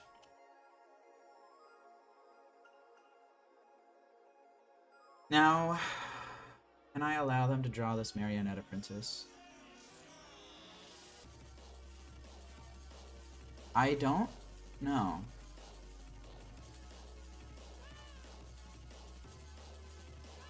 If they draw the Marionette Apprentice, then they can go on their turn. They have 2 Gilded Geese in play.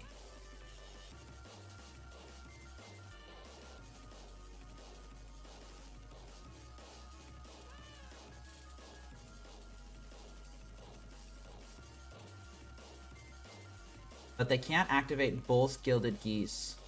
Oh, they can, actually.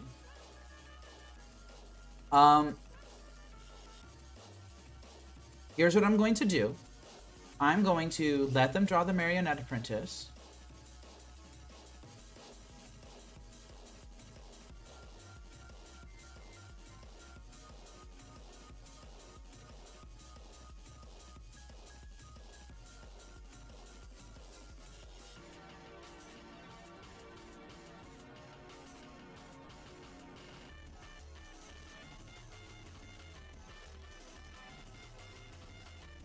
And then I'm going to Pithing Needle the Gilded Goose next turn. Oh, this does not feel comfortable at all.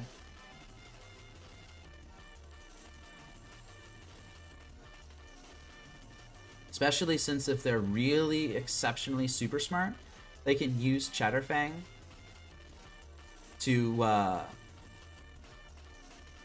yeah, I knew that was coming down. They can use Chatterfang to pump up the Gilded Geese after attacks are declared. Oh man, I would love a board white right now. My kingdom for a board white.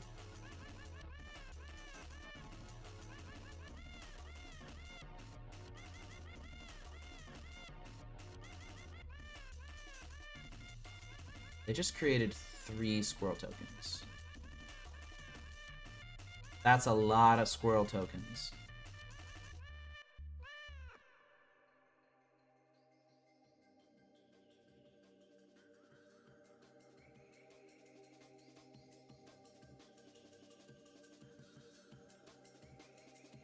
Yep, there's the Marionette Apprentice. They're gonna create a ton of stuff here. Well, they didn't create a ton of stuff.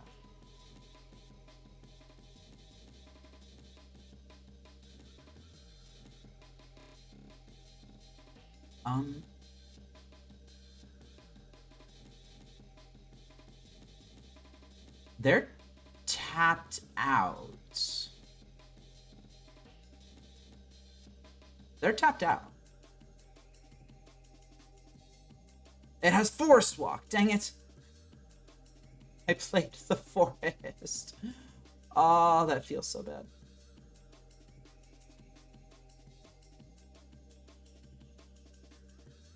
And no, I'm not quite ready to scoop.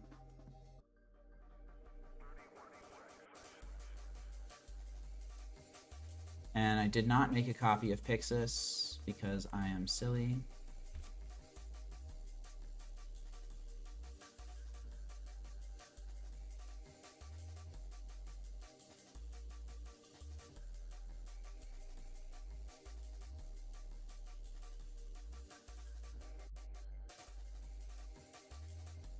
If I'm going to lose, then I'm going to lose very quickly.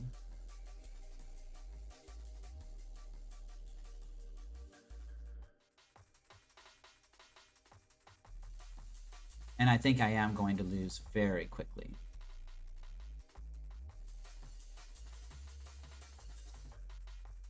I think I already lost, actually. Let's just see if my opponent sees the line.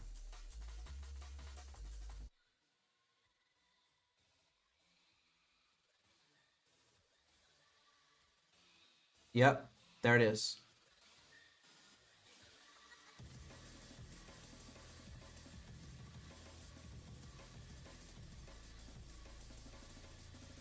Oh! They didn't see the line.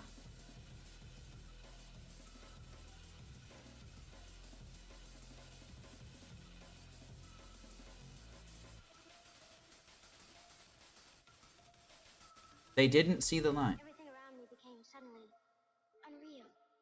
Oh, they're just gonna go ahead and crack everything else. Okay, yeah, that's fair. Alright. Yeah, they got it. I shouldn't have let them draw the Marionette Apprentice.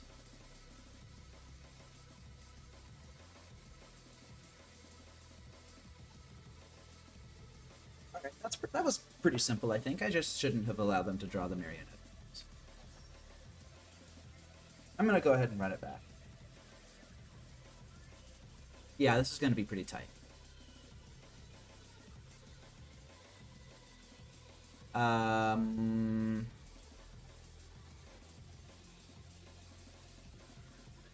No, I can't keep it.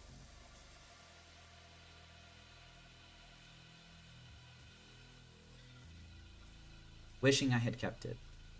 I'm gonna keep this. I'm going to bottom the Verdant Catacombs, and I'm going to feel real bad.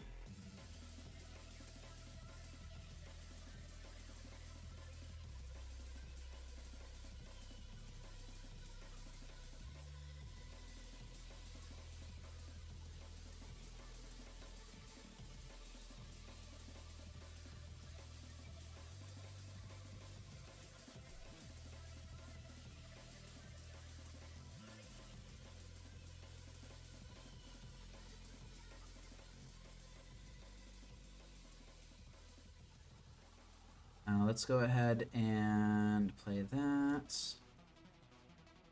I think I will just go ahead and needle the Warren Soul Trader now, in lieu of knowing what's in my opponent's hand. That card just does too much.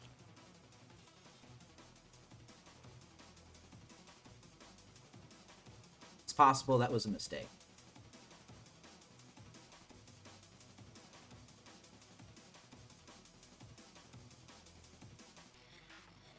It's possible not Stirrings and hoping to find a Saga was a mistake. Yeah, they just have everything here.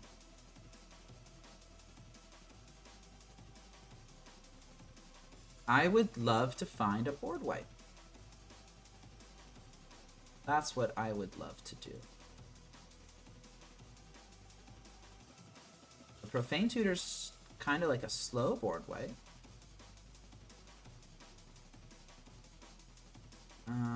Oh, that's tempting. I don't think I can afford it. Probably a mistake.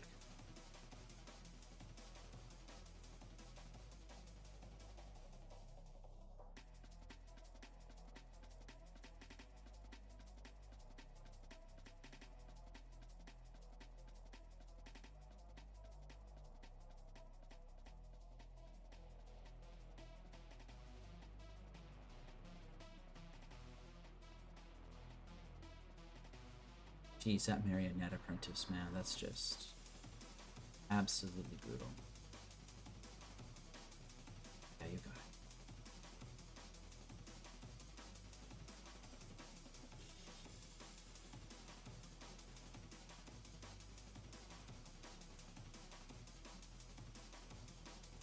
Nope, they have actually an Unknown in hand still.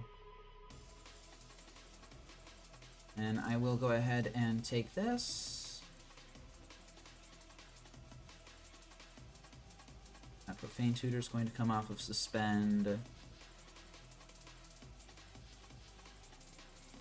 I will just go ahead and play this now.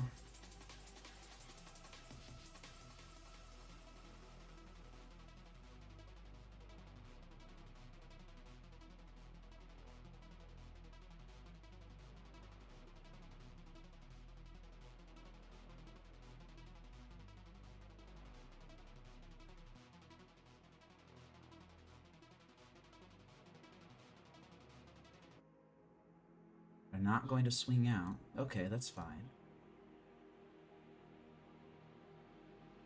I'm not going to be drawing any of these cards anyway. They played that. They played something else.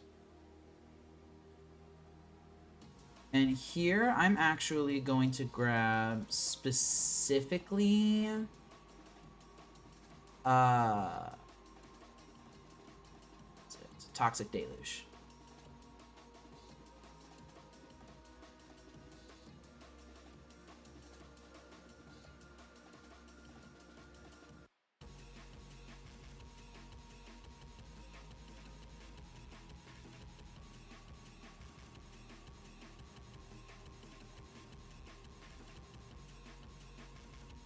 I'm going to grab a Grafdigger's Cage just in case they're sandbagging something good. Let's go ahead and find a swamp, not a forest.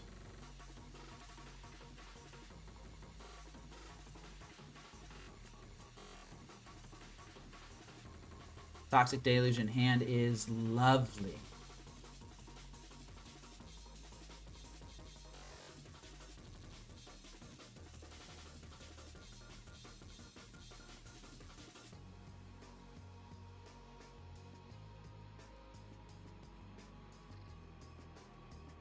Alright, now I'm going to Assassin's Trophy this guy.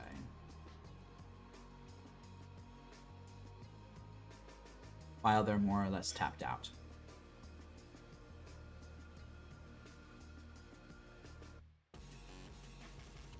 Oh, it's another creature. Yeah, you got it.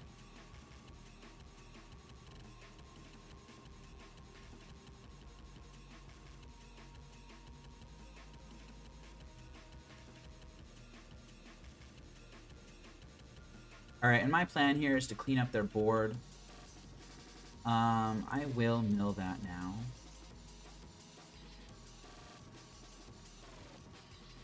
Yep, you got it.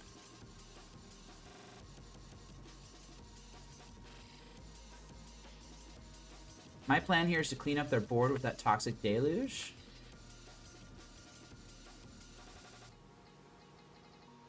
That's one of their unknown cards in hand.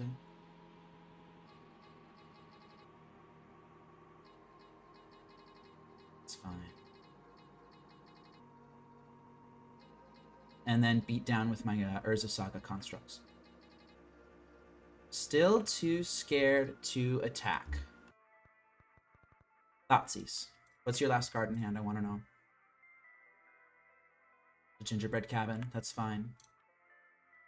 Toxic Deluge. I'm gonna pay 3.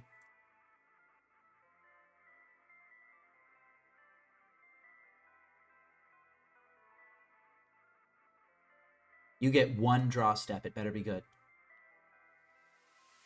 2 draw steps, maybe.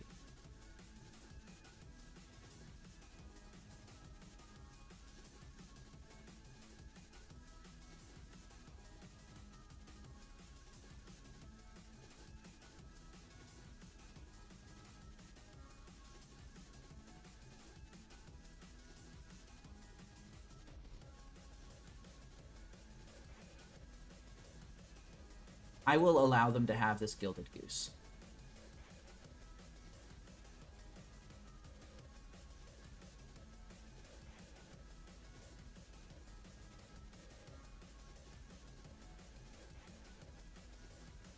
All right, and I turned the corner.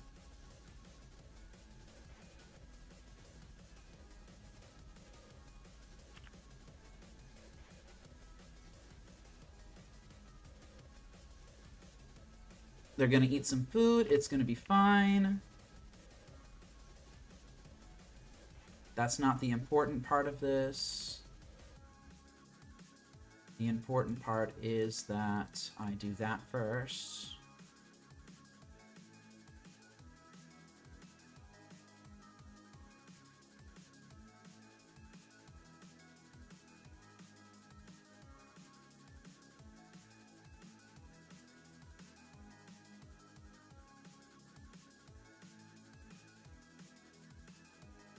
All right.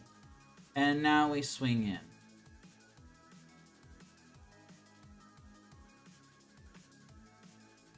All right. My opponent needs to do something here.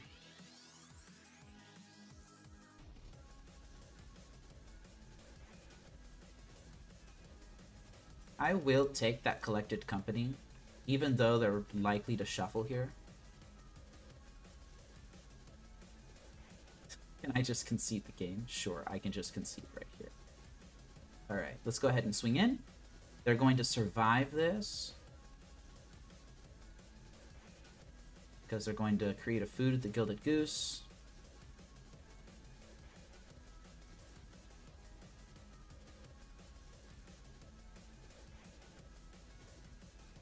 All right, you got it. Okay, wow, that was a game of Magic the Gathering. That was a game of Magic the Gathering.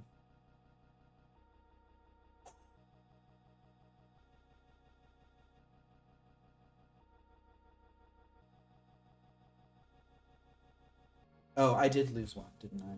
So it's actually like this.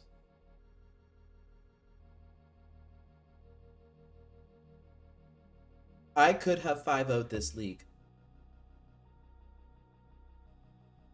That's all I'm thinking about right now, is I could have 5-0'd this league. And I haven't even finished my deck tuning. Toxic Deluge in that exact specific spot won me that game.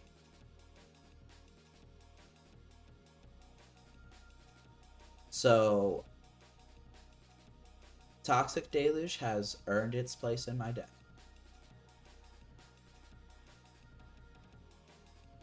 Wow. All right, it is midnight. I am exhausted. There's probably going to be something in here to go over on the review stream on Monday. I'm going to have to figure it out.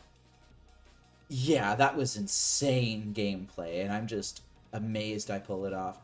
I think I could have 5-0'd this league. I think if I had treated round 2 just a little bit differently, then I could have 5-0'd.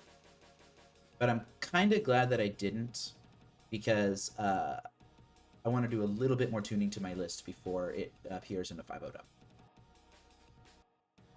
Oh my goodness, oh my. Sorry, just. Alright, yeah, I'm gonna get some rest. I'm tired. And do not play Magic, especially Lantern Control, while you're tired. Yes, 4-1. It should have been a 5-0, I think. But I made some mistakes still. I feel like I am improving, though. I say as next time I boot this up, I'm going to 1-4. But we'll see what happens. Yeah. Everything felt really good. I think that the changes that I'm going to be making to the deck before next stream are going to help out even more. I had some good conversations with 𝗟𝗜�10 that you will probably listen to when he releases his video tomorrow. So make sure to subscribe to 𝗟𝗚𝗎 on YouTube and catch me there on the next video that he's going to release. And we have some really nice conversations about sideboarding and deck construction, and how to build your decks to where sideboarding is easier and stuff like that. Thank you. I appreciate the vote of confidence. It's going to be a very small change, but the philosophy that I'm adapting, the philosophy that I'm adopting, the change in philosophy that I'm adopting specifically, might actually be enough for another full version to come out. We'll see. All right, I'm going to bed. Thanks y'all for tuning in. I am so grateful that every single one of you was in here. Glad that you enjoyed the gameplay. I thought it was pretty tight, except for when it wasn't. But yeah, good night. I will catch you later.